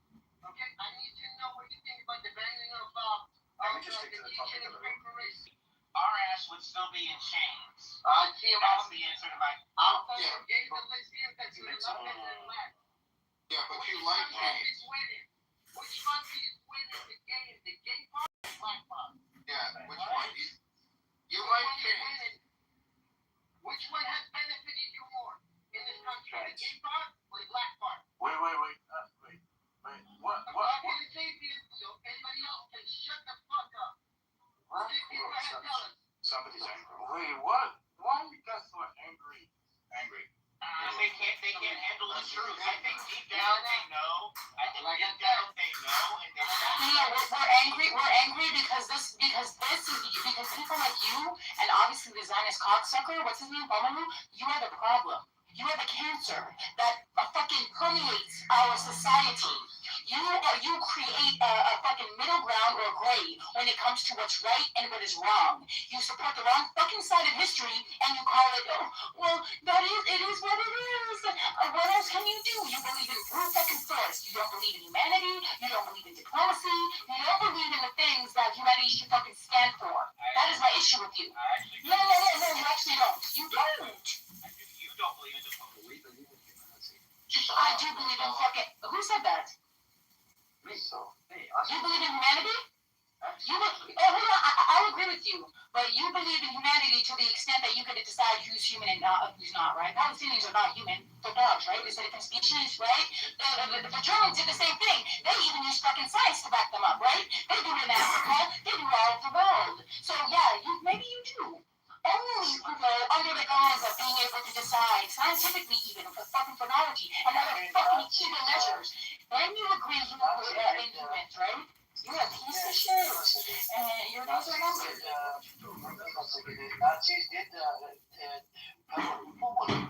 Nazis didn't use dogs to rape Jewish people, right? Did they? Yeah, and it's just mentioned at the Wadi Yashin Museum inside Israel. I'm sorry, didn't Hitler say that they're not human? Yeah. That they're not human. They're not human. Hitler, maybe he was a humanist and humanitarian. Who knows, right? Is that what you're saying, Cordo? Fucking idiot. They learned it from us, which was a Nazi. These Zionist terrorist Jews that live on that fucking land. They learned it from what? Learned it from the Nazis. They applied same tactics on the Palestinians because Nazis did to the Jewish people. I didn't. When did I say the coin clipping? You were talking about coin clipping that day. When did I say that? Earlier. Last night, remember, I was reading the chastity book. I remember.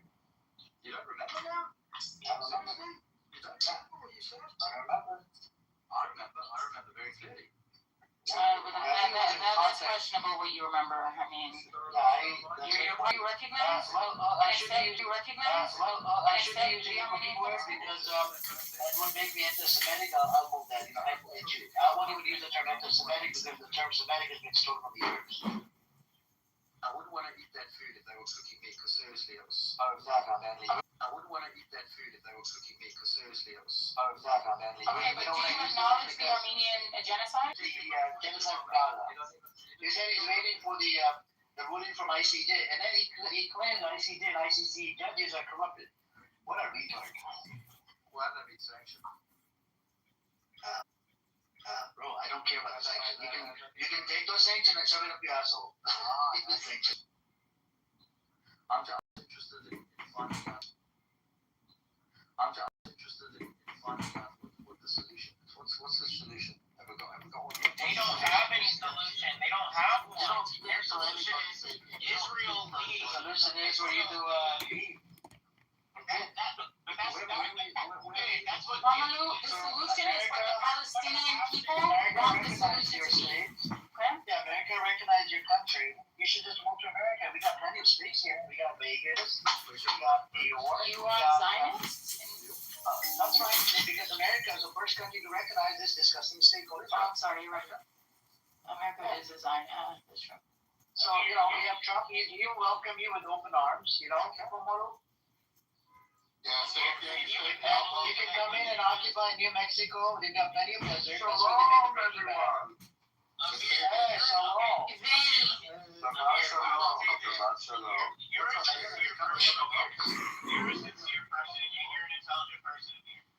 what you just said is not a solution, and it's not a strategy. Can you admit that? The non-Zionists, the anti-Zionist Israelis, I have a solution. They yes, it's an Akbar, you need to read about it. And then they became refugees. They created a refugee organization called UNRWA. And UNRWA now, I think, has like, I don't know, more than 7 million registered refugees. Some that are living in Judea and Samaria, shouting for freedom. And I say, let my people go. Set them free. Let's understand that this is a refugee issue. Some of them will be integrated within Israeli society. This is an engineered refugee. You made them fucking refugees. Yeah, it doesn't matter. It doesn't matter. No, it doesn't. You don't go from being a fucking original refugee in a squatter to fucking dictator. Some in Syria, some in Lebanon, some in Jordan, some in Egypt, some in Iraq, some in Iran, some in Yemen, some in Libya. There are many, there are like, I think, 57 countries, right, that they can choose from. Maybe some even in the West. Okay, that's a solution. Within one generation, did you hear? Within one generation, you solve it in a humane way. Okay, Amir, did you hear the solution? Suffering, He's Romania. Let him finish. Are you done barking, Daniel? Education. So this is my solution. Thank you. Okay, my solution is the big, I think what they need to do is America was the first country to recognize this, this Jew land called Israel. But they might as well, move to America. We got plenty of space in America. We got Vegas. Okay? We got, what else do we have? We have New Mexico. That's where Breaking Bad was made. You don't want to be in a place where Breaking Bad was made? You're talking about the Hollywood industry. No, for you people. The missing is, and it's not the same. We have a state. Yeah, Breaking Bad. I'm not saying, I let you speak. Can you finish up?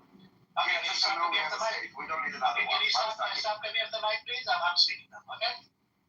So we got plenty of space in America. Where Safety lives, I'm sure he's got some space in his backyard as well. He could probably build one of those tiny houses, right? He could probably pack, how many people you would be able to pack? Like 3, 4? I think you can. In Los Angeles, they passed the ruling. You can actually have many houses because we're running out of housing, crisis, and we have a housing crisis in Los Angeles. So, Sapien can welcome you guys. New Mexico. We got space in Arizona. We got a lot of space in El Centro. It's right there next to the Mexican border.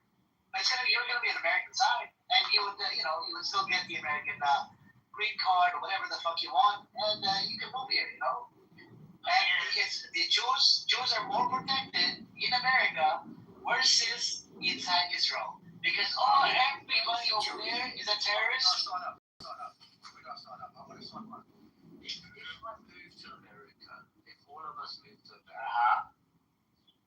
What's going to happen? The Americans that hate you, for example, me, I hate Zionists, right? On peace. They are the ones that actually want a solution that is viable and in the best fucking interest of Palestinians. So the Palestinians is do not let you leave too, Daniel. No, you leave too, Daniel. It's been more than 8 You're an original refugee. They are stateless, but we are not refugees anymore. This is what you're missing. Yeah, we are not. There are many refugees in the world that are handled as refugees. I know. It's sad, it's pathetic, it's immoral, it's inhumane. Your fucking Mariah state is a fucking scandal. Okay? That's a mistake. Be human. Yes, have some morality. Have some humanity. For fuck's sake. Although you used to say once upon a time, I do remember a couple of years ago, you used to profess to be a Zionist. You yourself said you were a Zionist. Then you changed your mind. Okay, fair enough. But you hate Zionists now. And now all of a sudden you want them to come and live in your country. I don't understand your solution.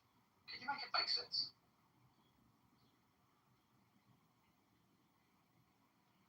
Amir was never a Zionist. What the fuck are you on about? He was. I swear. No, he was. He was a I don't know what God you're referring to. He's wrong. I'm a Zionist. Do you know one of the Jews should have two states? Self-determination. I'm a Zionist, he said. Yeah, that's what he said. Those were his words. I mean, if you don't know how to take things tongue in cheek, I'm very sorry, brother. Like, you need to work on We yourself. have very serious conversations about it. He was open about it. Remember that on there? You have to understand when he's making hypothetical circumstances, when he condemns someone or something, that whether or not he really means it, he's just trying Why to would get he profess to be a Zionist? Why would he do that? First of all, not. He's literally not, by definition, a Zionist. Well, I'll tell you what, all of your Zionists are the same. Well, every single one of you. Okay, well, you're delusional. You need mental health. I'm not. I'll tell you why. I feel sorry for you. The more you talk, I feel sorry for you. How do you answer it? Why? Why am I? You do not know why, don't you? Tell me, Mike. Go ahead. Why am I?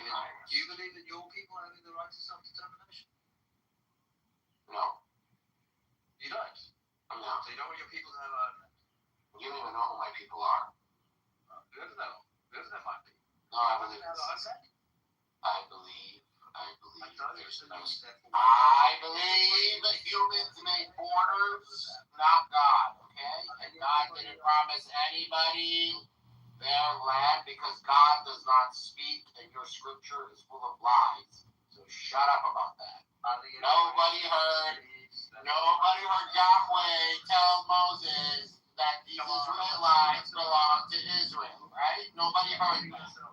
You guys just have some bullshit books. I already told Adi about this. You don't even know prophets existed, okay? You don't even know. None of your Old Testament prophets exist. But even in the Balfour Declaration, it didn't say nation.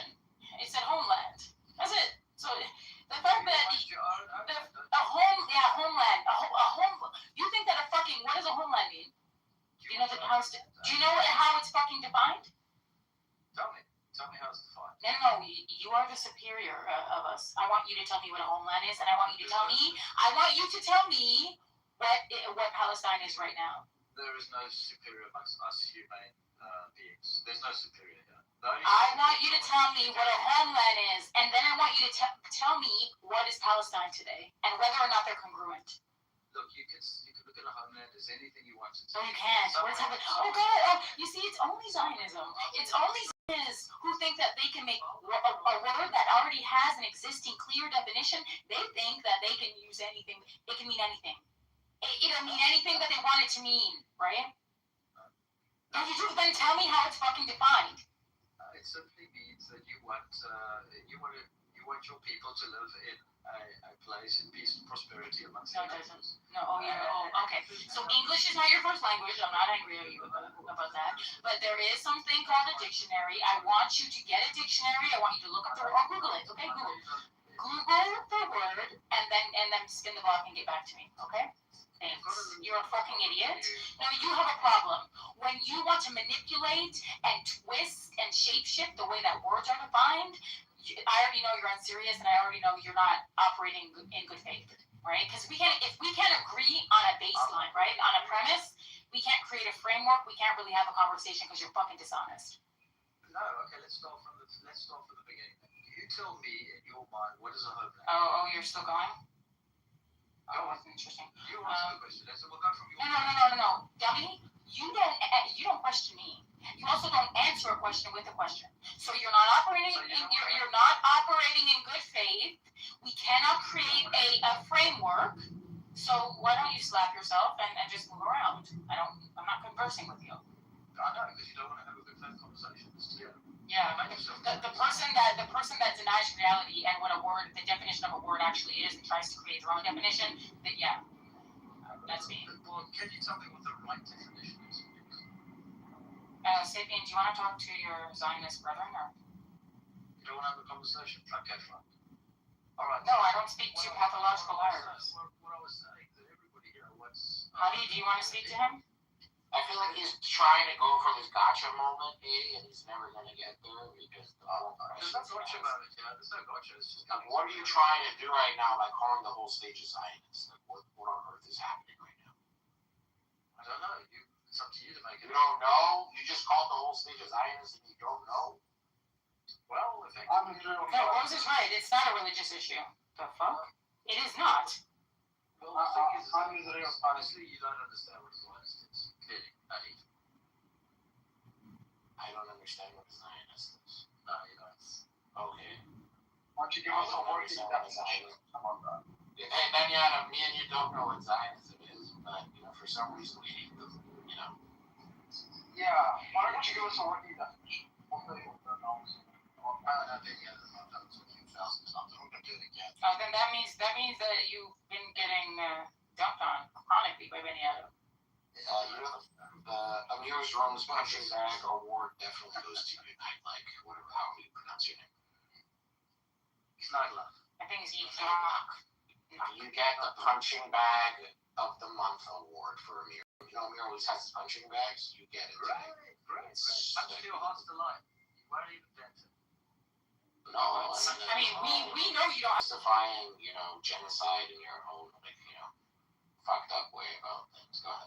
Now we got back to genocide. Yeah, determinism and owning land because your scripture said so and all this. Yeah, go ahead. Yeah, scriptures. Your God's chosen militants. What are the God's chosen militants? You heard God tell you these things, and all of us didn't hear God, but you did. But it says that's a claim, right? I mean, come on. y'all took their religion. Come to the rescue.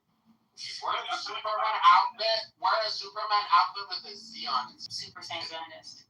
No, don't insult Satan. Y'all jacked. I'm sorry. Fine. I'm sorry. I apologize.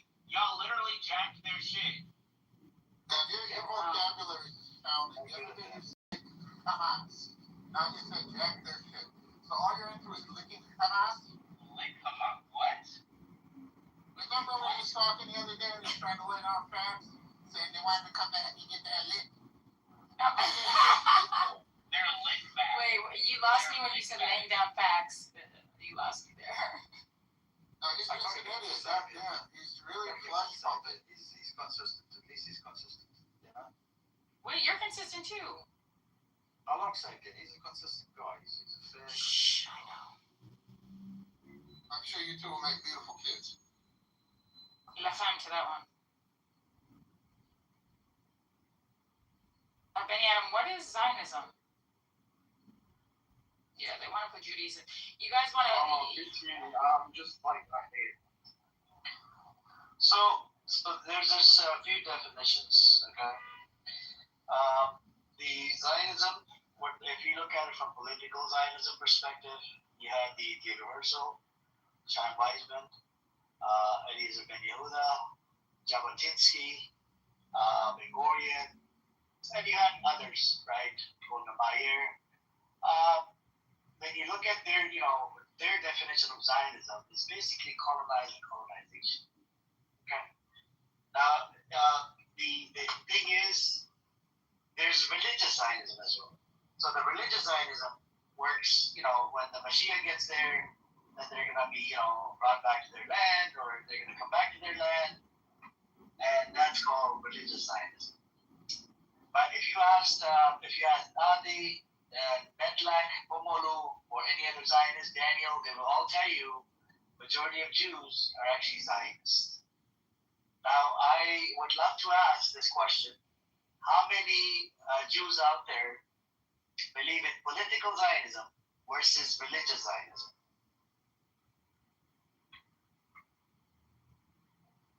Eagle is here. Maybe Eagle will be honest to give us the answer. Eagle, how many Jews out there believe in political Zionism versus religious Zionism?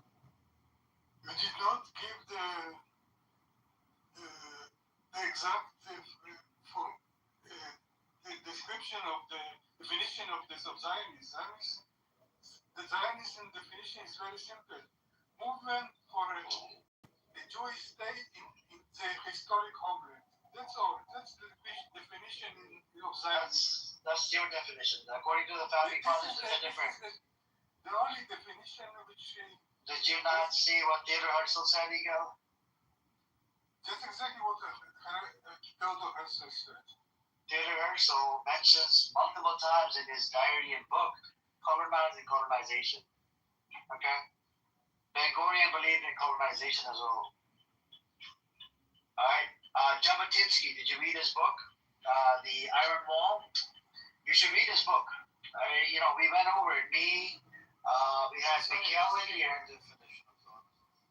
Okay, did you respectfully? Once again, Zionism is about creating a Jewish state in the Jewish historic homeland. That's all.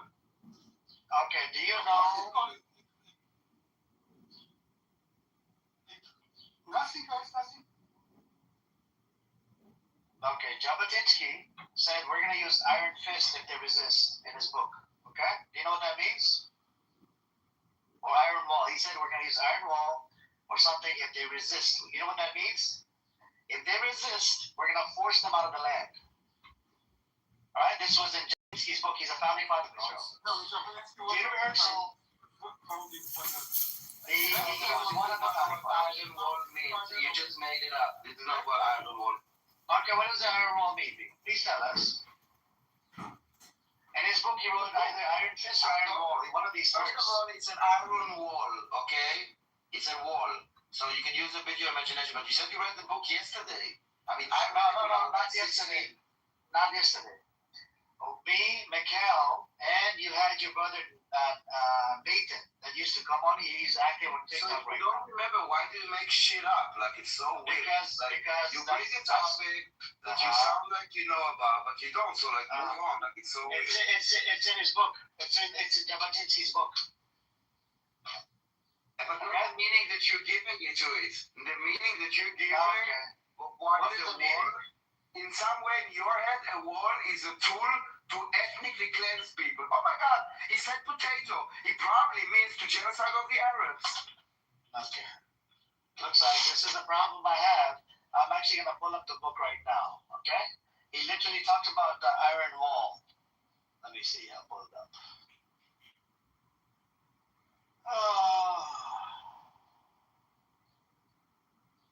I like how you try to educate them about Jabotinsky. Yeah.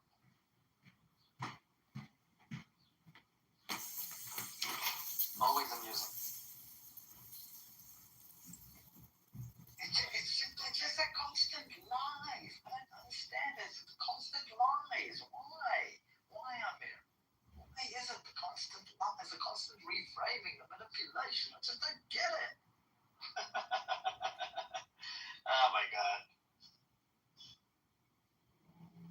Yep, that's what he said. I actually pulled up on the on my what is it? I used up Perplexity, by the way. And I actually asked a question. The question I asked is, according to Jabotinsky's book, did he say he'll use iron wall if the Palestinians resist? It said yes. And this is exactly what he said.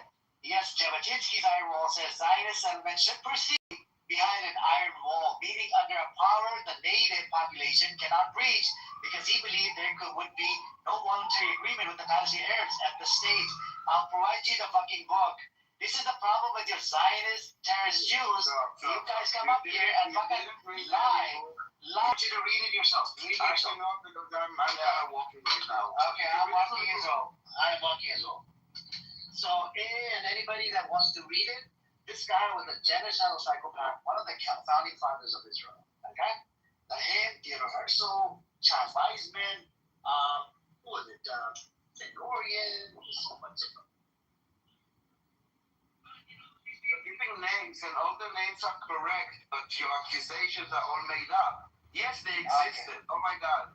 You're blaming them for existing. Just this name, and Jabotinsky and history. I don't mean, it's not even made.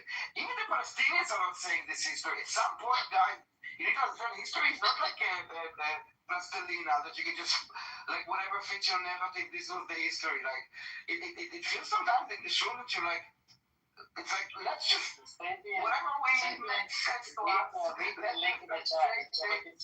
hopefully no one will catch us. And a lot of times, yes, it works for you because people don't care with this. I mean, I don't care. But at some point, like, if you start to believe yourself with all those lies, Wait, come back. That's it. How come when we argue with Zionists, their response always sounds like they're victimizing themselves? Like, how could you do this to us? Why are you arguing against us? Why didn't you understand that I don't care? You doing it to yourself. What are we talking about? What are we talking about? Daniel is defining it? Oh, he's saying why he's upset at him here for defining Zionism. No, he didn't victimize himself and shut the fuck up. He didn't say anything. You shut the fuck up, man. He didn't victimize himself. Later, Why you over I here? already embarrassed you last time. It doesn't matter what we say. Absolutely. It doesn't matter what we say or do. We are Look, hey guys, let's take an intermission. So Abby over here, he's a secular, listen to this, look at this. He's a secular Jew. They think that if they would say something, it would become reality. You know, Hold on, this is true. Hold on.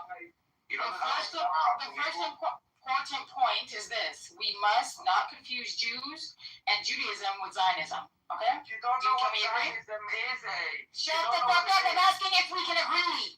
But you don't know what it is. Oh, we can't agree. You know what? Tell me what Zionism is. Tell me what Zionism is. Hold on.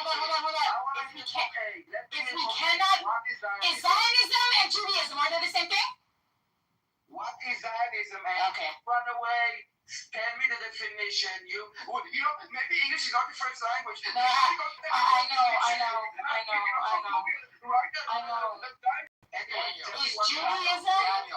Is Judaism and Zionism? Zionism is. Okay. And then we'll go to Judaism. The fucking actions and the terrorism and the colonization. That's the problem that I have, okay? You conflate it. You're not gonna confuse me, dummy. Interchangeable. I think you're fucking What is Zionism? What are you talking about? What is Zionism? Do you know? Are you gonna tell me? No, you're gonna tell because you hate Zionists so much and you don't hate Jews. Okay, can you tell me? No, you Zionists, not Jews. You made it very clear that there is a distinction between Zionists and Jews. Why? I'm sorry, She Emerald. doesn't know why she Emerald, are you a Zionist or are you anti-Zionist? Ambrose is Jewish, she's Israeli, she's anti-Zionist, okay? Exactly. I'm asking So you. there's your answer. Isn't that your answer? If she can be Jewish and anti-Zionist, what the fuck does that tell you, stupid? I don't know, tell me. What is Zionist? Okay, I'm not gonna engage with the fucking retard. Okay, I don't know what Exactly what he was saying. Zionism and Judaism are distinct belief systems. Shut up for a second. Calm down. Oh my God, Daniel. I mean you. The reason I'm talking about anti-Semitism is because Nazis. I need to get an umbrella for everybody in the audience for your Zionist terroristic fucking tears. There's crying all over the fucking stage. I apologize to everybody in the audience. It's crying. Lift up your umbrellas so that you don't get drenched in his Zionist terrorist fucking tears. Get your umbrellas out, everybody. And I for him, I am going to play the world's tiniest violin. Here we go. Can you hear it? I am playing the tiniest violin for you, dummy. Here you go. There you go. What is Zionism? After all the argument, are you going to move on? My point was made. You made a claim that you said we hate you because you're a Zionist. We don't hate you because you're a Zionist. We hate you because you're a Zionist. You sound like a stupid genocidal maniac. Anyone that want to use this word needs to tell you what it is. We don't hate you because you're a Zionist. You're a coward. You sound like a stupid You're a coward. You're a Jew-hating coward. At least be a proud Nazi. Say Jew.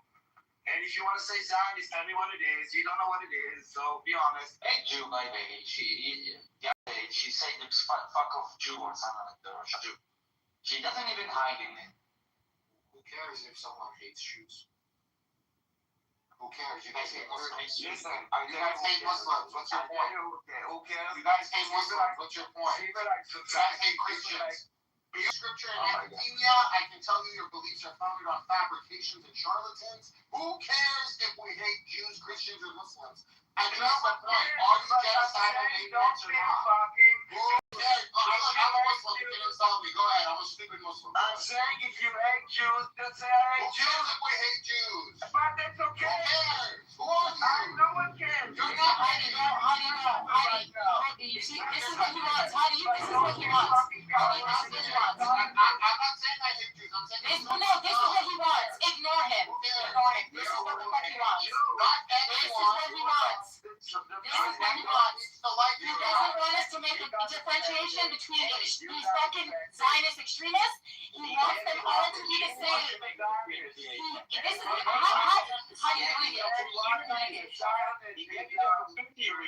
Let Emerald talk. Let her talk, okay? Because you don't know. No, Emerald knows though. Shut the fuck up! Hey, calm down there.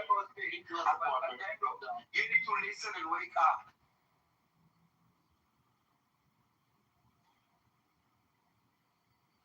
Does that mean I can speak? Okay. Just because some people are idiots doesn't mean that will stop me from being an anti-Zionist. Zionism is a state construct designed in a way that it will always uphold one group over the other. And it doesn't matter if it's Jews over Japanese and Italians, and it doesn't matter if it's Muslim over French people and You're such a fucking liar. Anti-Zionist will not define us. Heidi, that's why I said, that's me. Let me tell us, I said, there's only couple. Yeah, you called her a couple. Kill yourself.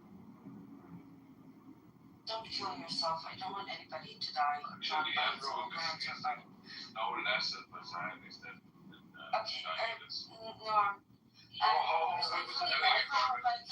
I just I was having a conversation with her. Amir, can somebody let her talk, please? Like, can somebody moderate? Hey, what's good? שקט, היא חתיכת חלאה, חלאס כבר. דניאל, אתה בבחורה הזאת, האלה הזאת, אל תיבאס, באמת, פעם אחר פעם. עכשיו איתך עוד איכשהו יש אפשר לדבר. דניאל, באמת, הבן אדם זה, באמת, דניאל. Then can we keep it in English, please? Thank you. And anybody comes to we'll go down to the audience. Zionism has nothing to do with Judaism.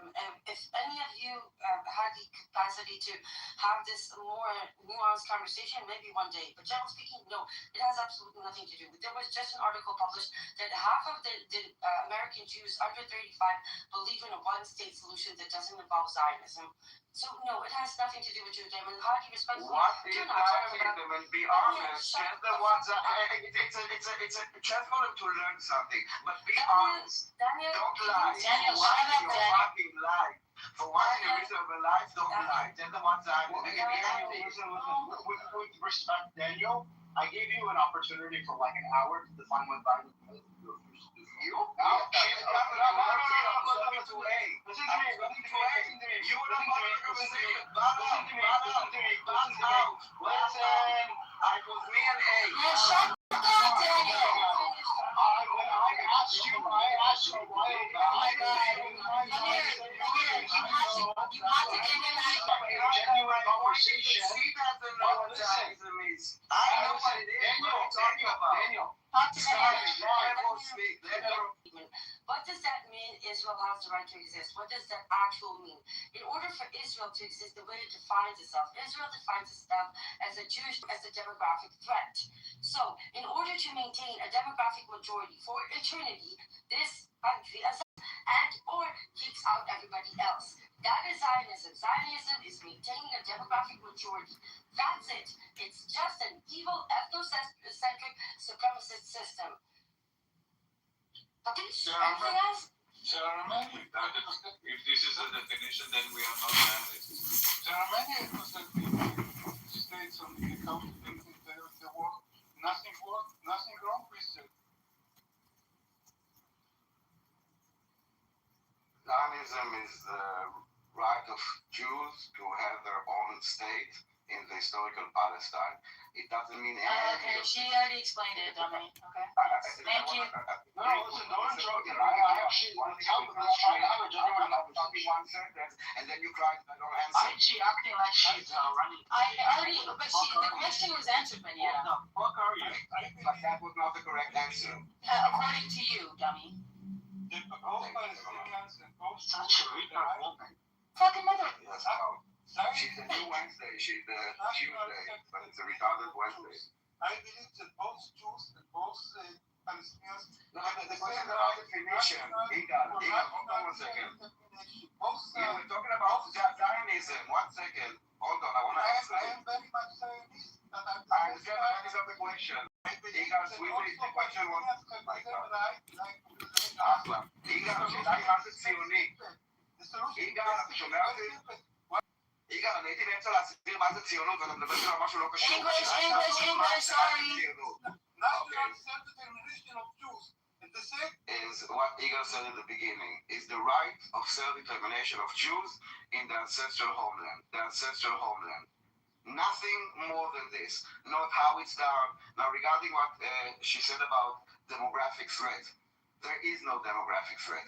There is about 25% of non-Israeli and non-Jewish citizens of Israel, and the growth rate of Jews citizens of Israel, and the growth rate of Jews is higher than the others community that is completely not from this land.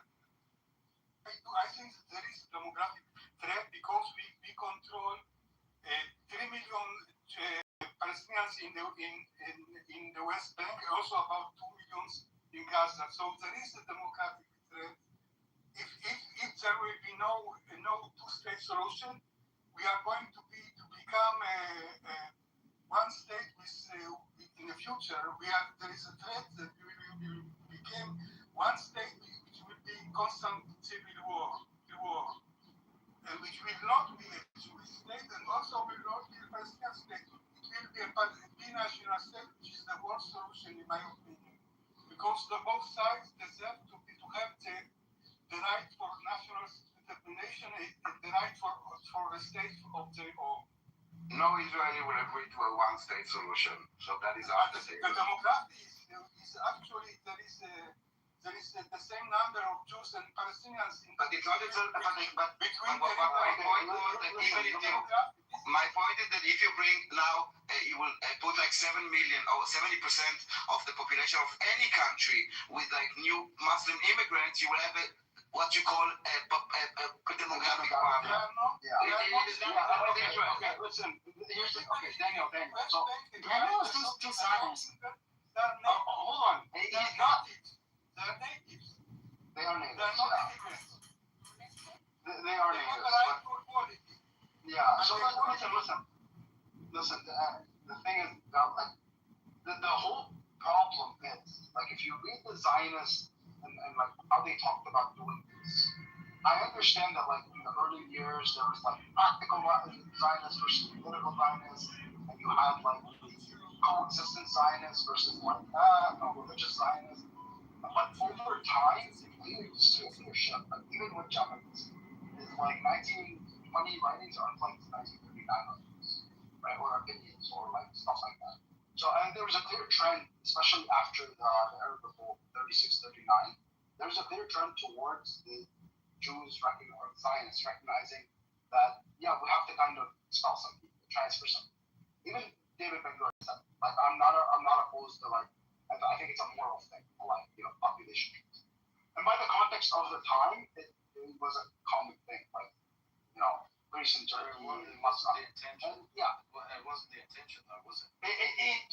After the Arab Revolt, it definitely became the prominent opinion amongst, and this is why the thing that I don't understand is, like, how did you ever expect to have a Jewish state, which is like what you guys wanted, when there was clearly a demographic threat from the very beginning, and not have to do population census. That's why. Hold on. Let me finish. That's why in the private writings of Theodor Herzl, he did express like that. I have population. Now, it wasn't in the public writings. It was in his journals. No. Yeah, if you want. Yeah, it was in his journal. What was it? Where his journals made? When were his journals made public? I'm not sure exactly when, but it was definitely not when he was alive, right? So the whole thing is that even though they were his journals, right, you're now using his journals to try and illustrate what the public view was, which is incorrect, because they were private writings. Do you understand what you're doing? No. What I'm trying to say is that if you take Zionism to its logical conclusion, you would have to, at some point, transfer some populations in order to establish an ethno-religious majority and a democracy. And that's why, like, it was in his private writings, because he kind of did the logical math and got to the conclusion, but didn't want to talk about it publicly. But I don't see a way. Like, explain to me how you could have done this. There was roughly 800,000 people living there, give or take. Yeah. So explain to me how you can establish an ethno-religious majority on a land with people on without transferring the population. It's not quite like that. There was no intention to ethnically cleanse people. There was no intention, right? But there was an intention. Hold on. Can I finish? Is it okay? There was actually. I just explained to you that there was. Hold on. You said it yourself. Because Benny, didn't you do your homework? Smolansky, 1889. Simply harass until they leave. Thank you, Rose. Benny, I expected more than you. You just listened to the lecture. That's what I said, Daniel. When you were letting him lie, why are you even letting him lie? More examples, but like. But you were letting Daniel lie. Benny Adams. Yeah. Benny Adams, do you want to have a good faith conversation? Well, I'm trying. But like, you can't just come and tell me, like, based on what I just read to you right now, tell me the opposite and expect you to like be in good faith. There's no opposite. Like there was clear intention from some of these people to transfer population. What's a good faith conversation? No, I want a good faith conversation, but a good faith conversation requires you actually listen to me and accept that like these facts that I've established are true. And you want to come back and tell me of the Palestinians, of the Arab population. Yeah, listen, the Palestinians are demonic pieces of shit that want No, I know that. I'm not looking for blame. I'm not looking for blame. I'm not putting to blame. Hold on, I'm putting things in context. That they had a declared mission to wipe the Jews off the land. So it is important to understand when you do separation or when you consider this, it's because it's not like a normal situation. Just try to keep things in context and to be honest. Listen, if you want to talk about what the Palestinians wanted, we can do that later, right? But right now we're talking about the Jews and what they want. And they clearly wanted to establish an ethno-religious majority, right? Because on a land that had a substantial native population. And yes, native population is exactly how the partition plan that Ben Gurion only agreed to because he said that we're not going to accept the state without Jerusalem, and that this is just a stepping stone towards establishing ourselves. We're definitely going to expand. Even if it's true, if you look at the map of the partition plan, there's not much Jews like the Jerusalem is multiple countries. Jerusalem itself alone does not putting the Jewish state in a risk, even if we are including the Arabs there. And don't forget, in those years, there are more Jews to come from other countries. You think they're going to stop at Jerusalem? Do you think they're going to stop at Jerusalem? Did you ever wonder, Adi, why is it that because me and you both know that the richest part of the Judaica history of like 3,000 years ago was mostly in the West Bank, was mostly in Jordan and Samaria, right? Correct. So why don't you take that first? Why? Because you need the connection to the sea. You need ports. Exactly. We thought. You create a colony with a historic claim on your neighbor. Hey, we compromise. Okay, and you compromise. You establish a state on somebody else's land. You explicitly establish it on the geopolitically significant land that your people didn't actually have to anyone. And yeah, we established the state and compromise on our holy sites in Judea and Samaria. You're right. No, you didn't compromise. We did. This was strategic. This was forward thinking. You establish a state on the geopolitically significant land. So that you get the mountains. You go all the way down. You go all the way down to Endor, where they were never a Jew that lived all the way down south. Like, come on, man. The whole desert. You guys never inhabited the desert. You took it anyway, right? And you neglected to take the land where you actually historically came from. We took Judea when? No, I'm saying you went all the way down to Endor. To the Red Sea. Because it was supposed to never look that far south. That doesn't matter. It was supposed to be. It doesn't matter. What matters is if you go to so what mattered, Audi, it's pretty clear. What mattered was pick most of the coastline so you can landlock these people, by and large, with the exception of Gaza, right? Separate Gaza from the West Bank. There was no all the way down, hold on, all the way down to Elot, just to build a naval base so you can bypass the Suez Canal. Right? It was geopolitically drawn in order to position itself. That's why I'm explaining you. You literally drew a map that was geopolitically designed to contain the land that you actually have historical claims to. Like Eilat, like Haifa, where You're lying. He's lying. No, I'm not lying. So nobody talks to you. You're a retard. Nobody believes you. You're a dinosaur. Sure. So we compromise on the religious side of Judea and Samaria. We agreed for an Arab state in this area, but they didn't.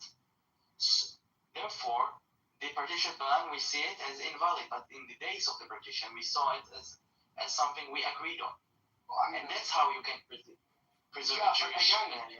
Like I said, even David Ben-Gurion was saying, and others were saying, that this is not going to be the final map of the state. Even if he talks about they expressly said from the very beginning. By the way, that's the way that they could convince the Zionists to agree to the plan. They didn't actually want to agree to the right thing. They thought they didn't make them right. To the official claim, can't you differentiate between the two? There was official claim of the Jewish Yishuv, and it was Ben-Gurion writing something in his private writing. So what? And that was not private writing. No, that was publicly said. No, Andy, no. That was publicly said. See, he wanted to convince people because people were actually opposed to the plan. They said it didn't give Israel enough. No. People celebrate. There was a division amongst the Zionists about the people celebrate when Dude, there was a debate about it. You can look into it. Most of us celebrated this day. We wanted to establish a country, any country in our ancestors. So by the time you got there was a division amongst the Zionists. Some of them didn't think it went far enough that you guys deserved even more land, that you could not negotiate on Jerusalem. And David Ben-Gurion had to tell them, he had to convince them that no, this isn't the final plan. We're going to get more, but just go with me on this. Let's get legitimacy. Let's get the establishment of the state, and then we can deal with the rest. That was very especially concerned. You can't want to get this plan and to go with it, and that we cannot achieve everything, and that's it. To establish a Jewish state, that's the main goal. That's it. Exactly. And also population transfers. What population transfer? Why? Because you need an ethno-religious majority. What? Not why. What population transfer? There was going to be population transfers in order to establish an ethno-religious majority. This was the prominent, mainstream idea after. Yes, it worked from both sides. Yeah, but it was not supposed to. If the Arabs would start, accidentally happened like this. It just I don't know what started. They just told about it. The war the day after the partition plan was voted. There was no population transfer, but the fact is that we started the war, so we cannot talk about what if. Actually, the war started after the population transfers had started. The population transfers had started when the war started. May 48. No, and the war started in November 1947. That's what you don't understand. There was two phases to this. There was two phases to this war. One, you were fighting a largely unarmed population. Unarmed from the revolt that they went through. In 39. It also were basically banned from establishing any kind of military presence. First of all, they had weapons. They had small arms that were smuggled in from other places. And they got some. You guys had a fucking military. They got They This go was a slaughter. This wasn't a war. This was a fucking Have you genocide. heard about Fauzi Kawakji? That. Have you heard of Fauzi Kawakji from the Lebanese, from the Arab Liberation Army? Yeah, what about him? Yeah, so they Numbers, I'm not gonna look at at least I got more. More. It's not my problem you didn't thought about the numbers. It's your problem you didn't thought about the numbers. No, it's your problem. No, it's your problem. You were starting Operation Benzin. Come on, man. Just because you started the war, you didn't think for the consequences of They the war. didn't start a war. They were revolting. They didn't start a war. Do you They were understand? revolting against Jewish domination. They were revolting against What Zionism. They were revolting against an ideology that explicitly called for kicking them out of the land, for becoming second-class citizens. Like this is what like you have to understand. I don't get it. Like you have to look at humans and see how they behave. Why are you fucking getting the question of fucking fire? This wasn't a war. They didn't have a military to start a war. What is this? There was no Palestinian military, bro. How can they start a war without a military? At all. The war is It's not a war without a military. There needs to be a military to be a war. Yeah, it does. It does not. Yes. It does not. It's not. It's not the definition of a war. There needs to be some sort of cohesive. You don't need an army to have a war. So you don't think it was a revolt of nonsense ideology? I think You don't think by Avi, you don't think by 37, after they went through the revolt in 36 to 39 and got quashed brutally. The revolt was against the British. You guys were helping the British. Exactly. You were on their side. You were the We were police. victims to the Arabs. You were the fucking police for them. In the Arab revolt. We You were joined the British in. You got armed. You armed yourself to the teeth because of that fucking revolt. Arms that you used in 47. So you're proving my point. We were victims, and that's what you were being armed by the British. We need to arm ourselves to the. No, you were being armed by the British. They We were armed because the British failed to protect. You understand this? It started from the Hebron massacre in the. No, it didn't Hebron massacre. We're gonna lie. We've done back on this like a million times a year. He's a liar. Why you calling to Amir? Why you calling to Amir? He's a liar. What's the point of this conversation? Why do you need this beauty that people always say you is right or not? Because you can't agree with the facts. How can you have a conversation with you? Shut the fuck up, nobody talks to you. Now I'm talking to Benny Adam. Benny Adam doesn't want to talk to you, that's why he's calling from here. So shut the fuck up. I'm calling this whole Hebron massacre thing. Whether they were armies or not is the definition. I know what the Hebron massacre like 20 times. You know it? Okay, I know it. We disagree on I'm not talking about 1948. Both sides got massacred. And the rumor was that your people were going to take over the Temple Mount. Okay? That was simple. It's an active rumor that's very by necessity. It happened on both sides. Okay? And I'm not justifying it, I condemn it, but it happened on both sides. And some of the Palestinian Hold on. Some of the Palestinian Arabs actually protected you by sneaking you into their house. Okay? So let's simplify. Yeah, so no, it's not a fairy tale, it's part of the story. Historical fact. I'm explaining Benny how it was. And some of your people even served in World War I, World War II. And some of the Arabs did it as well. Yeah. So we're talking about the other guy. You answered the question. I asked him a question. I asked him a question, right, from the very beginning. And he didn't answer this. How would you expect, from a practical standpoint, right, to establish an ethno-religious majority? How could you establish us as an ethno-religious? Either you divide the land in more Jewish majority and the Arab majority piece of land. Okay, you are even expecting the other Jews who are living in the Arab majority land to maybe come to you if they want, and you bring in more and more Jews from outside, because that's what the goal of Zionism. And therefore, that's how you establish a Jewish. Okay, so wouldn't if it was just about getting I'm assuming a cohesive state, like you don't want like a bench state, right? You want like one cohesive state, right? Mm-hmm. Okay, so manipulate the areas in the south. Get a cell phone booster for your car. I don't know whether it works, but people use it when they're RVing in remote areas. I don't know why you're having such a problem today. And several times in the past, it's very frustrating because we want to hear it. If we didn't care, it would be so frustrating. I just want to. Go ahead. No, I just wanted to underscore something you said, because two things that you referred to, that there's so much going on, people cannot be expected to know all the time what we're talking about. So I want to just explain what you mentioned in passing about the Dell stock.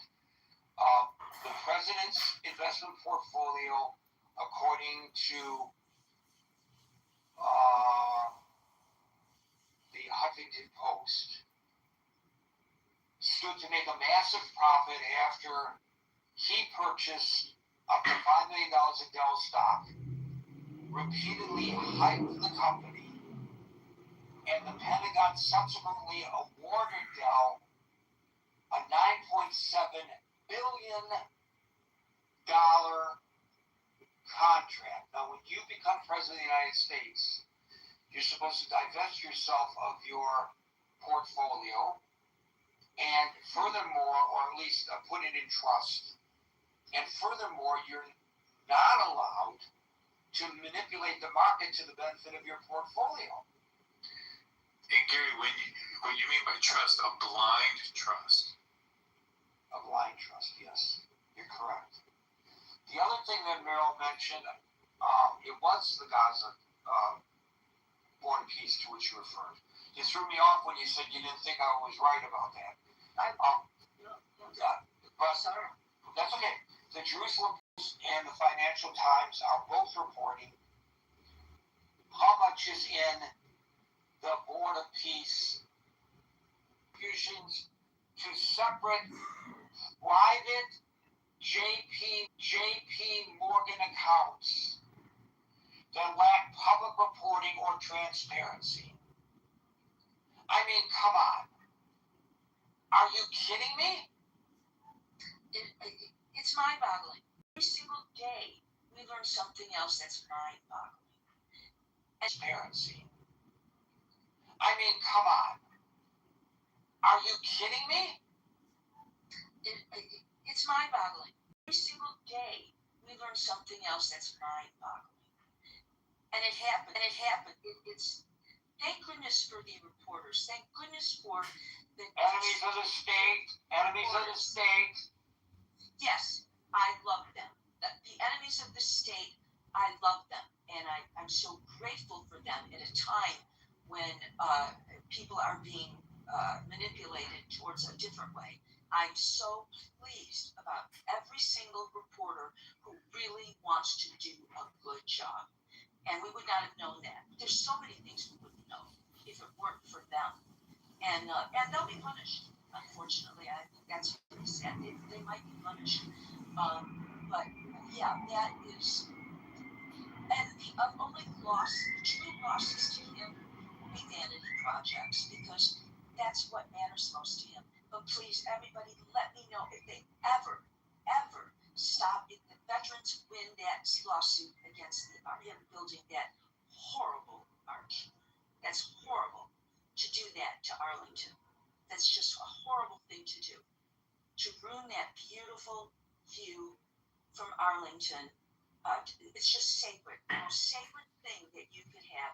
And he sticks that arch, which is even going to be taller than the Statue of Liberty, which represents us. Instead, he wants to show this is who we are, the United States. No, it's sickening. But thank you for listening, and thank you for looking that up about the peace fund.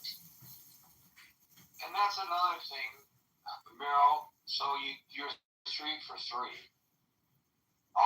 The hat trick, as those of us who are fans of hockey would say. That 250-foot triumphal, or maybe Trumpful arch is supposed to be built in the Memorial Circle.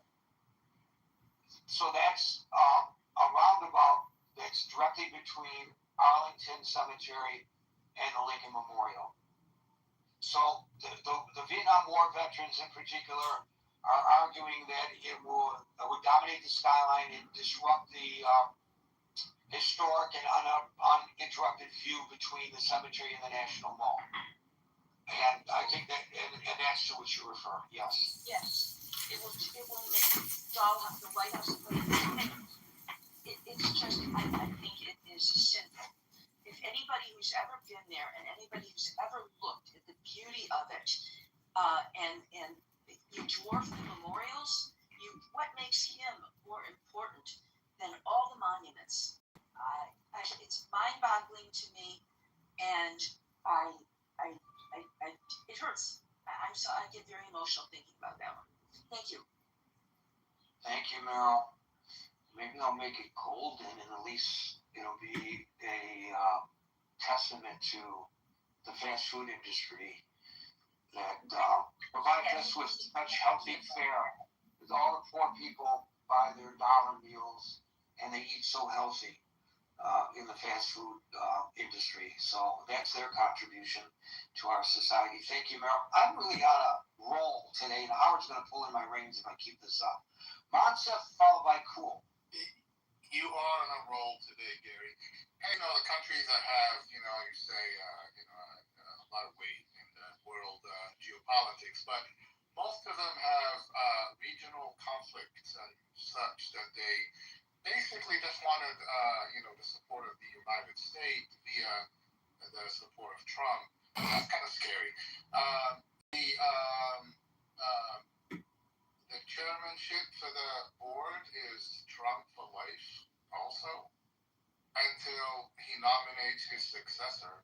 And all the decisions he has to unanimously agree on and approve before anything goes through. So, and how is that money being dispersed? Those exactly.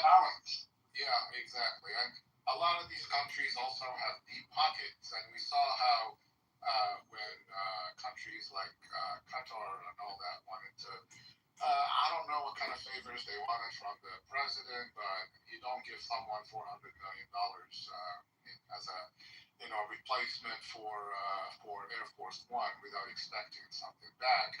If I was a citizen of those countries, I'd be asking the hard questions like, why are you giving our money? What are we getting back?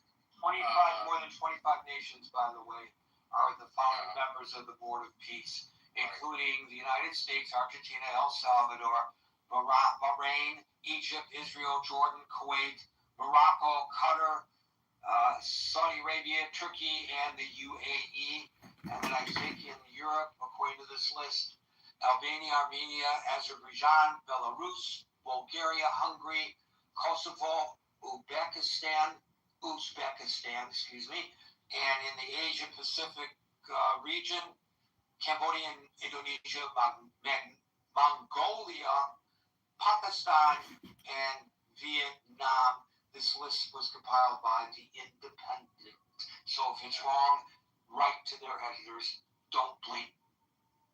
Yeah, I guess the members that the permanent members, the fee was $1 billion. Anyway, that's about the Board of Peace, but it should be just one thing that would make your title kind of correct, like what's. Yeah, the United States committed $10 billion, and a number of the other 9 others committed $7 billion. But let me just, before we get on your next point, let's go back to that. $10 billion of the United States taxpayers' money, but there are $0 in the account. Where are the $10 billion being spent? Who's overseeing the expenditure of $10 billion? We're pretty good at cracking down on fraudulent daycare centers in Minneapolis, as well we should. But what is that compared to $10 billion that the taxpayers have no way of tracking? How is take it from one end? They took it from a public account It was originally established at the World Bank. $10 billion. Forget about the money the $9 billion that Qatar and Saudi Arabia. Just asking the basic question: how do we account for the money if the money is in private? How does our public money end up in private accounts in the first place? LaVoya. FOIA to be successful. It's for LaVoya. Not in the public domain. Maybe you'd be successful with a FOIA request. I don't know. Be interesting to see. I hope one of the enemies of the state are looking into that right now. Especially the approval rating, they are in constant decline this year. But then again, you look at the what happened this year and what got people. We saw yesterday, I think, or was it today, that Pam Bondi, even after she was fired, she was the acting DOJ head. But at the same time, you put a camera in front of them, and the first thing they say is that the president's the greatest ever. He hasn't done anything wrong, and all the proof that they promised that they when the campaign ran, that the Epstein files were going to be out and people are going to see what it is. They actually went back on their word, and the DOJ is being he's using the DOJ to that. So whether it's the FBI or DOJ, whatever. Sadly, I don't think that these are the things that, in my opinion, gets your regular, typical MAGA supporter to say, "Oops, I got fooled," and I'm great. Stock market is doing great. The economy is not. That people are feeling, the pain, whether it's gas prices, whether it's stuff at the grocery store, and all. I mean, I keep talking about how much coffee went up. I used to buy my coffee for $7-8 a box. Now it's $14. I think meat is double the price. Gas is something that. And I sent you a report, Gary, from Yahoo. So I got my sources when I say these things. But in a time when we are talking about the market reaching all-time highs and using that as a sign that America is, is accounts. In order to make things, make ends meet, because of the, to live on. So, the other day I told you, if you talk about the stock market, and I think, is that Ryan that was talking earlier? He said there's a K-shaped economy. It's exactly a K-shaped economy. There is,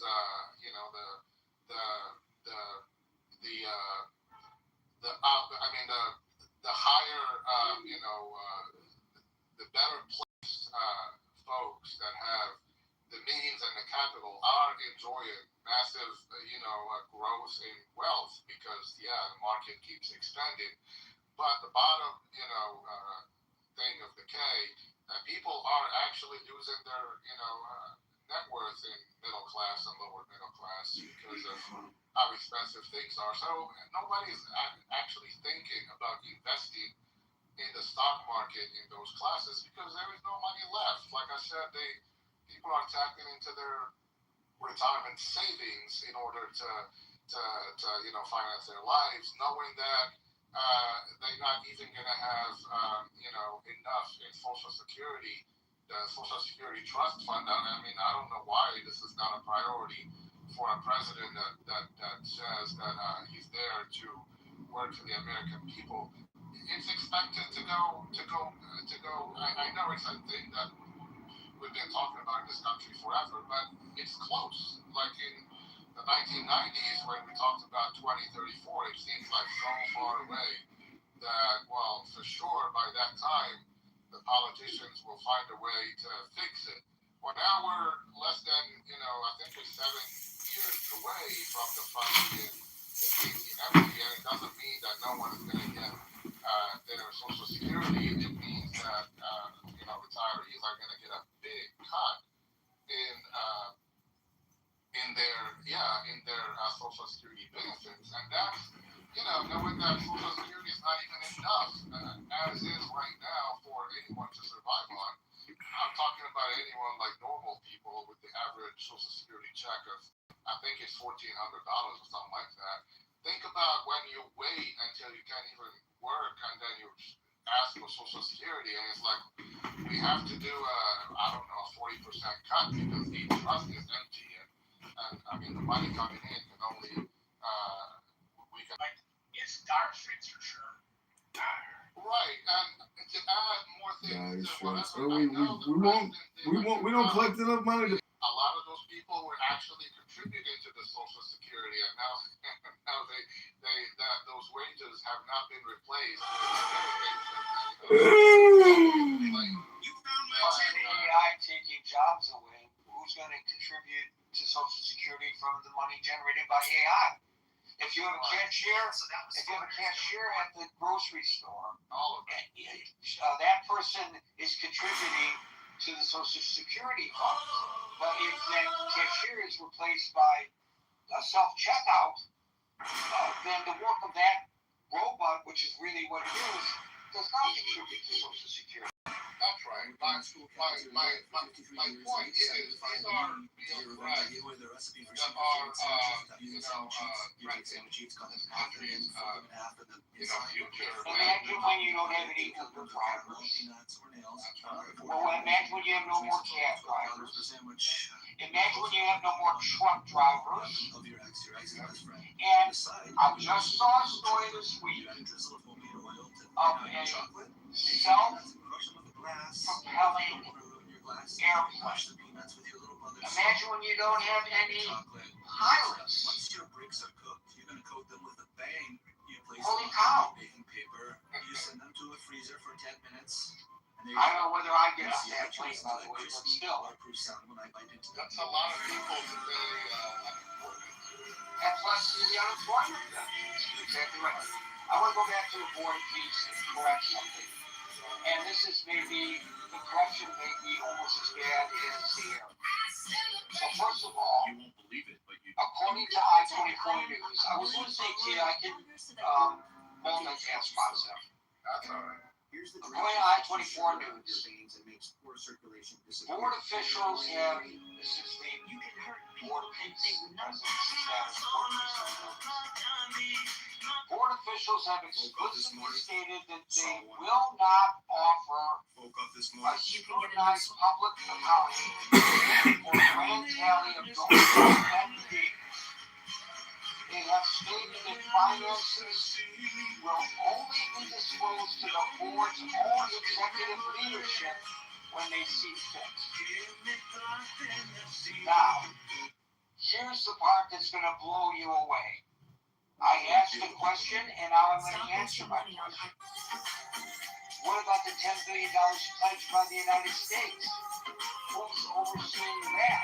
Well, legally, and this is according to CBS News, the president cannot unilaterally transfer billions in taxpayers without congressional approval. Congress has not authorized or appropriated the $10 billion pledge. So according to congressional aides, the State Department has a projected $1.2 billion in generalized aid spending. None of that money is currently being managed or targeted for transfer to the Board of Peace. You know, it happens with the United Nations when they do a flash appeal to nations around the world when somebody gets hit by a tsunami, let's say, or a major earthquake. And nations pledge, but that doesn't mean that they're obligated to pay. So, you can say all you want, but the President of the United States contributed $10 billion in the name of peace. According to this reporting that I just looked up, not a single greenback has been transferred into the fund. And if and when the money is approved and transferred, there'll be no public account. He lets everything harden and burns the plastic off. This is nothing that's being hidden from us. It's not like there's any great investigative journalism going on here. This isn't Woodward and Bernstein running around talking to deep drunk in a closed parking garage. This is all on the record. Simple and surprisingly practical. You can analyze it in a manner differently than I'm analyzing it. And I want to hear people who see things from a different perspective.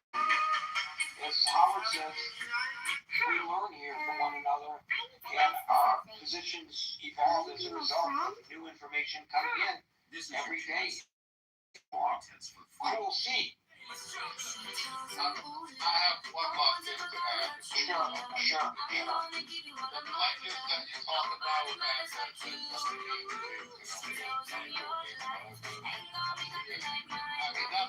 something very similar to the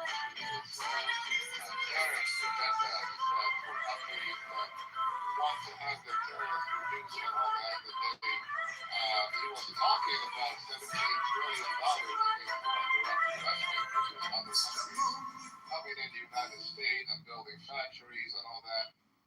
Those were all pledges. Countries said we are interested in spending this much money in the United States. None of it, as of now, is proved to be true. It's still in the future. It's still one day we might think of opening a factory in the United States that fixes this and that. So it's the pledges, but when you present them as it's a factoid that we brought in $18 trillion in foreign direct investment, it's not true. It's pledges to invest in the U.S. Thanks, Gary. In Jamaica, they refer to, when it comes to projects, construction projects, road projects, as soon come. Soon come. Soon come the money. Soon come. Good one. Thank you, Monsef. Cool C, you're on. Hello, how are you doing today? I am doing A-OK, and I hope you are as well. Yes. When you were talking about AI and a lot of things, it's going to take a lot for trucking because there's so much jobs and duties, especially in trucking since I'm a trucker, that are responsibilities of people from landing gear to all sorts of stuff, to opening doors, to maintaining distance, going down major hills like the peaks over in Washington and California and Colorado. I don't think places as well. What was interesting, the $250 bill, I think that is a very good possibility because the year, the 250 years of America, it may be very much a possibility that he will be on it. I don't know if they've come to a conclusion yet, but I think it is a good possibility. Gary? The money? The $250 bill? Yeah. He's still trying to enforce that one. Okay, I think it could be a possibility with everything going on with the year, the economy, and everything. It's going to be people are probably going to get and just hold on to and not spend. So, or if they do, they're crazy if they spend it.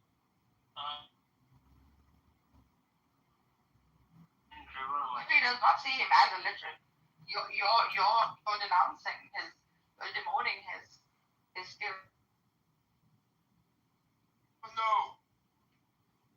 I don't practice. Are you a Muslim, yes or no? I don't practice Islam. I don't care if you practice. Are you a Muslim or not? First you say, well, what is your religion? Oh my God. Why does he have to say it first? I told you, you stupid, from the beginning that you open your mouth, right? And now you're trying to prove me how stupid you are. Because I don't practice what I believe. Are you Muslim, yes or no? It's a simple question. You could have understood from my last sentence if I am or not. Because you're not Muslim, yes or no? You're not concentrated. What did you say, Rich? Make Shuki a mod. This is getting interesting. It's a simple question. What is Peter saying? I can't even understand. He has marbles in his mouth. Shuki, you're a moderator. He has a dick. He has Muhammad dick in his mouth, not marbles. Mullah is dumb. Mullah is going to be told. we're talking about Islam. What is it, you? I just told this mullah. Mullah is my target. Peter, you're stupid, but I'm going to explain you. As long as Islam, at least 52 or 53% of Muslims supporting other healing that make more than 50% of the religion, you fucking understand? So if you practice or not, you're 50% terrorist. You're wrong. No, I'm not. No, I'm not. I'm 100% right. For example, people of Turkey, people of Saudi Arabia, UAE, are they terrorists? Yes. Yes. Yes. But they did not invade any other country like Russia did to another country like Ukraine. Saudi Arabia absolutely invaded another country. What are you talking about? Egypt never invaded Israel? Egypt, Israel, I was thinking, What happened in 1967? What happened in 1967? What happened in 1956? What happened in 1948? They never invade Israel, right?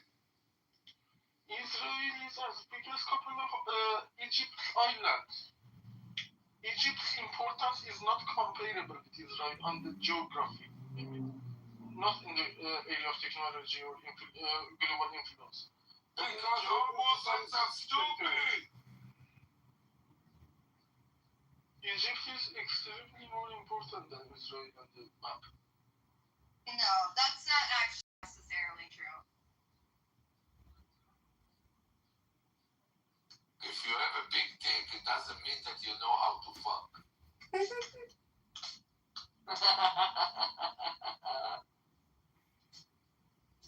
That is true because Bibi Netanyahu So if they are big, Okay, then make your case for Egypt, because I disagree and I can make a good case against it. So go ahead, make your case for Egypt. I want to support Bibi Netanyahu instead of Egypt if I want to support one person. Because he made the moves that I would have wanted to make if I was in his position. Because Mullah is my first and last enemy. Mullah is the target. All the other Muslims are bullshit. They did something they were not supposed to do. So why you guys are so chickens? Why you guys are so chicken and you don't fight? Israel and America came and helped you, and you guys sitting like faggots on a cactus. But at the end, Mullah is going to be ended. I promise you that. I wanted it, and it is going to happen. Help us. But we are faggots. We don't have to fight. My willingness is going to prevail. Shuki, he never answered the question.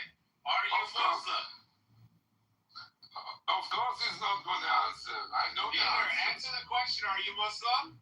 First, you say what you are, then I would say answer the question, Peter. The question was presented to you first.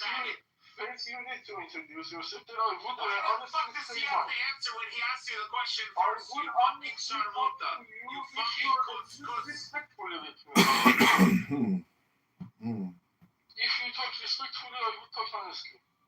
Stop being a faggot, Peter. Thank you.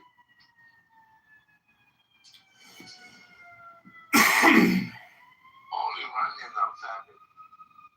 All of them. They have no balls. No fucking ass.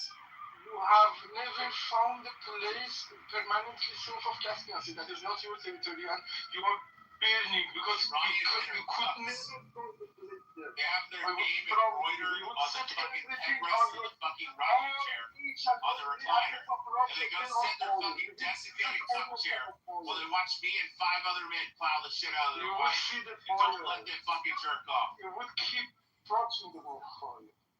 Peter, you're not allowed to jerk off. You get your hands tied behind your fucking back. You get to watch with fucking toothpicks and fucking duct tape holding your fucking eyes open like Chucky's dad. gonna put up here to watch. Why are you always talking about dick, right?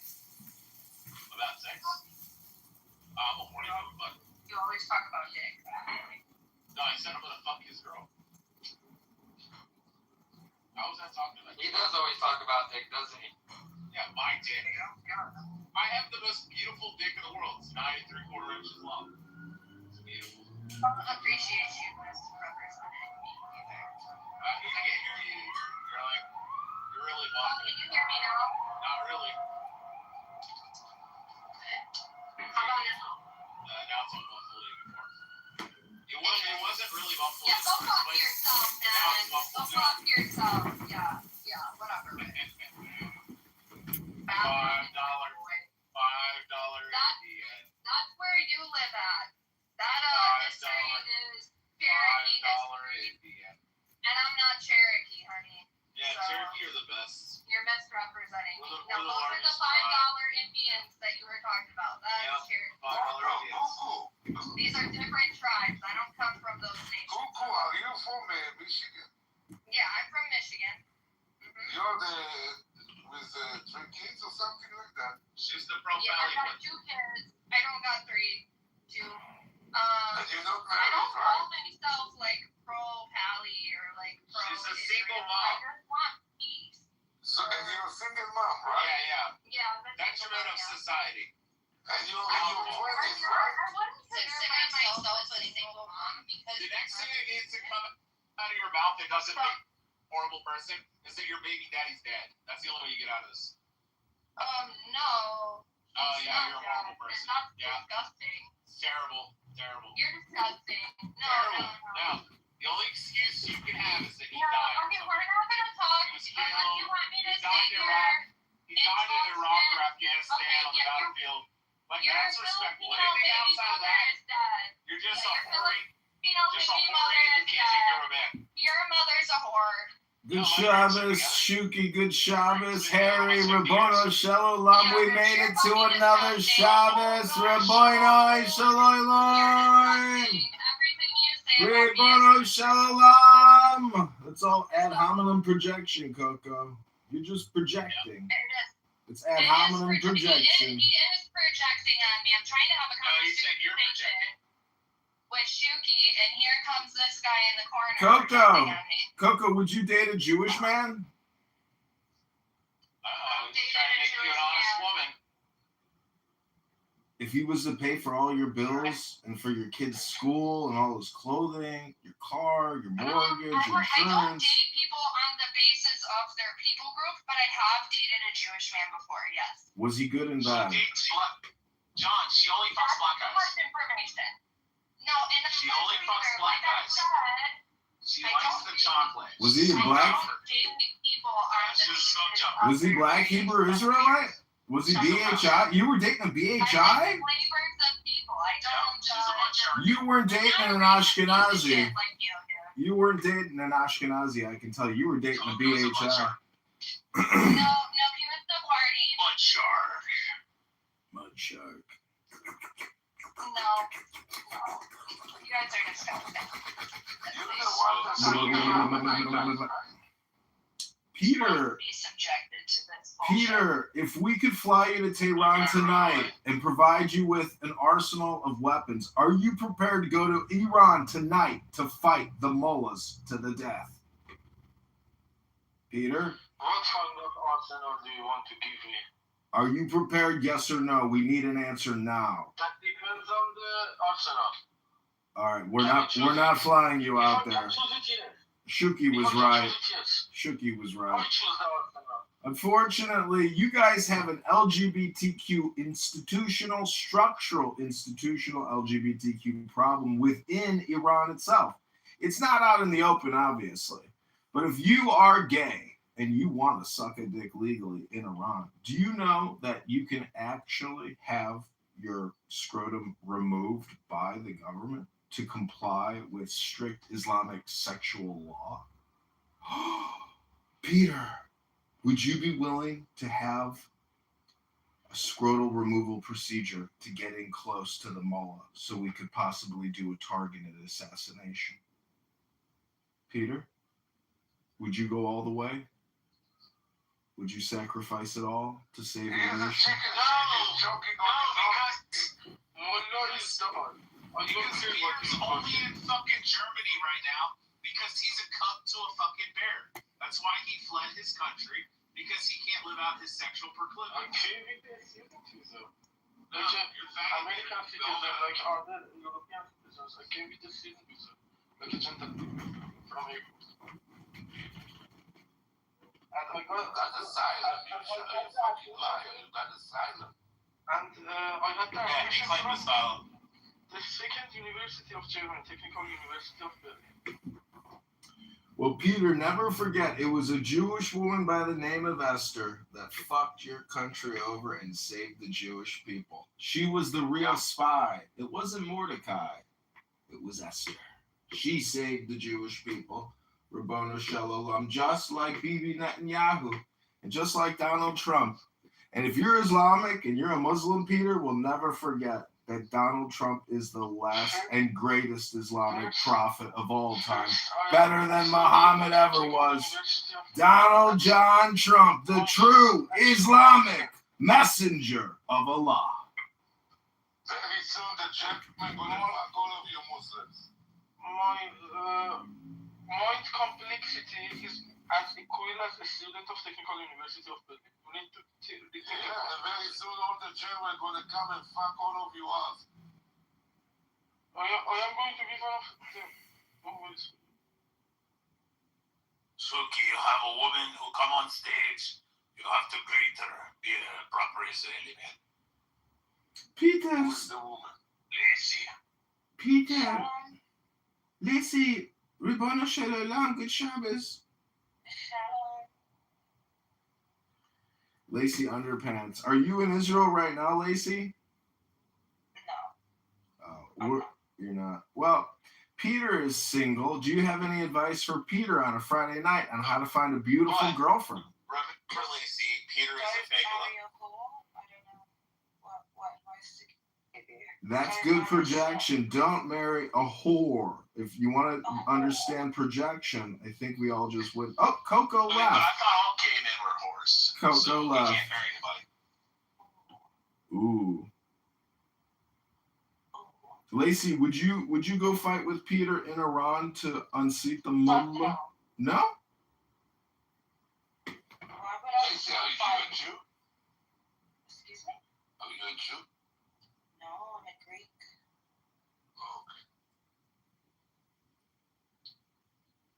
I hear everybody's moving to Greece now. They've got the best condos. The beaches are the best. These next questions are going to be, do you have any kids? How old are you? Are you still fertile? No. I have 8 kids. I don't need any more. I heard Israeli men have a lot of children. A lot. Like what do you mean how?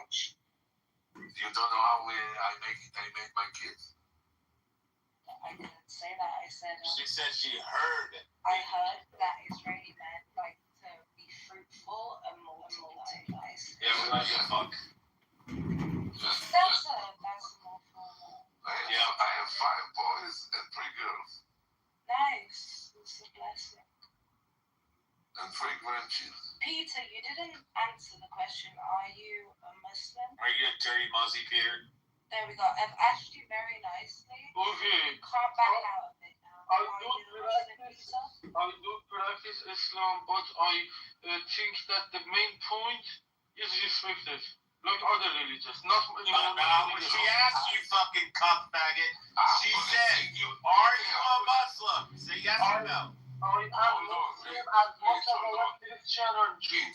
Peter, I'm gonna say you rush. I respect all the religions. Shut the fuck up, you fucking Muslim piece of shit. I'm gonna sing you a song, and I'm gonna find yourself in the song. Okay? Muhammad is a pedophile. Muhammad is a child molester. Muhammad is a piece of shit. And so is all the Muslims.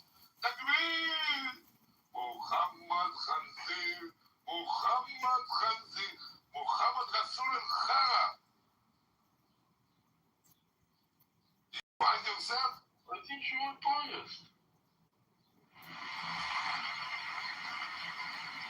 Yeah, thank you very much.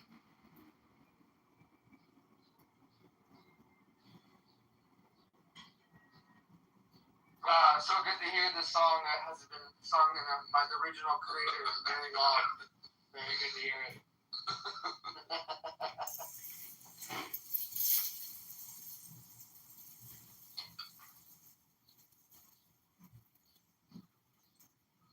Peter, how do you feel about Shuki speaking about your God like that? What's up with God? Your God, Muhammad. He's a Rashtrian?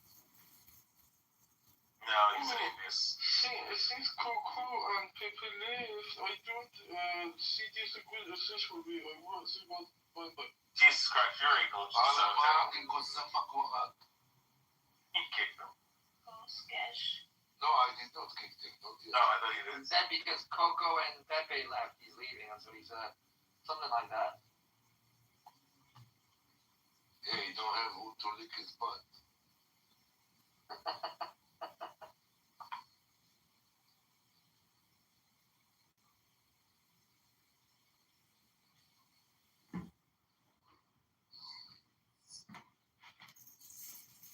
Alright, Lacey.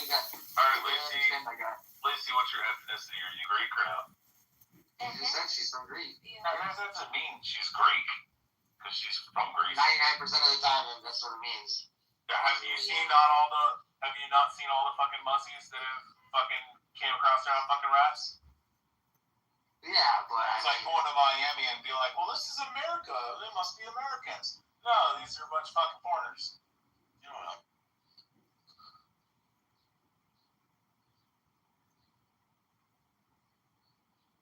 Great. I've been to Paris. I was in the Paris. British people. There are a bunch of Muslims and fucking North Africans there, bro.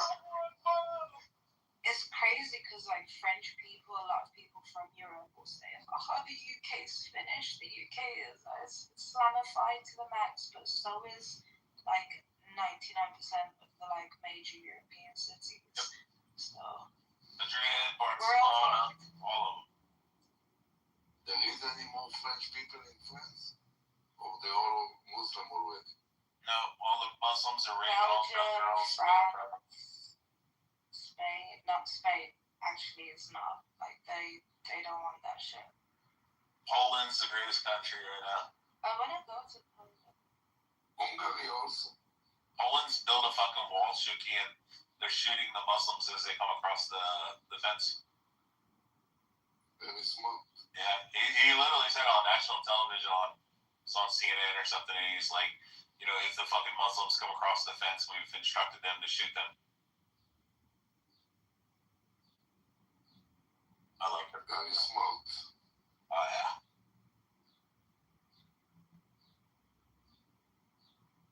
Even though that I have a much better plan.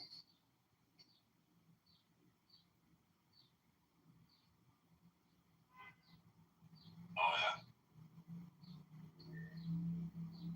Good job, Harry. You killed her. Yeah, right. I haven't said anything. I haven't even looked to see if Rafi or them have another room open. No, he fucking left, bro. He got a phone call and he never came back. Yeah. Let's see. Check your list and see if he's in another room. Or Pepe, if they started another room. Yeah, let's see. Because you know how Rafi is. He's a little gay boy. Mm-hmm. Down. So she can be the mod, and then you know, not us be mod anymore. So when I heard her say that shit right away, I fucking I moved her and I kicked her out of the room. I didn't give a shit. Like, fuck you. Fucking piece of shit. I hate that bitch. Yeah, and she tried to do that to Pepe because Pepe has kicked her out multiple times, which I love that he did that. That shit was hilarious. She hates getting kicked out of rooms. Oh, God. Yeah, she's a fucking cunt. She's the worst human being on the set. I agree, bro. Honestly, I really do.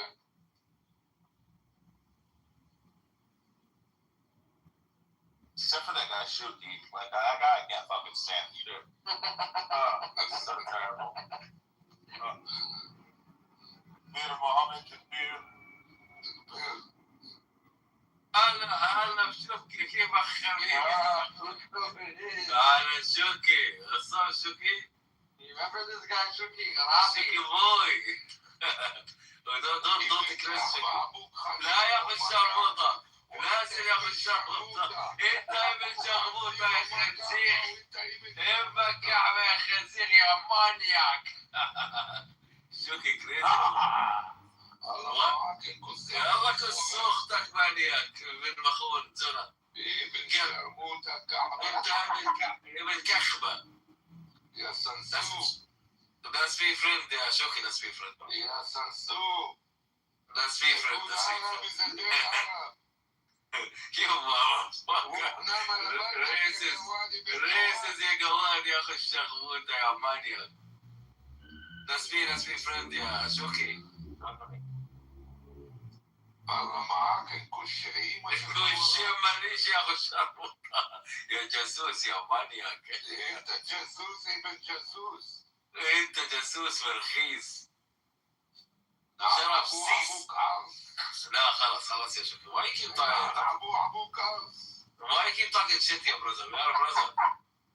ابوك عص يا جواد. يا اخي المايوكا. يا جواد يا مانياك. Shoki, I'm gonna give you a gift. $1 million, man. Actually, I need a gift that you can give me. Huh? Go to the 10th floor and jump. You see, oh wow, Shoki crazy, man. I'm gonna give you a gift here, Shoki. I'm gonna give you 10 cars. So I'm telling you, give me a better gift that's gonna cost you much less. Why you hit me, Shoki? Shut the fuck up. Also, Why you hit me? Why you hit me? Floor and jump with no parachute. How much you give me if I do? Huh? Well, you can do it for money and you can do it for free. No, for money. No, it's cheap. You see, it's cheap, man. It's of course, I'm a Jew. Of course, I'm cheap. No, you see, it's cheap. It's cheap, man. You gonna use gun with it for me, Shoki? Yeah, one bullet for you and your mother together. By hand. You can't fuck with me, Shoki. Why My not? hands also I can fuck. You can, Shoki. Old man. Your Not voice like, huh? Ibn Sharmuta.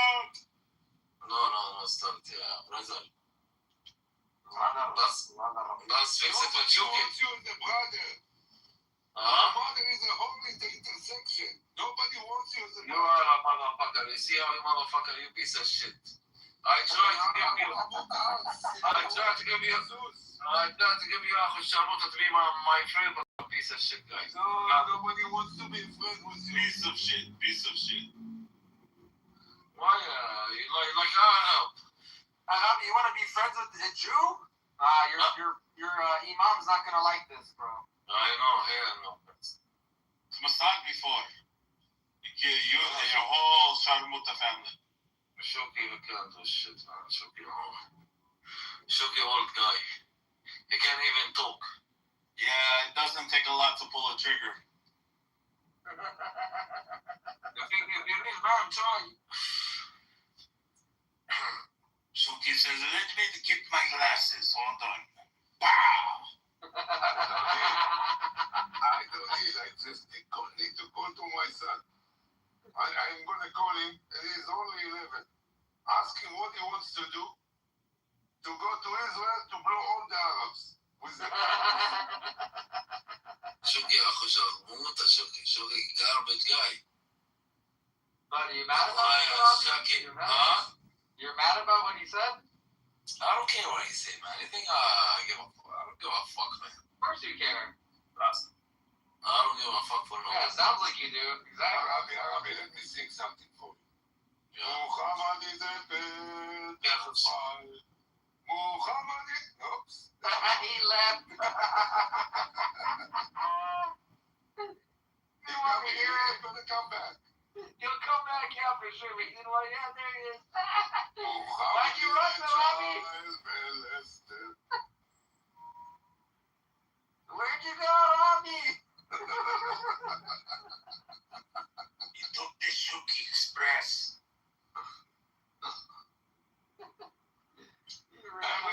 I'm trying, that I'm starting to sing it. This one. Look, Arabi. Muhammad is a child molested.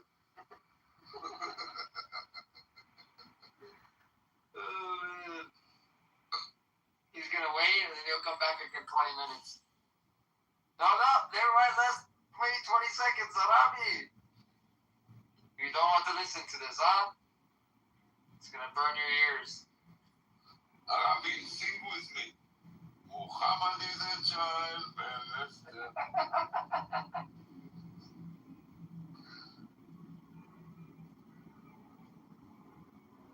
Okay, next time I'm gonna let it come up.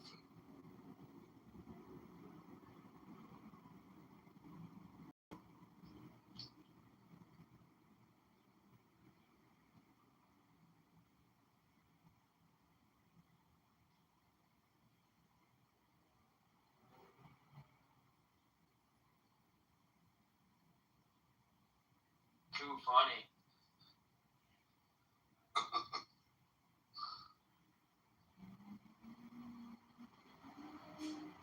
So, Rich, did you check? He asks where you're at and stuff all the time. Every time I see him, he's like asking for you. It's funny. I forgot when the last time I saw him. Maybe like last week. I can't remember. It wasn't that long ago. Harry invited me. I don't follow him, bro. I can't invite him. I've never followed him. And he doesn't follow me. He fucking hates me. Me too. He hates you a lot. That's why he always asks for you.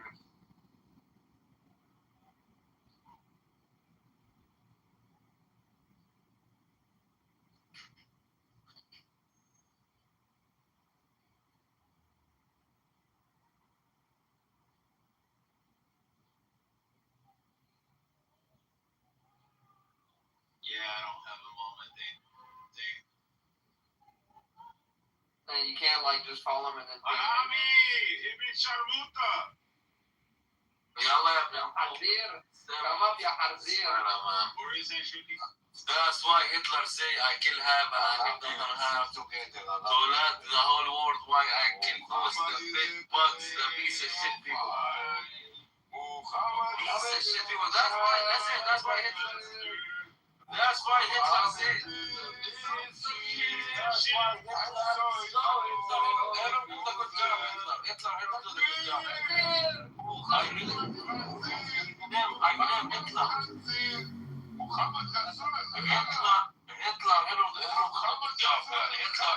Hitler motherfucker can do the job.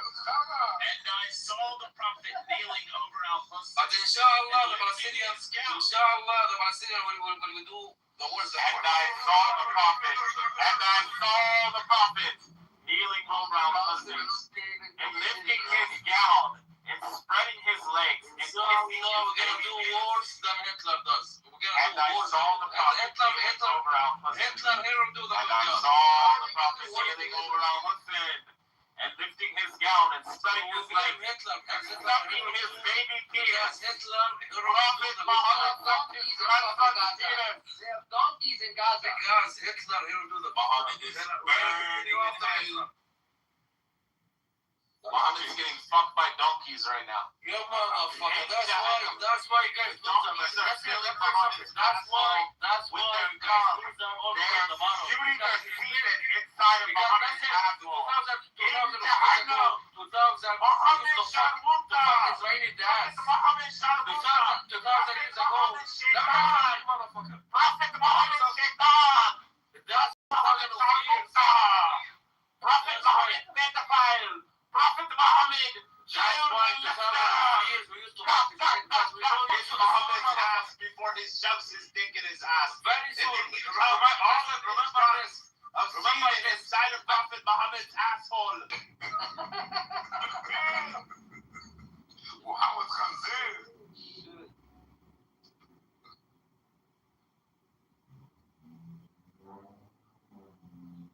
But he's gonna come back. I think this guy's not a sadomaso. He loves to be abused. Oh, they love it. I don't know why, but they love it. It's because they think in their mind if they keep trying, eventually they'll win. That's what they've been thinking for 80 years. I'm sorry to say this, but I don't even like this new Monica, even though it's not the same Monica. But just because they share the same name, sorry, Monica. She left. She left. It was probably her. Yeah, chick. She's so annoying, bro. I wanna. Which Monica are you talking about? The one who talks like this, Mr. Shuki. White people are the best, and black people are the North American pavement ape niggers. That Monica. Oh shit, Jay's here. Uh-oh. Get out on stage. Cat fight. What up, everybody? Elle was talking shit about you when you were here. What's up, nigga? Elle would never talk shit about She me. did too, yeah. She said, oh, that fucking dirty bitch. I can't say that. You got the wrong one. That's what you got the wrong one. Oh, Norman's here. The fucking Democrat again. Yeah, fucking Democrat, fucking progressive, liberal, pacifist. Oh, I have lots of good Muslim friends, Shuki. I don't know what you're talking about.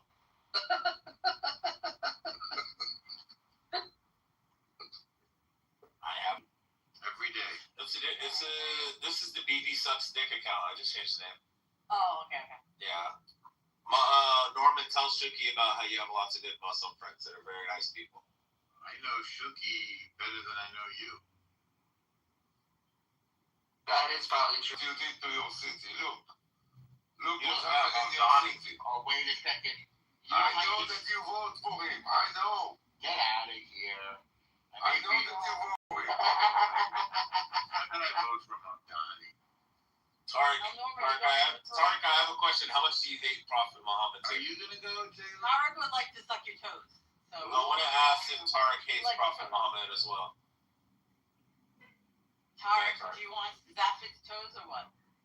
Only you and Tarek don't suck to men. I want to be at your feet, usually. I want to be at your feet, queen. You see? Oh my god. This is like 5 years of foot trauma. Go ahead, Rich, take over. Muhammad is a bad fighter. Muhammad is a molester. Muhammad is a piece of shit. And so is all the Muslims. He's gone. Wow, that was quick. Yeah, I know what I saw. I think that would sound good in Hebrew, Shuki. No, your song is the best. But you don't speak Farsi, right, J-Lo? So you're just No, but every time you sing that Girl in the Night in the Room, I crack up. the Farsis go mad for it. They love it. The Persians. It just sounds so funny. It's fun to sing. Started chanting at a soccer game because they flew a Palestinian flag at the soccer game. And I don't know if you've been to any, but soccer games are really, they don't support these fake Palestinians. They don't want their money being taken and used for terror proxies. They want this government out. It doesn't matter. You know that they translated from English to Farsi because it's all started in England. I didn't know. Yeah. I didn't know. The British people start to sing it on the protest, and then they translated it to Farsi. That's good information. I just got together with the Jews of England. In England, there's not a lot of them. There's certain neighborhoods. Wait, did you say the Jews of England like Clubhouse? There was some from Clubhouse, yes. Oh, no. It was a really good game. The guys get together and they sing songs and they drink beers. You gotta help. Who's not on here anymore? Who's from England? He was here like last week. Give me another clue. Who do we meet out with them one night? That guy knows how to drink. I know who you mean. Yeah, well, we had a great time. That was with Jeff and Yvette and God, your company. Oh my God. McZed, I think. But that wasn't in English. You and the Democrats with your Mamdani. I'll never forget what he said. After October 7th, he said, watch what's going to happen. We're going to have 2 weeks of sympathy, and then the world is going to turn on us. And he was so on the money. It was not even 2 weeks for the fucking protesters in Manhattan. The day after. Jay, you don't need to know rocket science. I know. To come up with that sentence. I know. Wow. My 11 years old know that. You don't need to be a doctor for that. Wasn't even But 2 Shuki, weeks. New York is we thought is a Jewish town. And I'm gonna be honest with you, I don't know who's in the room, but it ain't good at the moment. Of course. Because it's no more Jewish town. It's just the most bizarre thing, and the amazing thing to me is that people fall for it. You saw AOC like yesterday wearing a hijab. Shocker. Yeah, good luck. Yeah, exactly. Good luck. I just wonder how long it's going to take for New York to bankrupt. יא מניאק, יא אבן זונה, שוקם פאק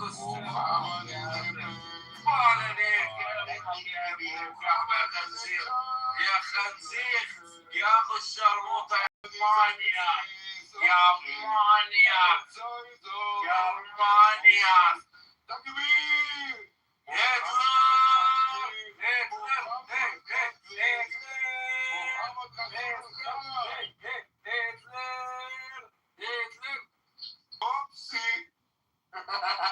He's gonna put him in the audience so then we can just keep talking and he can't do shit about it.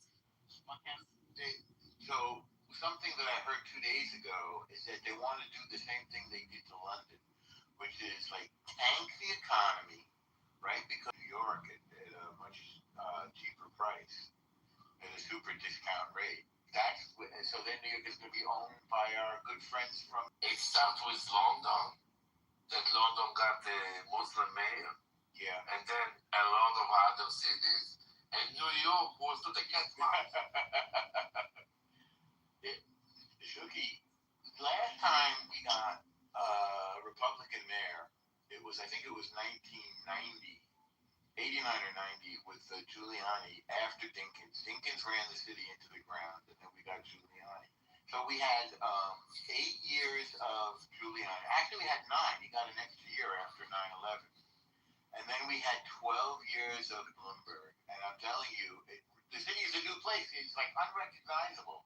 It was just broken, dirty, and dangerous right up until the time Giuliani took over. So what I'm hoping is that... Oh, don't worry, it's going back. It's going back exactly like it was before Giuliani.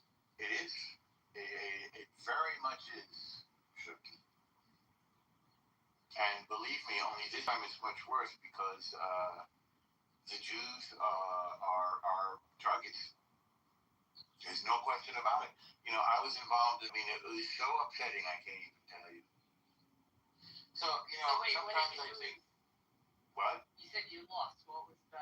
Well, it was, but obviously they live north of the city, and they said these little towns are adopting BDS and anti-Zionist charters and stuff like that. God creates anti-Semitism to put pressure on us to push us back to Judaism, so we don't become too assimilated.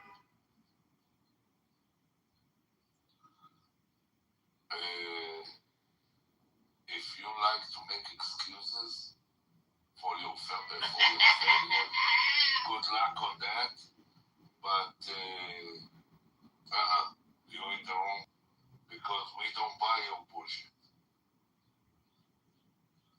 So what's your explanation? What's your analysis? The Jews become to be pieces of shit. Well, it's a problem. It's a problem because a lot of these people, whenever there's this BDS stuff, they always put the Jewish faces in front. It's always, I'm a Jew and I'm an anti-Zionist. I'm a Jew and I just want to speak for the Palestinian people. As a Jew, the genocide must stop. it would just make you crazy just to listen to these people and to see them. Meanwhile, Bibi's got his pedal to the metal, and it just seems like it's just nonstop push. This might be the most aggressive military campaign in Israel's history.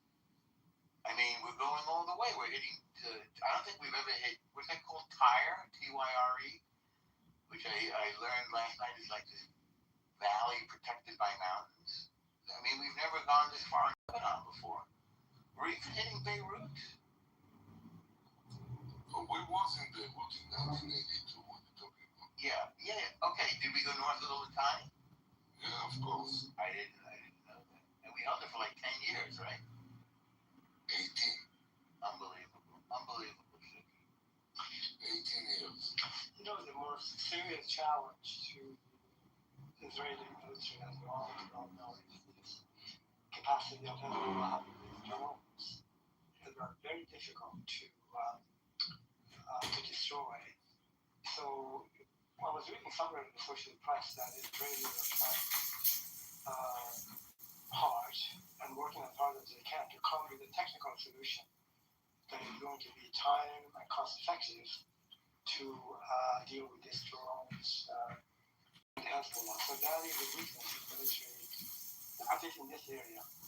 It's a technology gap, Ali. You're right. I must have watched the same thing. And they're using weird things like fishing nets. It's crazy. So I am certain that Israel will come up with good technical military solutions.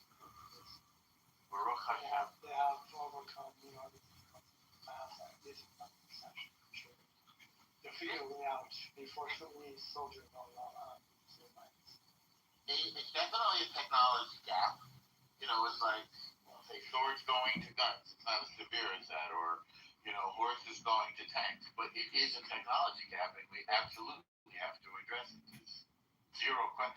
And by the way, the Ukrainians are coming up with good solutions to this meanwhile. They're like the leaders right now in anti-drone technology. Yakov Glow, come up. Shabbat Shalom, Yaakov. And Glow. Shalom.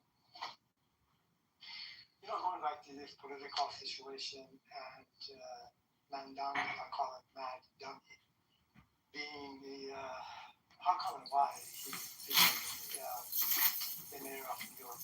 So I put it in two general categories from Democrats and the Republicans. From Democrats, I really believe that honestly, they have no idea, a clue about the Islamic ideology and its intention, going all the way back to the Muslim Brotherhood in Egypt and the rest of it. They are not. They are not aware, Democrats, people who voted for him. I don't want to put anybody in the same category.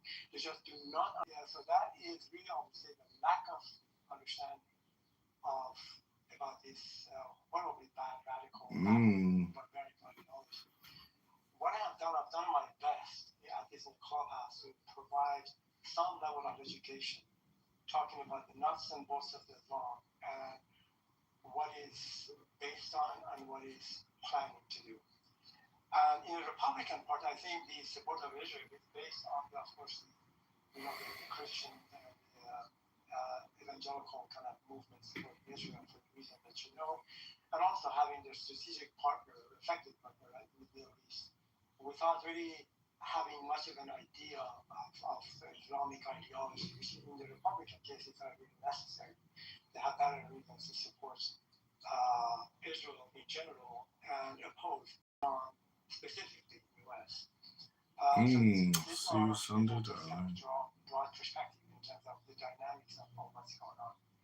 And anyway, that's comments are welcome.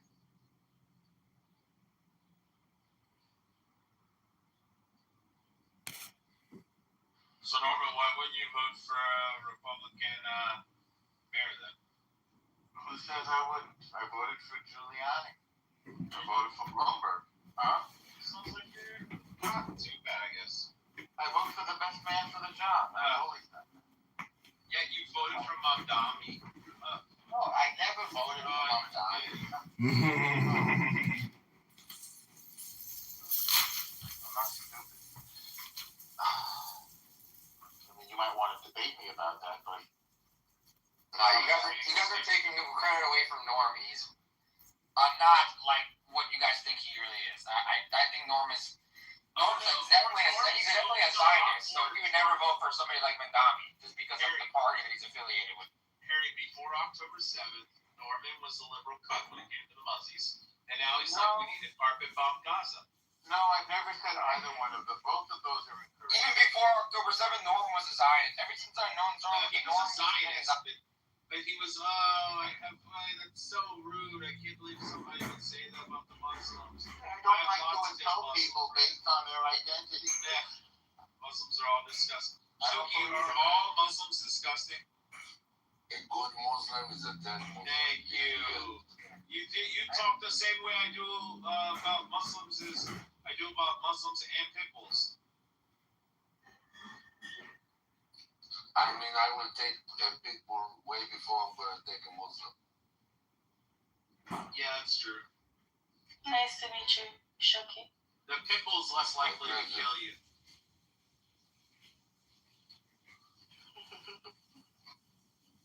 Then what, Shuki, what do we do with Glow then? Why? Glow is a Muslim? Yeah, she is. What the fuck are you talking about? Why would you degrade me like that?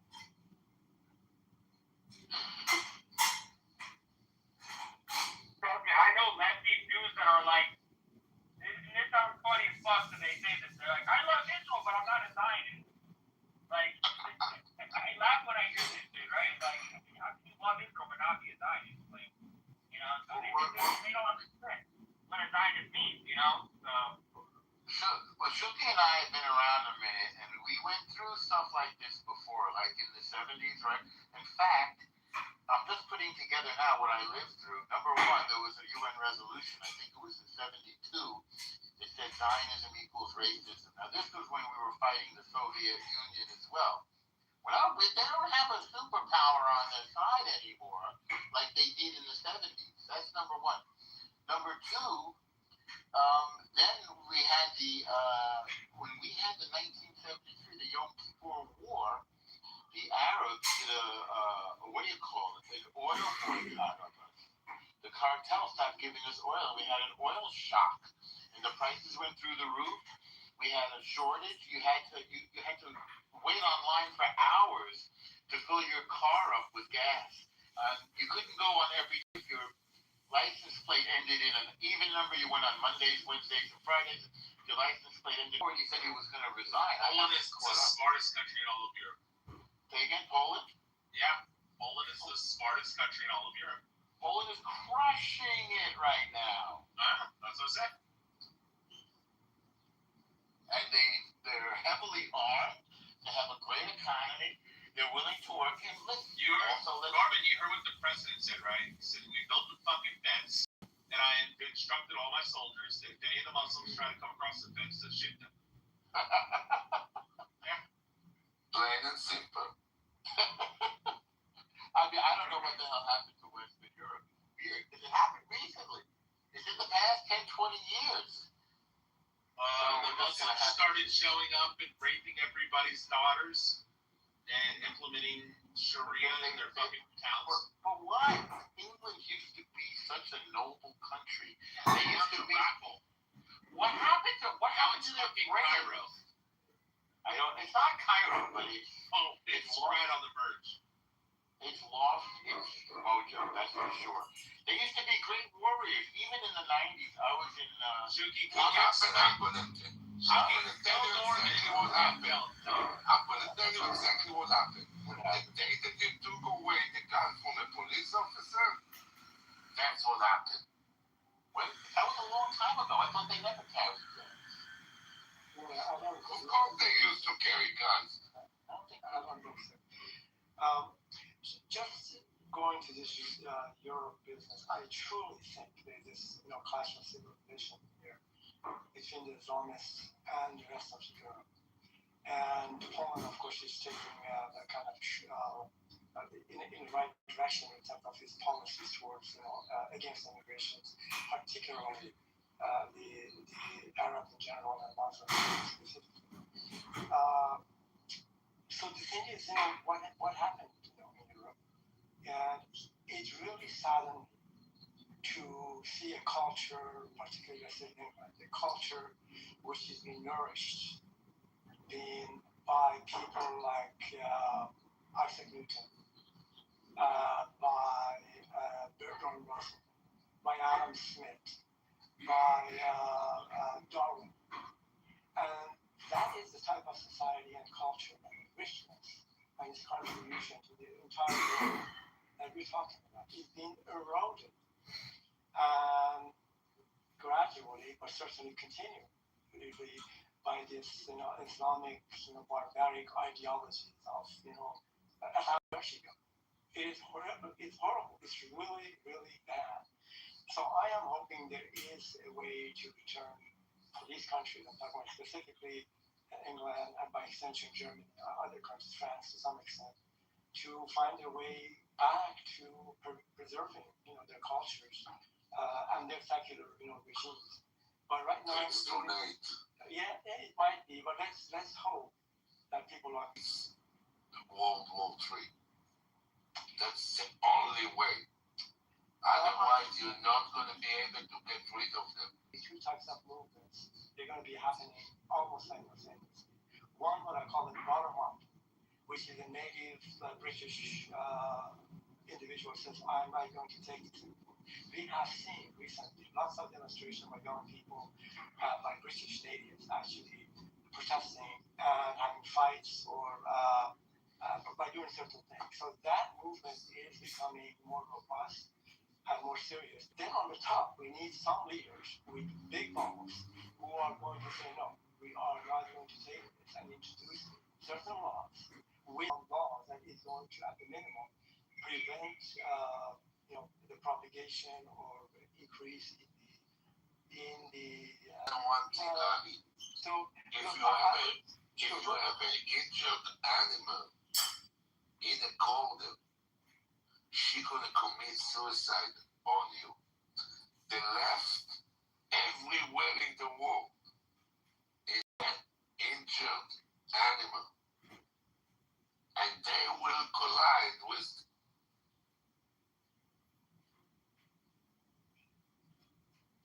Chucky, you're in the matrix. The dangerous and the scary part of it. And because it's going to bring to a civil war and not going to look good. It's going to happen in Israel, it's going to happen in Europe, and let me tell you, it's going to happen in America also. Okay, when you say civil war in Israel, what are you talking about? Between the left and the right. Left and the right, but you're not talking about between the Arab citizens. The Arab obviously going to join to the left. Right. Okay, I'm not knowledgeable about this to have an opinion. No, 100% I understand. But they're going to join, the Arabs going to join to the left.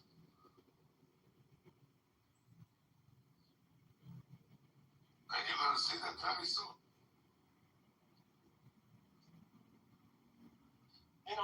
In some strange way, I see, and I can't quite articulate exactly why.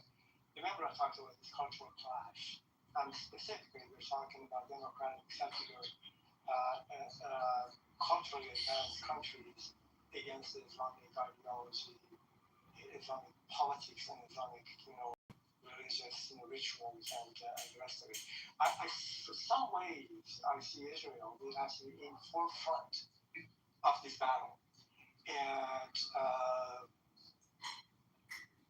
but then again, I thought, is this really actually the case? Because you see the Abrahamic Accord and this cooperation between Israel and the JCC countries and the rest of it, which is a good sign, by the way.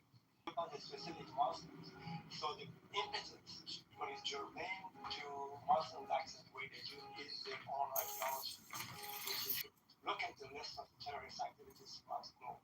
Again, it's almost like a cliche saying this because we all know it, but it is good to remind people and talk about that again, menacing Islamic ideology. Go ahead. Ali, for me, one thing work, common sense.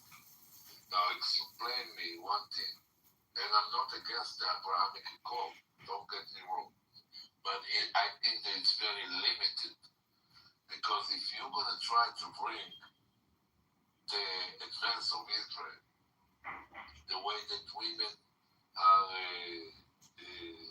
considered to equal in Israel, into the Arab war, how you see it happening when more than 52% of the Muslims supporting and accepting honor killing? How you think that that's going to work? It's very, very limited. I agree with you. That's what I said. You see this economic, some political kind of collaboration between Israel and the Arab countries. But I do not see this actually having any impact whatsoever in terms of the cultural practices in those countries. As a matter of fact, if anything, some of these countries, with some minor exception, they are going in the opposite direction of what we call the modernization.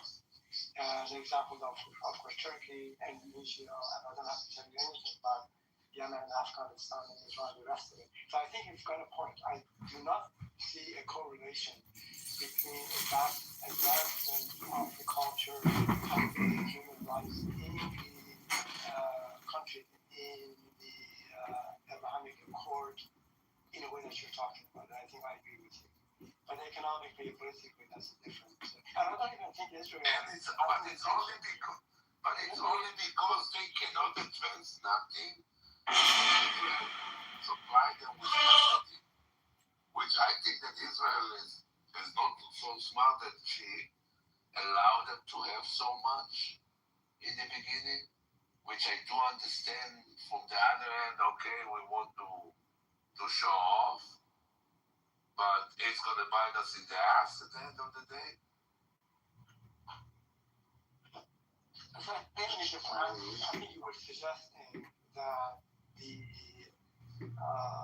political and economic programs between Israel and in this case we talk about the Abrahamic Accord, that is not going to impact the cultural landscape of the Muslim countries. I do agree with you on that, basically, because I don't think that's going to happen.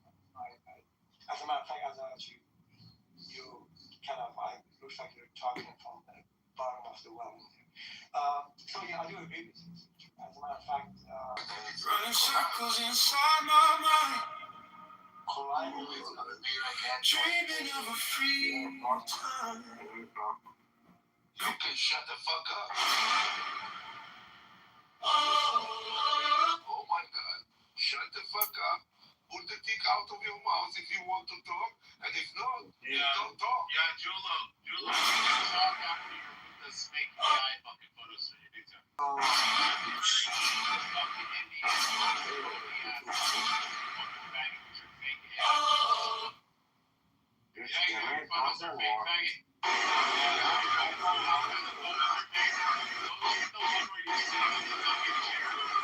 Great things happening. You hope I broke it? Let me confirm it's okay.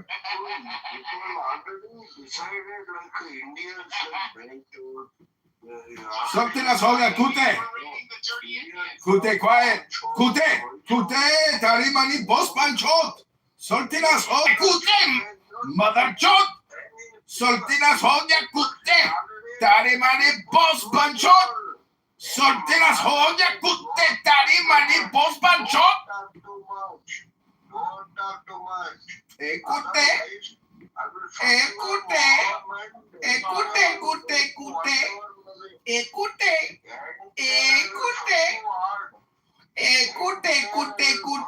On your lips. That'll serve you well for the rest of your life. Zip it up. And you too, you. I don't appreciate your use of the English letter system to make an ad hominem projection. Écoutez. Kute. Exactly. Mute up, Tari Mani Bos Banchot. Sultinas Hogia Kute. Listen, you could. Will you put in the next time that you unmute yourself, I will give you a ticket to Shuki Airlines. Shut the fuck up. Don't talk too much. Shut the fuck up, because the next time that you unmute, there you go. Alamak and Kusama.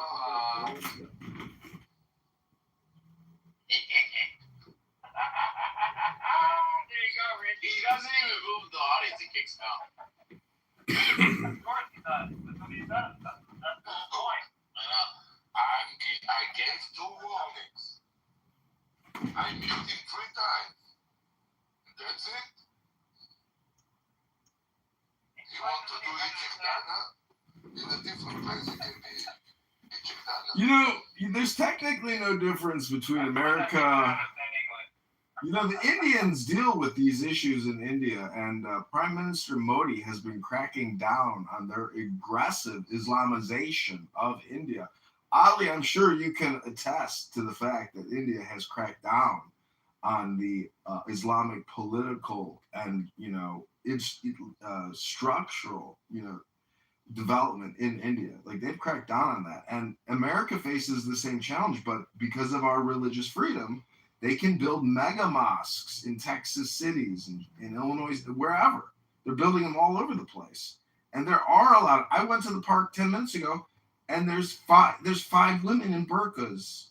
There's another woman with another burqa down the street. And it's... I'm sorry to interrupt. But I must ask a very, very quick question. Osama, do you want to use Shuki Airlines or you want to live on your own? Quick answer, because I'm counting down already. Who are you talking to? To Osama, Dr. Osama. I don't see a Dr. Osama. Oh, I see Dr. Osama down there. Osama, come up, faggot! And he never comes up because he's fucking scared. Alamak and Kusemem Makwarak. You're asking a good question in terms of we have the Establishment Clause and the First Amendment. Congress shall make no law respecting the establishment of religion or prohibiting free exercise thereof. So that's out there at the first paragraph, after the first part of the First Amendment. It's a serious problem. How do you deal with this in terms of propagation and building all of these mosques all over the place? And on top of that, in the cities like in Dearborn, and I can assure you, pretty soon in some corners in New York City, you will find the call to the prayer at 5 o'clock in the morning, and some imam going on the top of the Mayoral or the top of the mosque using a PA system and screaming from the top of his head, 5 o'clock in the morning, waking your people up. And this is happening in Dearborn, Michigan, and happening in other places in New York. Very soon in New York. So this is an intrusion into the peace and quiet. And it seems to me some people, particularly Muslims, find it kind of a melodic and soothing and divine voice. To me, it seems to me a man is screaming from the top of his head. He's highly constipated and he needs to defecate. That is the way it sounds to me. It's horrible, it's bad. So it's a serious problem, and I am not quite sure how we reconcile the freedom of religion. Ali, is he actually saying at 5 in the morning? Is he constipated, or is he encouraging people to be productive and creative and follow the law? What's he saying at 5 in the morning? I have no idea. There's certain words in there I have no knowledge, but I think two things could be happening at the same time. It could be saying whatever he's saying. You also could be highly constipated. So there are not contradictions. Being a negative aspect of Islam. Also, child marriages, that's a big no-no. And so that's your biggest problem that you're trying to understand. That's your biggest problem. Why are you trying to understand? Because I want to know I want to know the words that they're operating off of. I want to hear it. I want to know what they're thinking. No, I don't want to know nothing about what they're thinking. I have zero tolerance about that. And as soon as you're trying to dig into it, you're going to be shoved into it. Remember, like from Spider-Man, with great power comes great responsibility.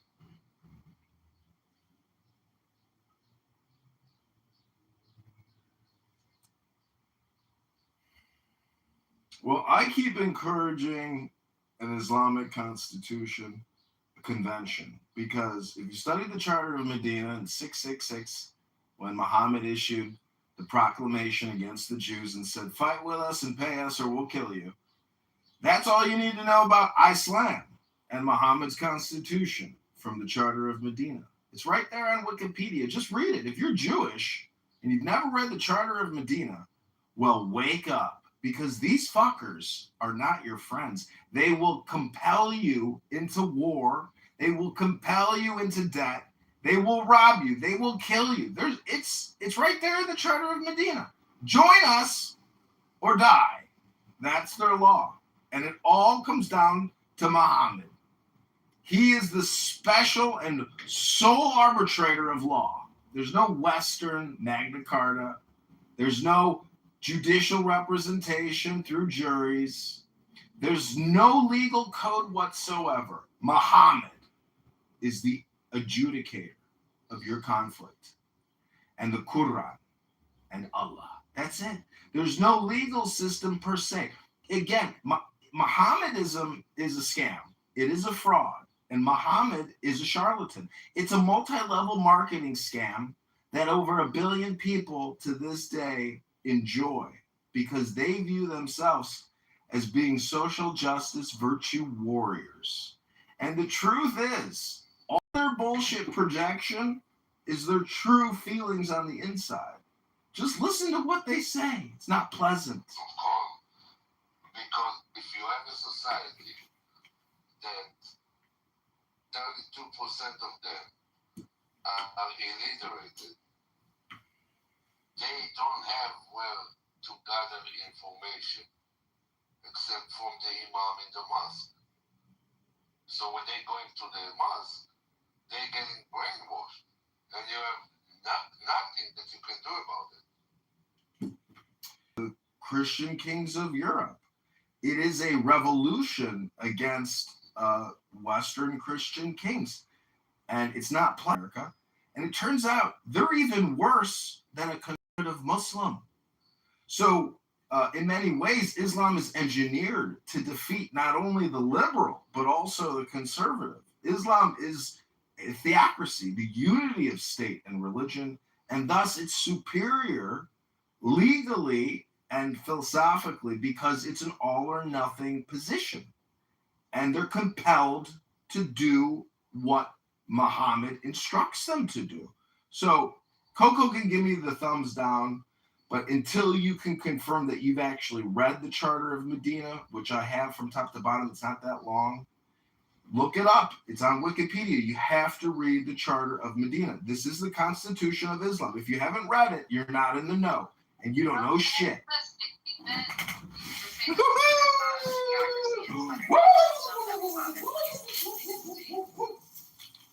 Do you really believe that? You would much rather live in a theocracy run by Muslims rather than the United States?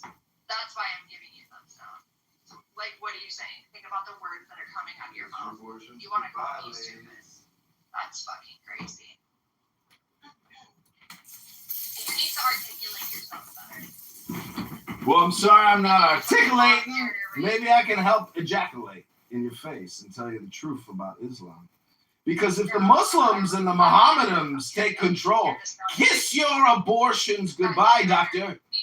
Because there will be no abortions in Islam, because it's murder.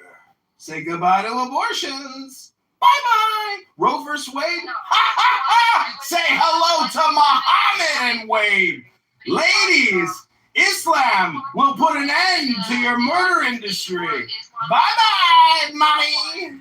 He says that people that live in these more Islamic countries want to live under that kind of rulership. Why, as an American, would I want that over our democracy republic that we have? Yeah, no. That's not superior at all. I have to ask you a question, Coco. Mm-hmm.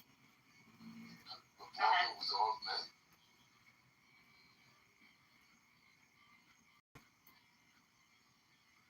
What'd you say? Do you have a problem with old men? No, I don't, but I have a problem with men who think they can talk to women any kind of way, subject them, disrespect them, and for myself as well.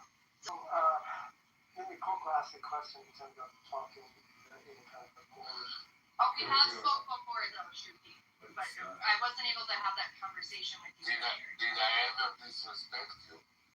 No, we've had a pretty pleasant relationship so far, so, again, sorry. So, you're talking about old men and I'm old, and I'm proud of my age. Yeah, no, that is something to be proud of. I think getting older is actually something that's beautiful, and everybody should. Wow, you're so fucking ageist. Amazing, Ali. I'm sorry to cut you off. Yeah, no worries. You're so fucking ageist. So what I wanted to do is, Coco, you talked about, let's talk about that. You mentioned that I hope you don't mention it correctly, that you need to be more specific. Well, let's just be more specific. I mean, on a very general level, in terms of ideologies, I mean, I can just list a whole bunch for you. It's just, seeking the world domination, ideological-wise, dividing the world into two worlds. The Dar Salam, Islam, and Halal, two worlds, and the idea of a good Muslim is to conquer the non-believers through the concept of the jihad, which is at the heart of the Islamic ideology. And this jihad could be a personal jihad, struggle against not sin, or the jihad against non-believers. And the Sharia laws, other fact laws. This stupid, silly, childish idea that we put a price on someone's head to load a book in a faraway country in Europe. How horribly backward that is. But just the same in their justice, specifically their law, the Sharia law. Let me just read you something, and these are, again, I'm not suggesting that all of these, the few things that I'm going to read is going to be practice in its fullest, but certainly to a great degree. And I'm going to focus on the areas of the women, the treatment of women within the legal system of Islam. And I can read the chapter and verse from Quran. There we go. Number one, a woman or girl who has been raped cannot testify in court against a rapist. Testimony that 4 male witnesses are required to prove rape of a female. 13. Next. The woman or girl who alleged rape or without producing 4 male witnessing is guilty of adultery. Next, the woman or girl found guilty of adultery is punishable by death. Next, a male convicted of rape can have his conviction dismissed by marrying his victim. A woman can have, and I'm going to stop it quick because I can go on for hours here. A woman can have one husband who can have up to 4 wives. A husband can. And of course, they can have as many temporary wives as they wish. Muhammad himself, and of course, set the example for that, had so many wives. And I'm not suggesting Muhammad was the inventor of having, more than wives, but certainly practices to an extent that married and having sex with a 9-year-old girl. Next one, a man can marry an infant girl and in the U.S. You have a clue of the Islamic ideology. They have no understanding of it. And therefore, you see people like Mandani, which are called Mandani, being elected mayor of New York, because people have no idea of the intention of people like him taking over our city, invasion, intrusion into our society, into our cultures, kind of diminishing our secular laws and practicing these things within their enclave of their communities. And we need to oppose it, keep it at bay, and that's another question. I have read some of these things before. I've read, I don't know, different laws in different Islamic countries in the Middle East. I do have an awareness of the corruption, the moral bankruptcy. I don't agree with theocracies at all. That's a big thing for me, I've noticed. And especially those that, have like cult activities going on where women and children are being abused and, all this kind of stuff. I'm not a fan of it.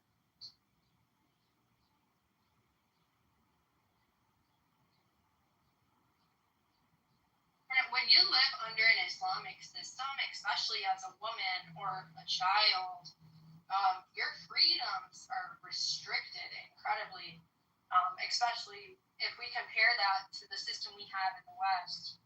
I couldn't imagine living under that. I would never want to. Yeah, just my experience on the clubhouse with my discussions with Muslims, mostly argumentation, debates, and back and forth kind of thing. And I find not only they love their Sharia laws, they also have this hatred for the Western culture, Western way of life, and a disdain, I would say. And some of them, actually shamelessly live in the United States. And so I have, came up with a term, and I don't think I've seen it around, so I take a little credit coming up with this. I call them, they call, a person like me probably Islamophobic, so I call them Westophobic. So somebody who has such a hatred, disdain, sentiment against the United States and European countries that are Westophobic, and the kind of the sentiment is Westophobia, having Westophobia. And anyway, so it's a problem. Hopefully, it's coming to whether we're being all deceived by the social media clips that I see all the time, by maybe this is not as much a problem as we think it is, or really is a problem. And when I say problem, I'm talking about really in a very broad sense. The clash of civilizations in all of these ideologies. Sorry about that. Oh, Shuki, you have Jesus Palestinian here.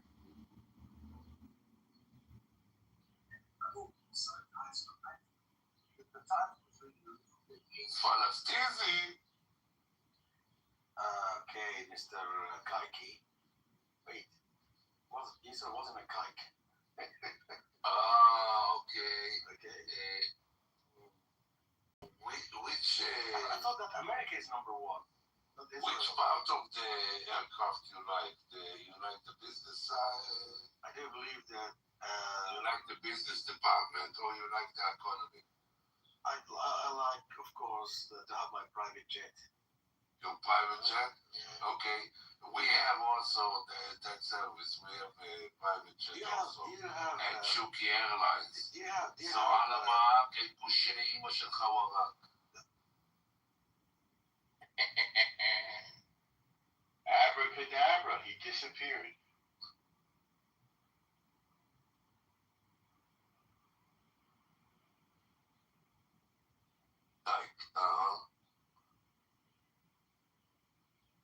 I guess the business section was full.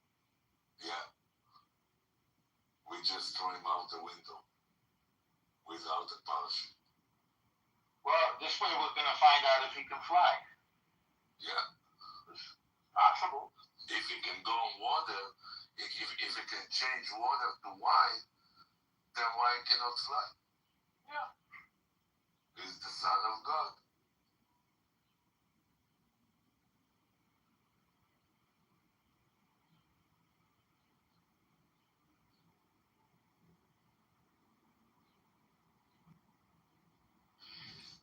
I think something about the Jewish people, I can say that they were not stupid enough to, I can say smart or stupid enough to accept.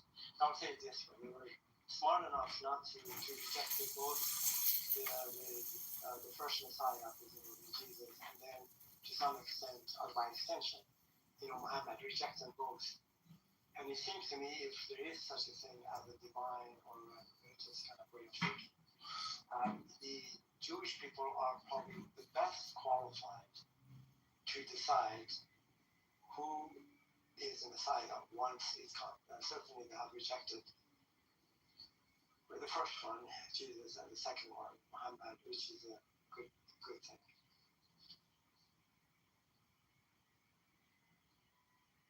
You know, one thing is for sure. When the Messiah is going to come, he's not leaving. He's coming to stay. Jesus came and ran away. And now Christians waiting for him to come again. Like it's a death trial. You fail once and you're coming for the next trial. Doesn't work like that. The second coming is a very common theme in all of the practices of both Abrahamic, Zoroastrian, and other, to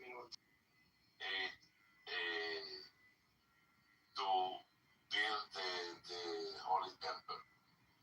When Jesus was alive, the temple wouldn't exist. So that's obvious that he wasn't Messiah.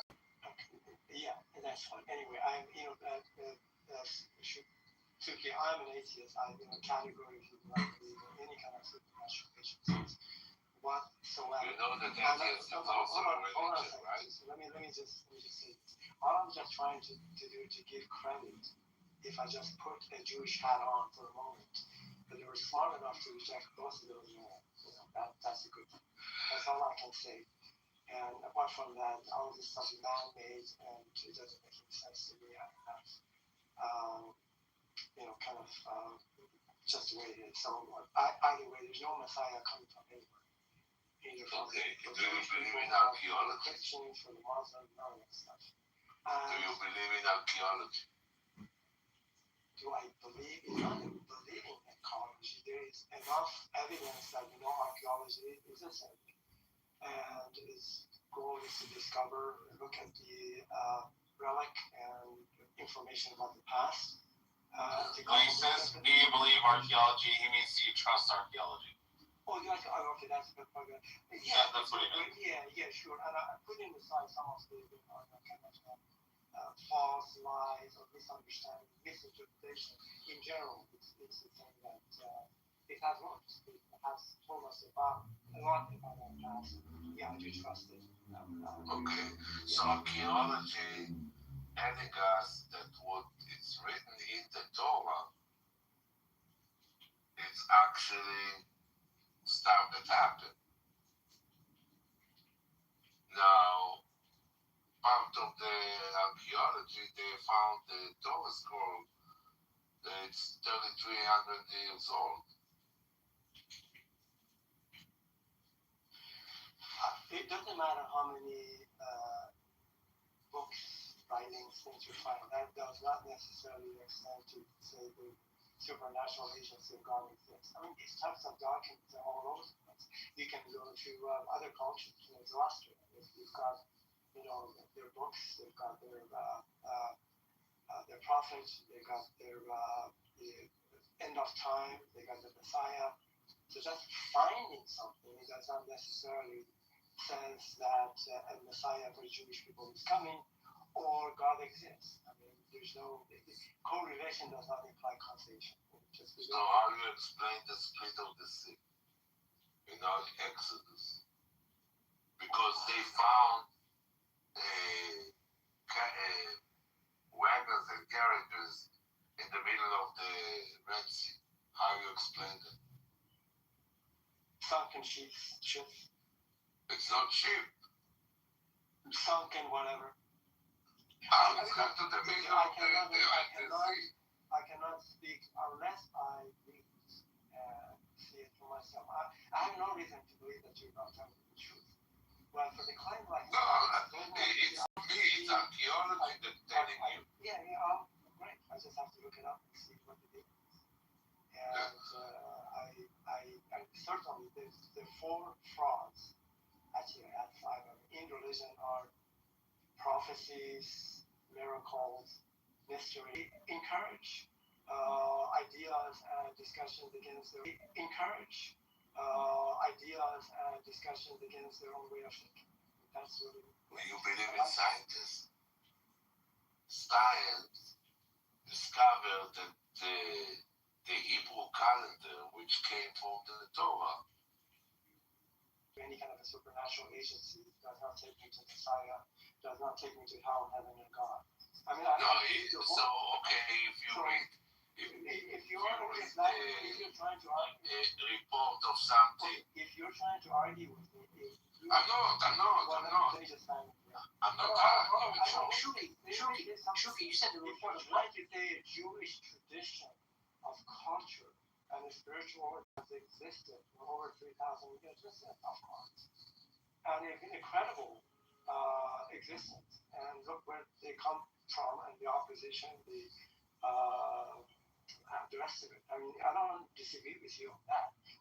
Where we disagree, where we diverge, is you're trying to show me archaeological findings and scientific findings, and then from there, taking me to God, and that's where we disconnect.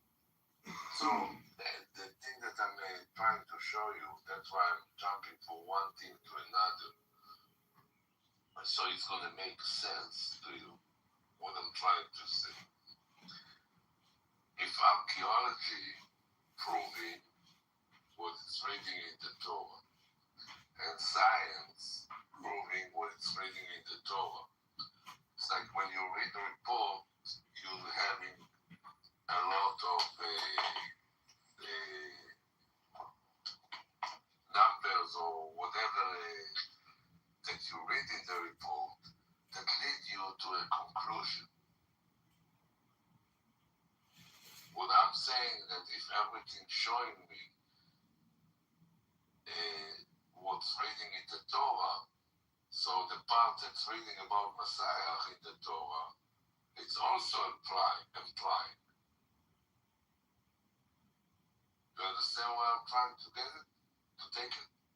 No, I really don't understand. I think your argument is really non-secular argument. You're trying to, again, I'm saying this, if you are trying to tell me that Judaism is a sect, archaeology has shown the findings that Jewish, to tell you, you're trying to push me forward towards something that really takes us to the idea of God, hell, and heaven, and the rest.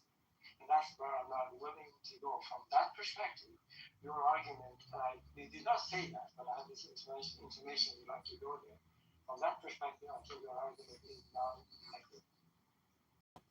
It just, one does not necessarily, and whatever you find, just because something has been true in the past, it doesn't mean that the Messiah will come.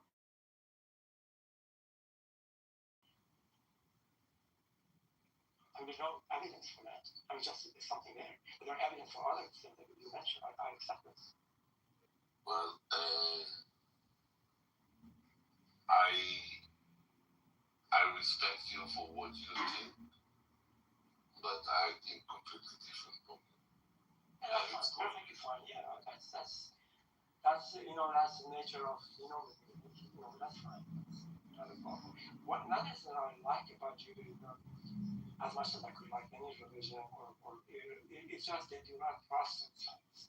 I have never in my entire life have heard a Jew in any shape or form trying to promote Judaism and tell me I have to convert or I have to look at it and consider it. I've never seen that. Never heard of it. So that is something I appreciate and contrast that with the Christians, which metaphorically, every time the phone rings, the door bell rings, and somebody's trying to tell you to convert because that is their duty to do it. And Muslims do it to some extent, probably even a lot more now because of the social media. So yeah, we could disagree, and that's fine. But you're not bothering me.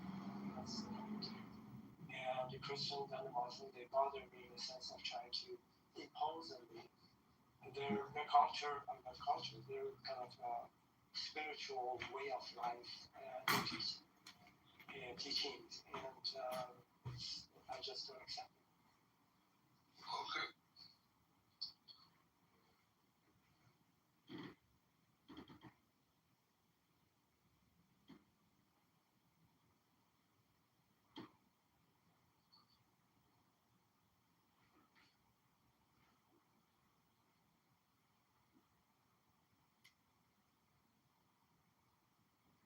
Harrington, every book.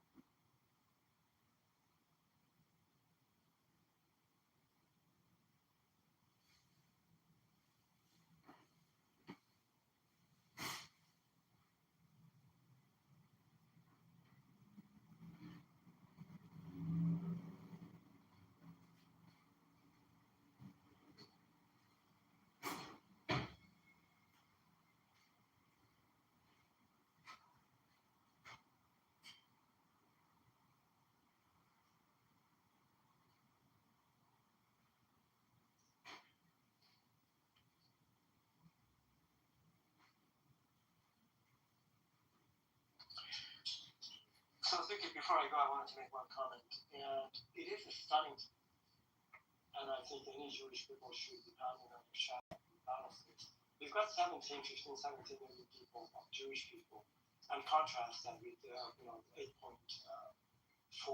billion people on the face of the earth. This group of people, the Jewish people, their accomplishments is stunning in all domains of human activity.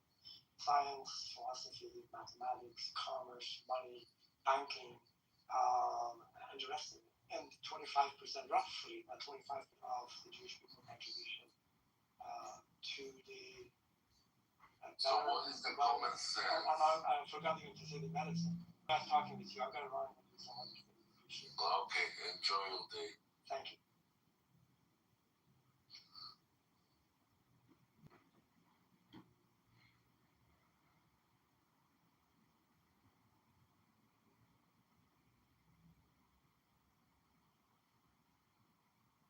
Shuki, I sent you some messages like a half hour ago in your back channel. Hi, J-Lo.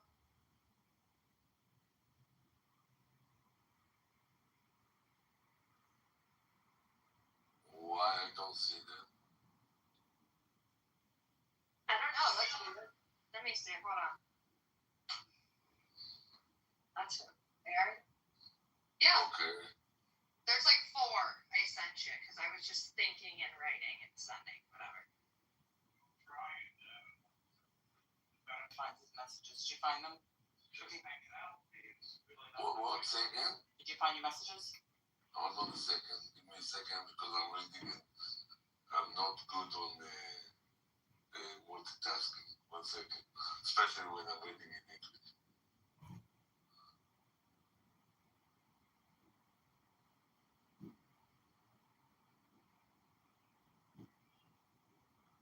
Hit her profile and then messages. So go to her profile and then hit message. 1 second.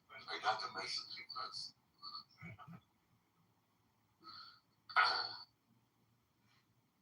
Yeah, sorry, I was getting out of the house. I don't know what that is. Run into the store really quick.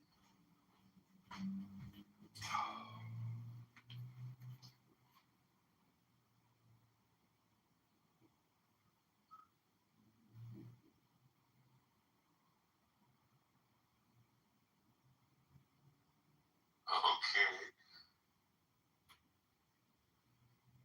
Let me get any leeway. Okay. God, it's like monopolizing the conversation against me. I don't know how it was Boris talking, so. I don't know how he's raising kids. That maturity level. And I can tell you, time before I got custody of my kids, I was over the road truck driver. And when I came home and had to be with the kids, it was a big shock.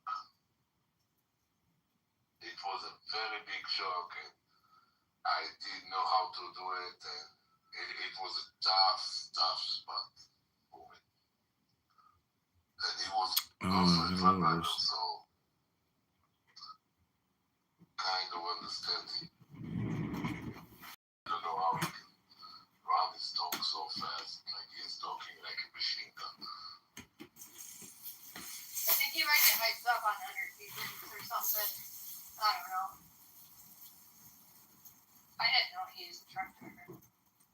He used to be. I don't think that he is now. Yeah, he's a menace. That's for sure. J-Lo.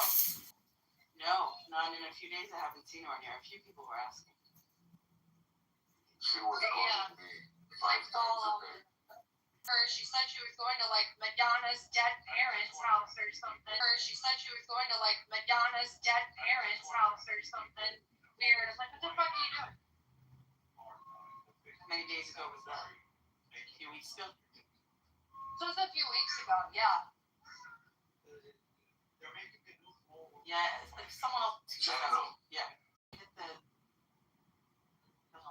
messages.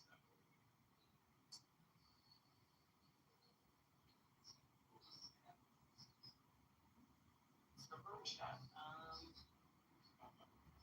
What's the other way to look for messages? Go to your like main page and then at the bottom it should have a message box.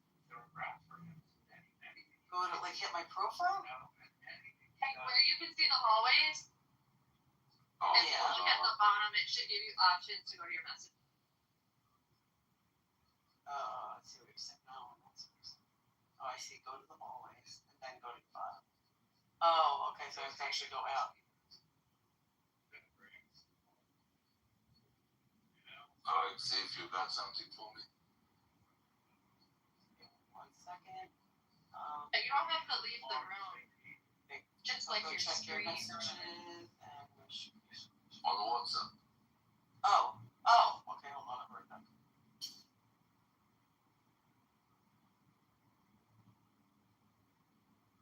I don't have your number, so I cannot send you.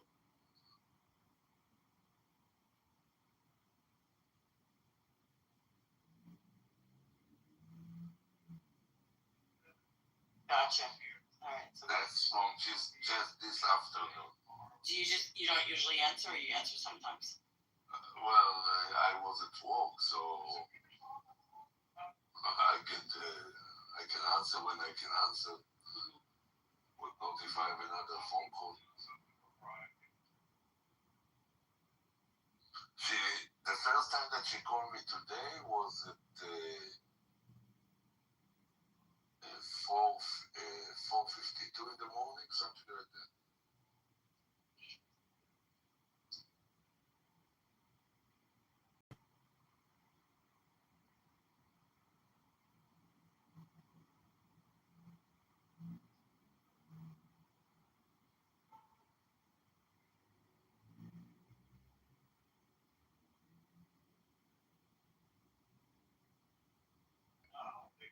That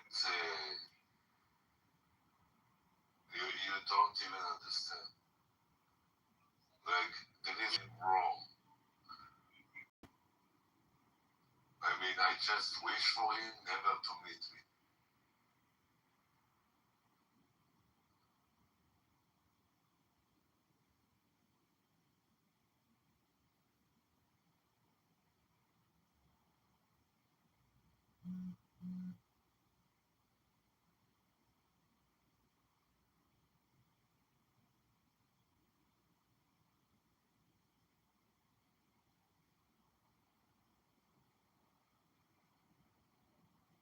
Okay.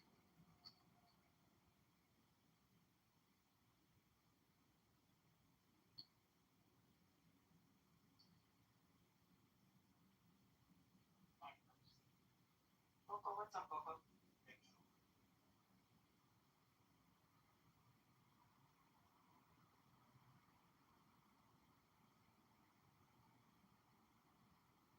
Wait, isn't Coco friends with Fractal?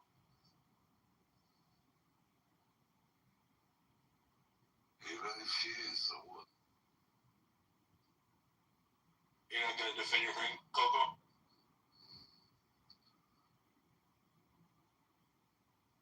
Fractal is a better friend. Yep.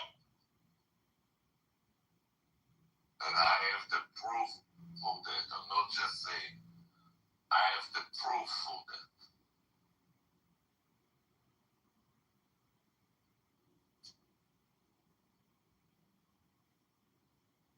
Hello guys. Good afternoon. Baruch Hashem. Can you repeat yourself? Salam alaikum. Shalom, shalom. Yeah. Assalamu alaikum.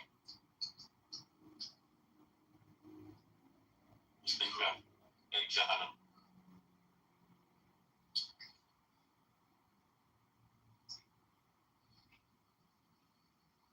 Shuki, can you sing my favorite song, Shuki? One second.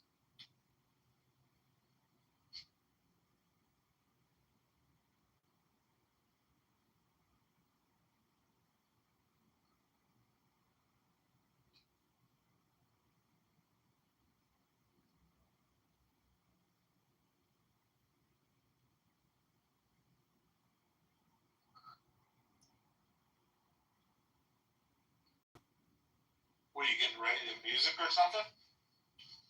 No, I have to respond to a text. Oh, okay. Muhammad is a piece of shit, and so is all the Muslims. Your mom is my heart, bro. Muhammad Rasulullah. Huh? He barely speaks Arabic. Shuki, he barely speaks Arabic. Oh, okay. What? You don't gotta speak for him, bro. Do you understand English? Do you understand English? Sharmuta boy. Speak when you're spoken to. The guy who said Muhammad is a pedophile, Muhammad is a child molester, lives in Texas. So do I. Shuki, where you live? In Texas. Good. I gave you that. What grocery store is it? Just tell me the name. Market Street. It's on Max de Sharmuta. What street, you fucking bitch? It's on Max de Sharmuta. Okay, what time you gonna be there? I'm saying right now. Just show up. Keep this in. Let me get ready. Hold on. That's the energy, okay? Hold on. Just a second. Give me a second. Alright, hold on.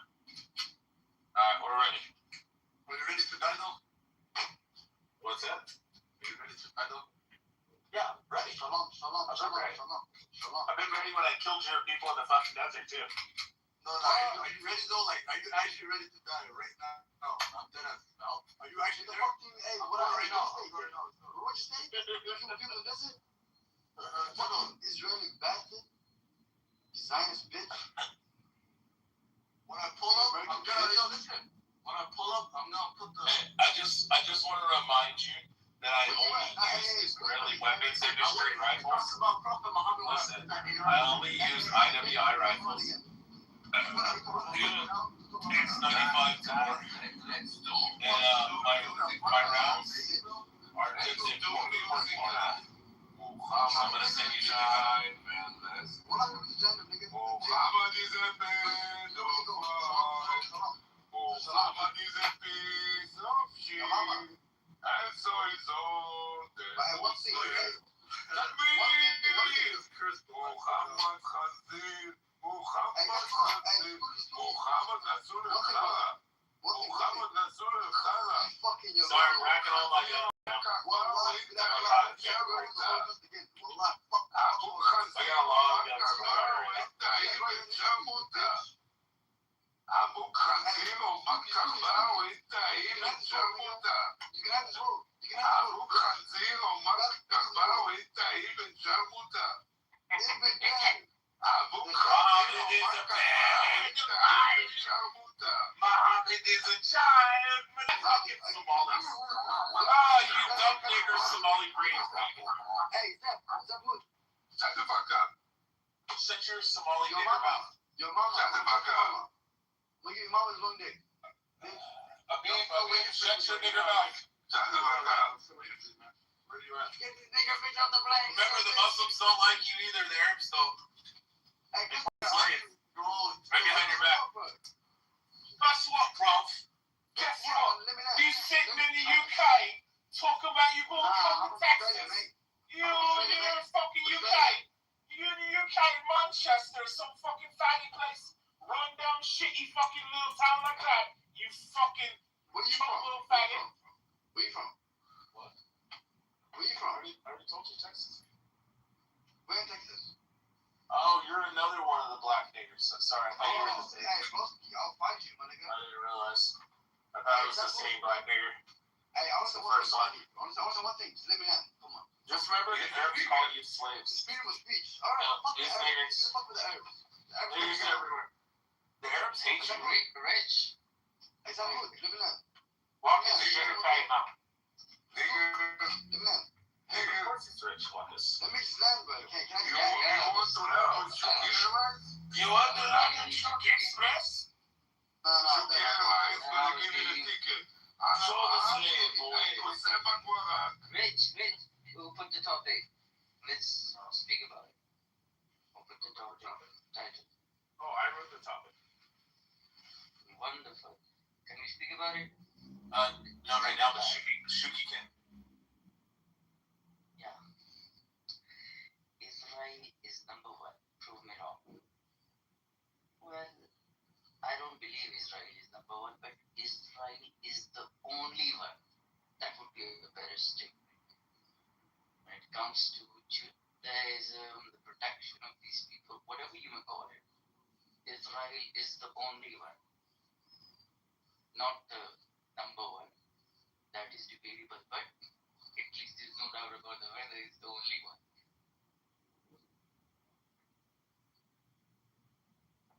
So he's number one. Number one in what regards? I mean, contextually, that we may differ in technology, in population. He's gonna say finance, yeah, so all in technology, who is number one in one context, which is the major context, Israel is the only one. I agree with that.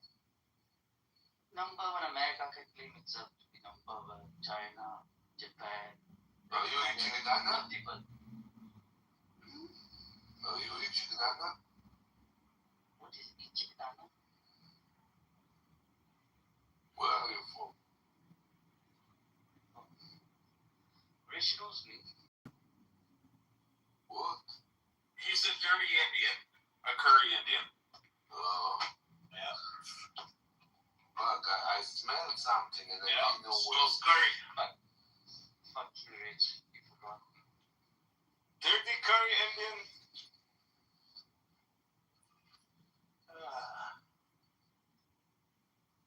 Was hoping the nigger monkeys were gonna show. When you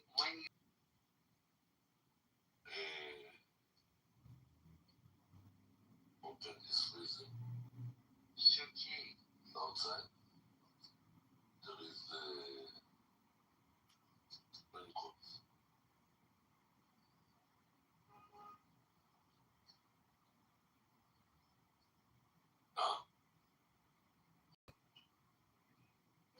And what do you want to eat?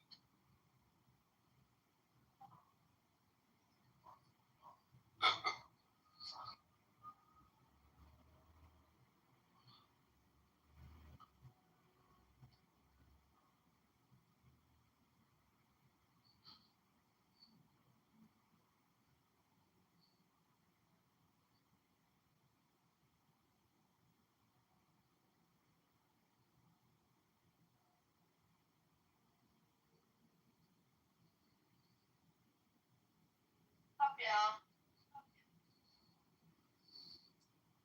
Hey, Coco. Hey, what's going on? You know, these 2 days were Eid. You said what? What's going on? I told you it was Eid for the past 3 days. Eid, what do we call it? What do you call it in English?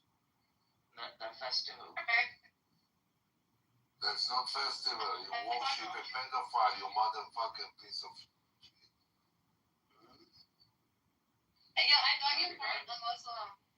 I'm confused because you told us a few days ago you're not a Muslim. When did I see that? Oh, Muslim. I live in a Muslim. It's all because Muhammad is a pedophile. It's all because Muhammad is a piece of shit. Shuki, can you bring up Cheyenne? 1 second. Thank you. Now, why would you lie then? No, I never lied about my religion. Maybe you might have understood me. Because I'm a I remember you literally said word for word, you said that you used to be a Muslim and then you got educated and you left Islam. These are your words you said just a few days ago, so I don't know like why you're trying to act like you didn't just say that.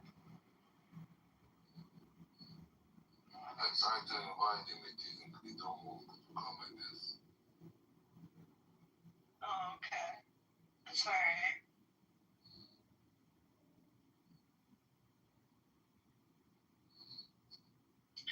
Rafi, did you know Wagas is a Muslim? Oh, am I breaking up? I can hear myself. Go back. That's a shadow ban. Rafi, Coco is accusing me that you're a non-Muslim. Did I ever say I'm not a Muslim? You said. Yeah, you told me a few days ago. What? No, I never say that. Yeah, you guys are shadow bound. What do you mean? Yeah, words we found. It's probably because Kitover.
This is 106 years old.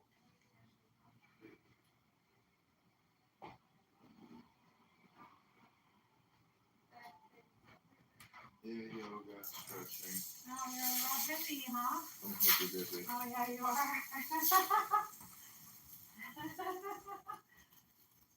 Definitely are.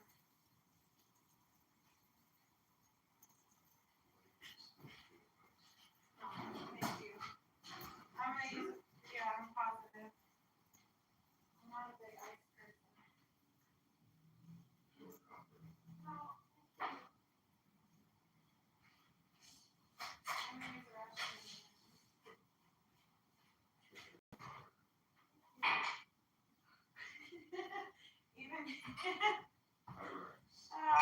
Even your cups are heavy.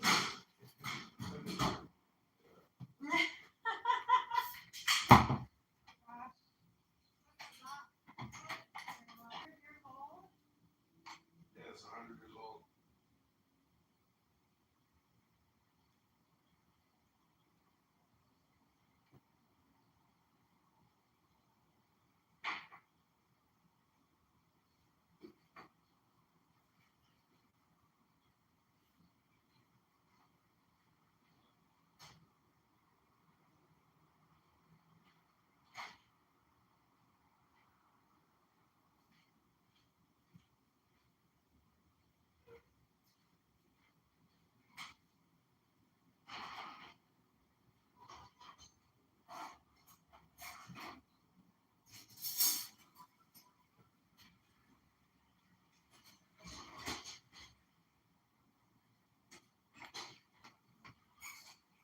Well, I can tell you are not OCD. My mom, I would say she's OCD, but she's fine.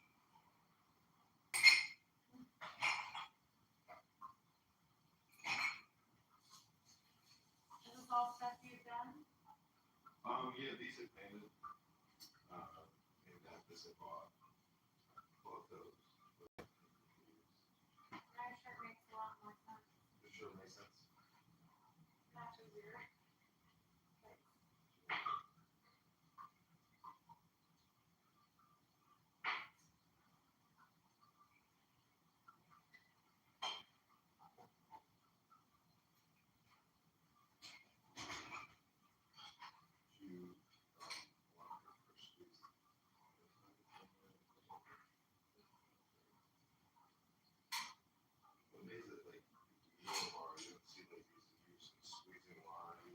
I think they have technology stuff a little bit more. You know, if you were like selling, when you were pressing and making juice like. And in Spain, they had Sure. was it Spain or Italy? The grocery store, you just get a bottle of the size that you wanted, and they have oranges in there. They sure were sour because it was the middle of winter, but it was very cool.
CCR, you don't know CCR?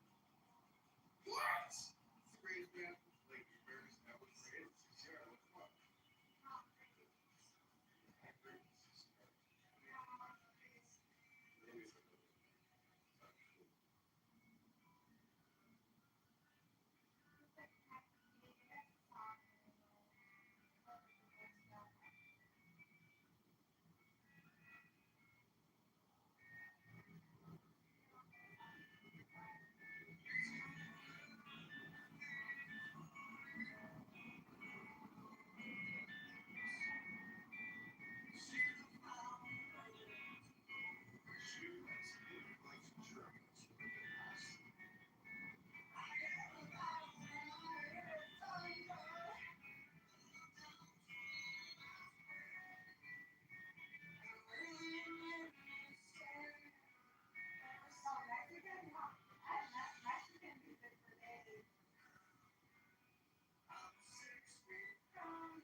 But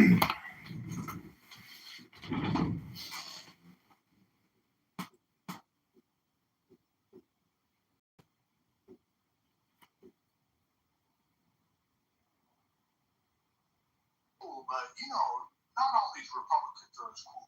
Things like that.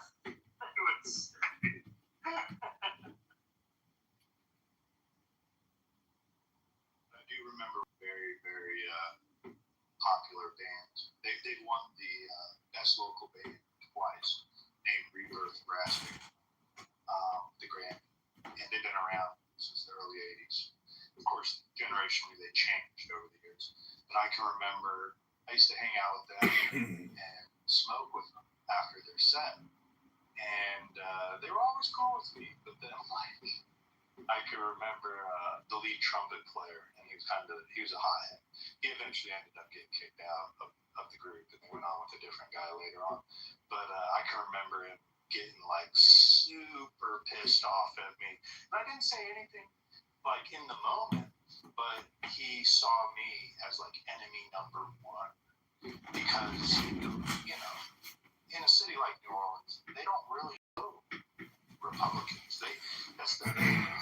Like in these deep blue areas, you don't have any Republican opposition in them. It's Democrat versus Democrat. All their whole lives, they've only seen Democrat politicians. They only know Democrat politicians. The most they get is the Republican governor, right? Or the Republican senators. They know them at the national level. But locally, there's no Republican representation. And to meet like a Republican in the wild, that was what was funny during the Obama years, is it was like this anomaly like they'd never seen before. Oh my God. Have you guys seen this? Do you guys have access to click this link right now? I'm not going to say anything else, but I need you, all of you that are listening to this, to click this link, okay? Tears are running down the side of my face right now. Aliens.gov. You fucking saw it or? I heard about this. Oh my.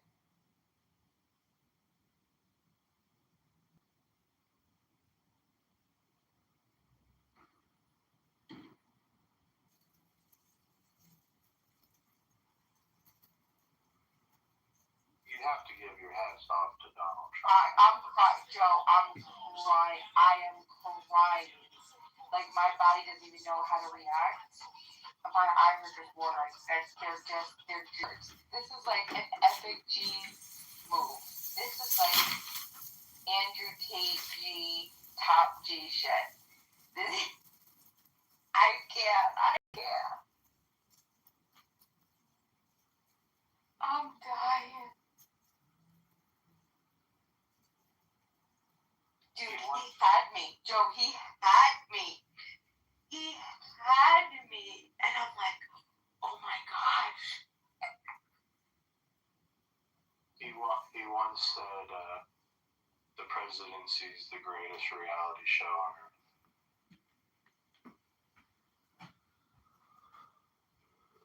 The fact that you knew exactly what I was talking about. It says enough. I'm tuned in. I got the pulse. You sure do. I know it's, yeah, don't listen to these other quote unquote Republicans. I know what's going on. 387 arrests where I live, it says.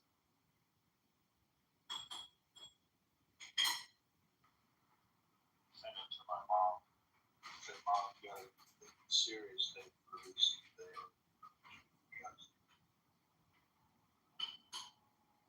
What did Mom say? Took it real serious right at first, but once we got in, like, unbeliever. But she's like, she kind of caught on pretty quick. She's quicker, or she's notorious at telling me, oh well, you know, I knew what was going on. When it's like, oh yeah, okay, yeah.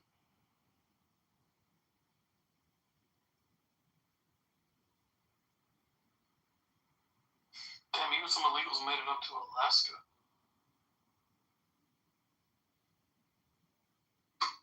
Probably those that overstays. You heard what they're going to do with the green cards, right? Aren't they gonna make them go back while they're waiting? They're going to make them re-register or potentially go back and re-register. I'm not sure how they're going to have to do this. My brother-in-law been in the country like 50 years, still on a green card. My friend, he's a special class green card, which he was a war refugee from the Vietnam War era. He was like 4 years old. I told both of them, I'm like, become a citizen. I told him this, told my brother-in-law 20 years ago. I'm like, dude, just become a citizen. You've been in the country like 30 years. He's like, I don't really. He loves to talk politics, but he doesn't vote, you know? And it's like, they could change this shit anytime. I told my friend, I was like, bro, I'm like, at any moment they could pull that from you. I'm like, I don't think you understand what's being talked about right now. I'm like, it's not safe just living on a green card in the country for decades upon decades. It's like, just become a citizen. Y'all been here for so long. Neither of them took my advice.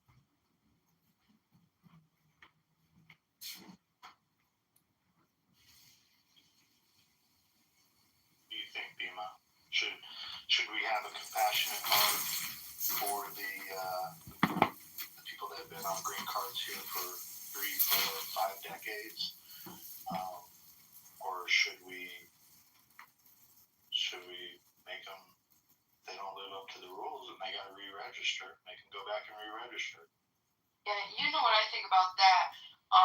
Y'all, I try to invite you, buddy. I'm sorry, I'm not sure what's happening. I don't think, it's like, yeah, definitely not.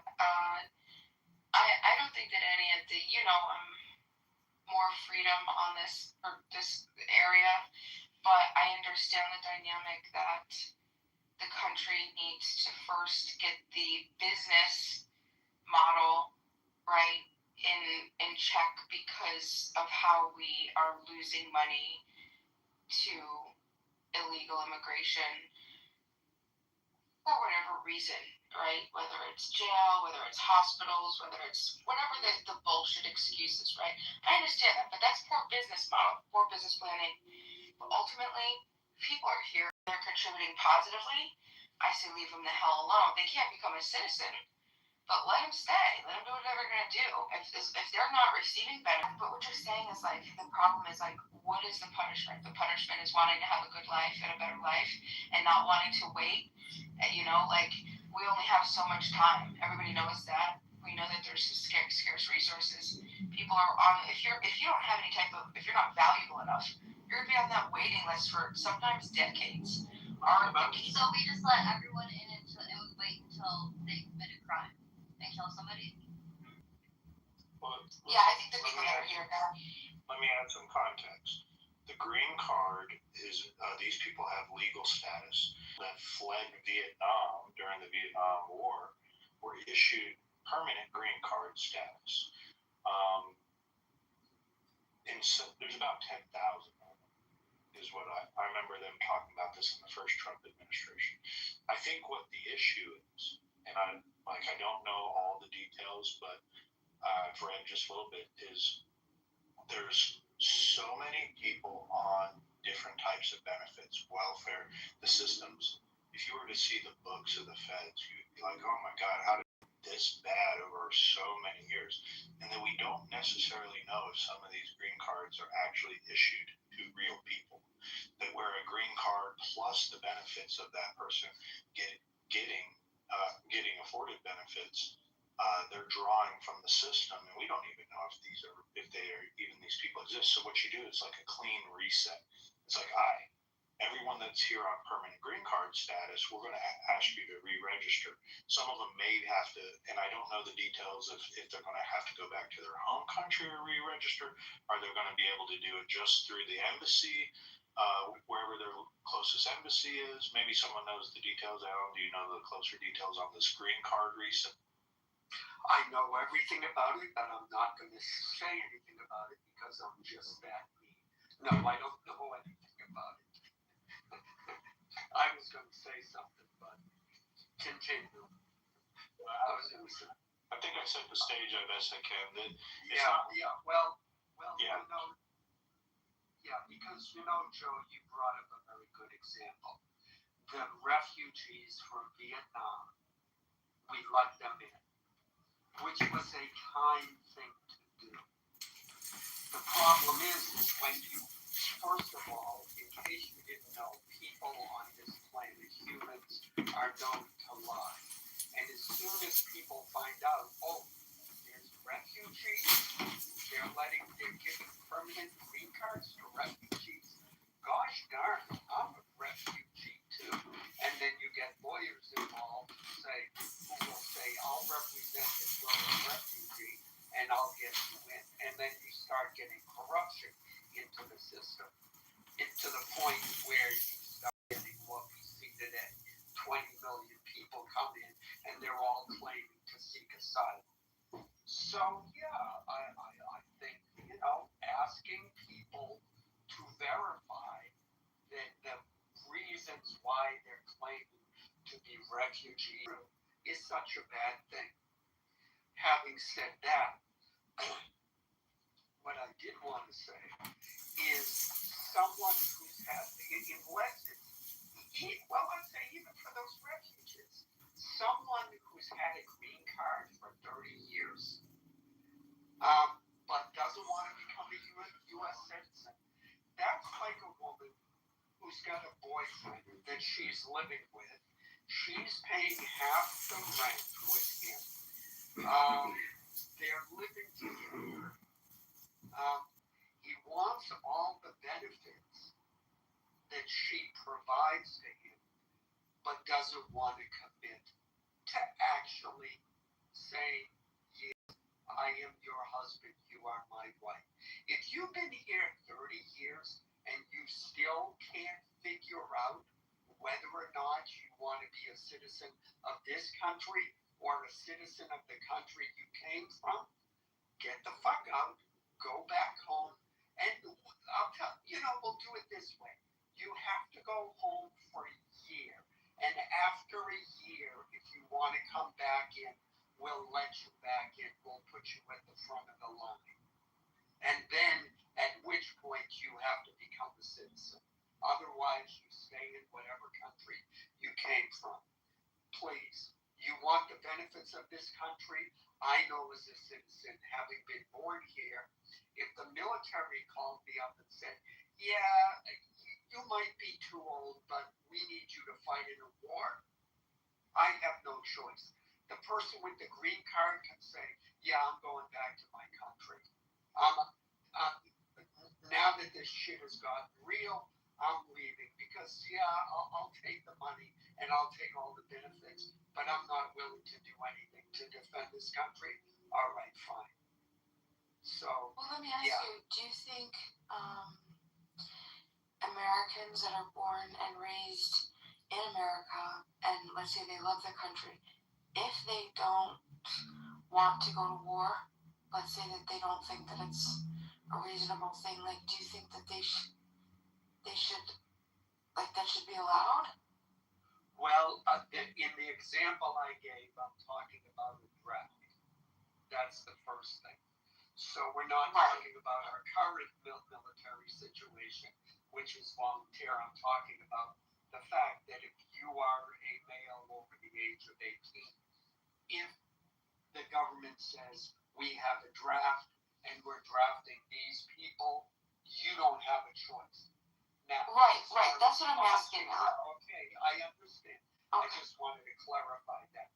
Now, if you're talking about a conscientious objector, there are legal mechanisms by which a person can do that. But again, we're talking about U.S. citizens. So, under the legal framework, a U.S. citizen not only does that person not have an out and doesn't have an out that the green card holder have out. But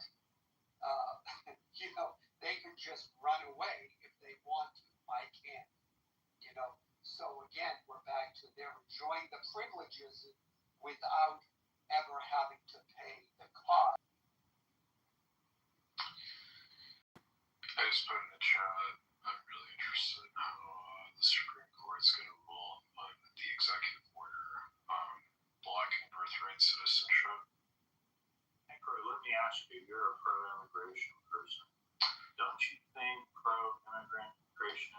No, because your parents are fucking immigrants. Sorry, what, Joe? Yeah, I know. Christina, we'll come to you next. I'll come to you next.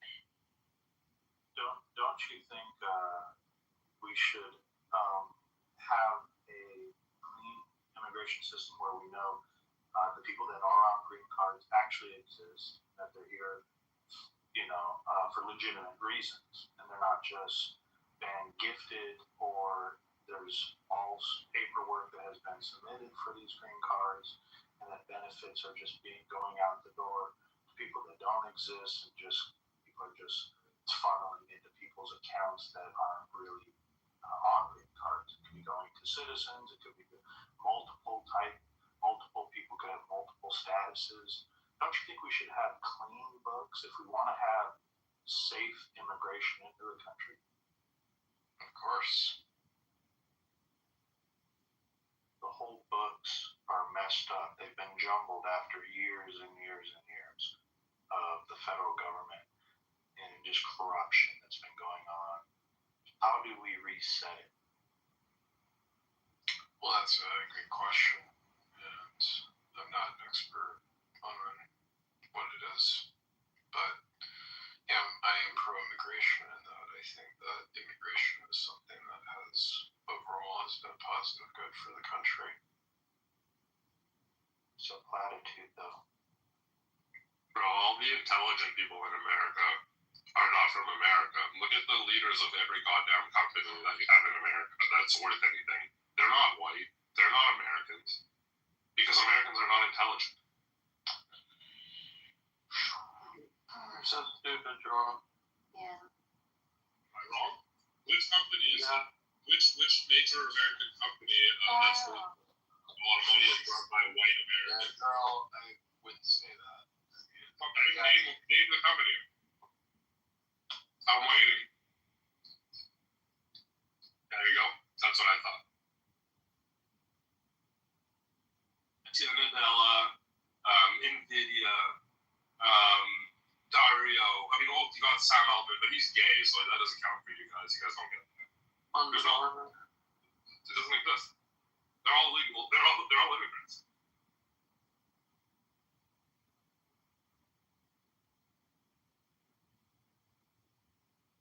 Apple is a white guy. Is it? I don't even know who runs Apple. Yeah, Apple was made. I mean, awesome. Steve Jobs. 1 point for white people. Where was Jeff Bezos born? Yeah, point for white people. But he's only shows. Well, the issue I have with, the problem, I don't really like those people, to be honest. He lost.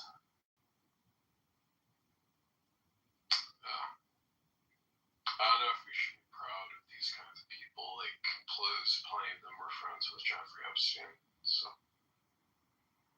especially Bill Gates. What do you mean you shouldn't be proud of taxing poor Americans to give the money back to the richest man on earth? I don't know what's not to be proud of for that. That's rights for white people there, but those are all like old ass white people, right? Give me someone who came in power. Give me someone other than Sam Altman who's like relevant today. Jesus. Gabe Knoll, the guy from Steam. Yes. Okay, so how old is Steam today? I don't know exactly. It's like 45 years old. So yeah.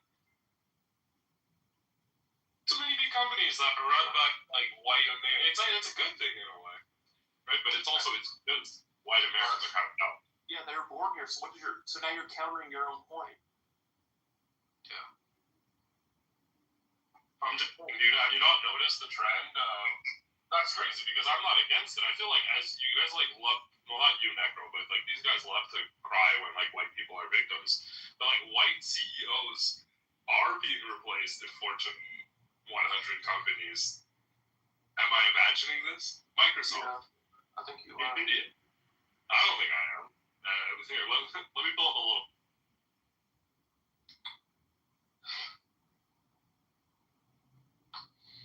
But yeah, Gabe Newell's the only guy who's successful who I would say that I really care for.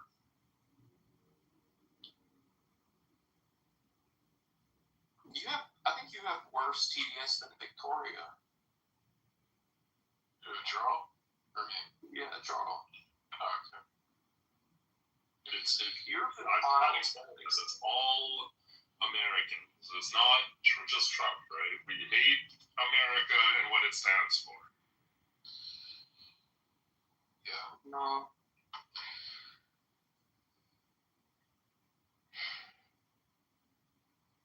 You're jealous. You got a bad taste.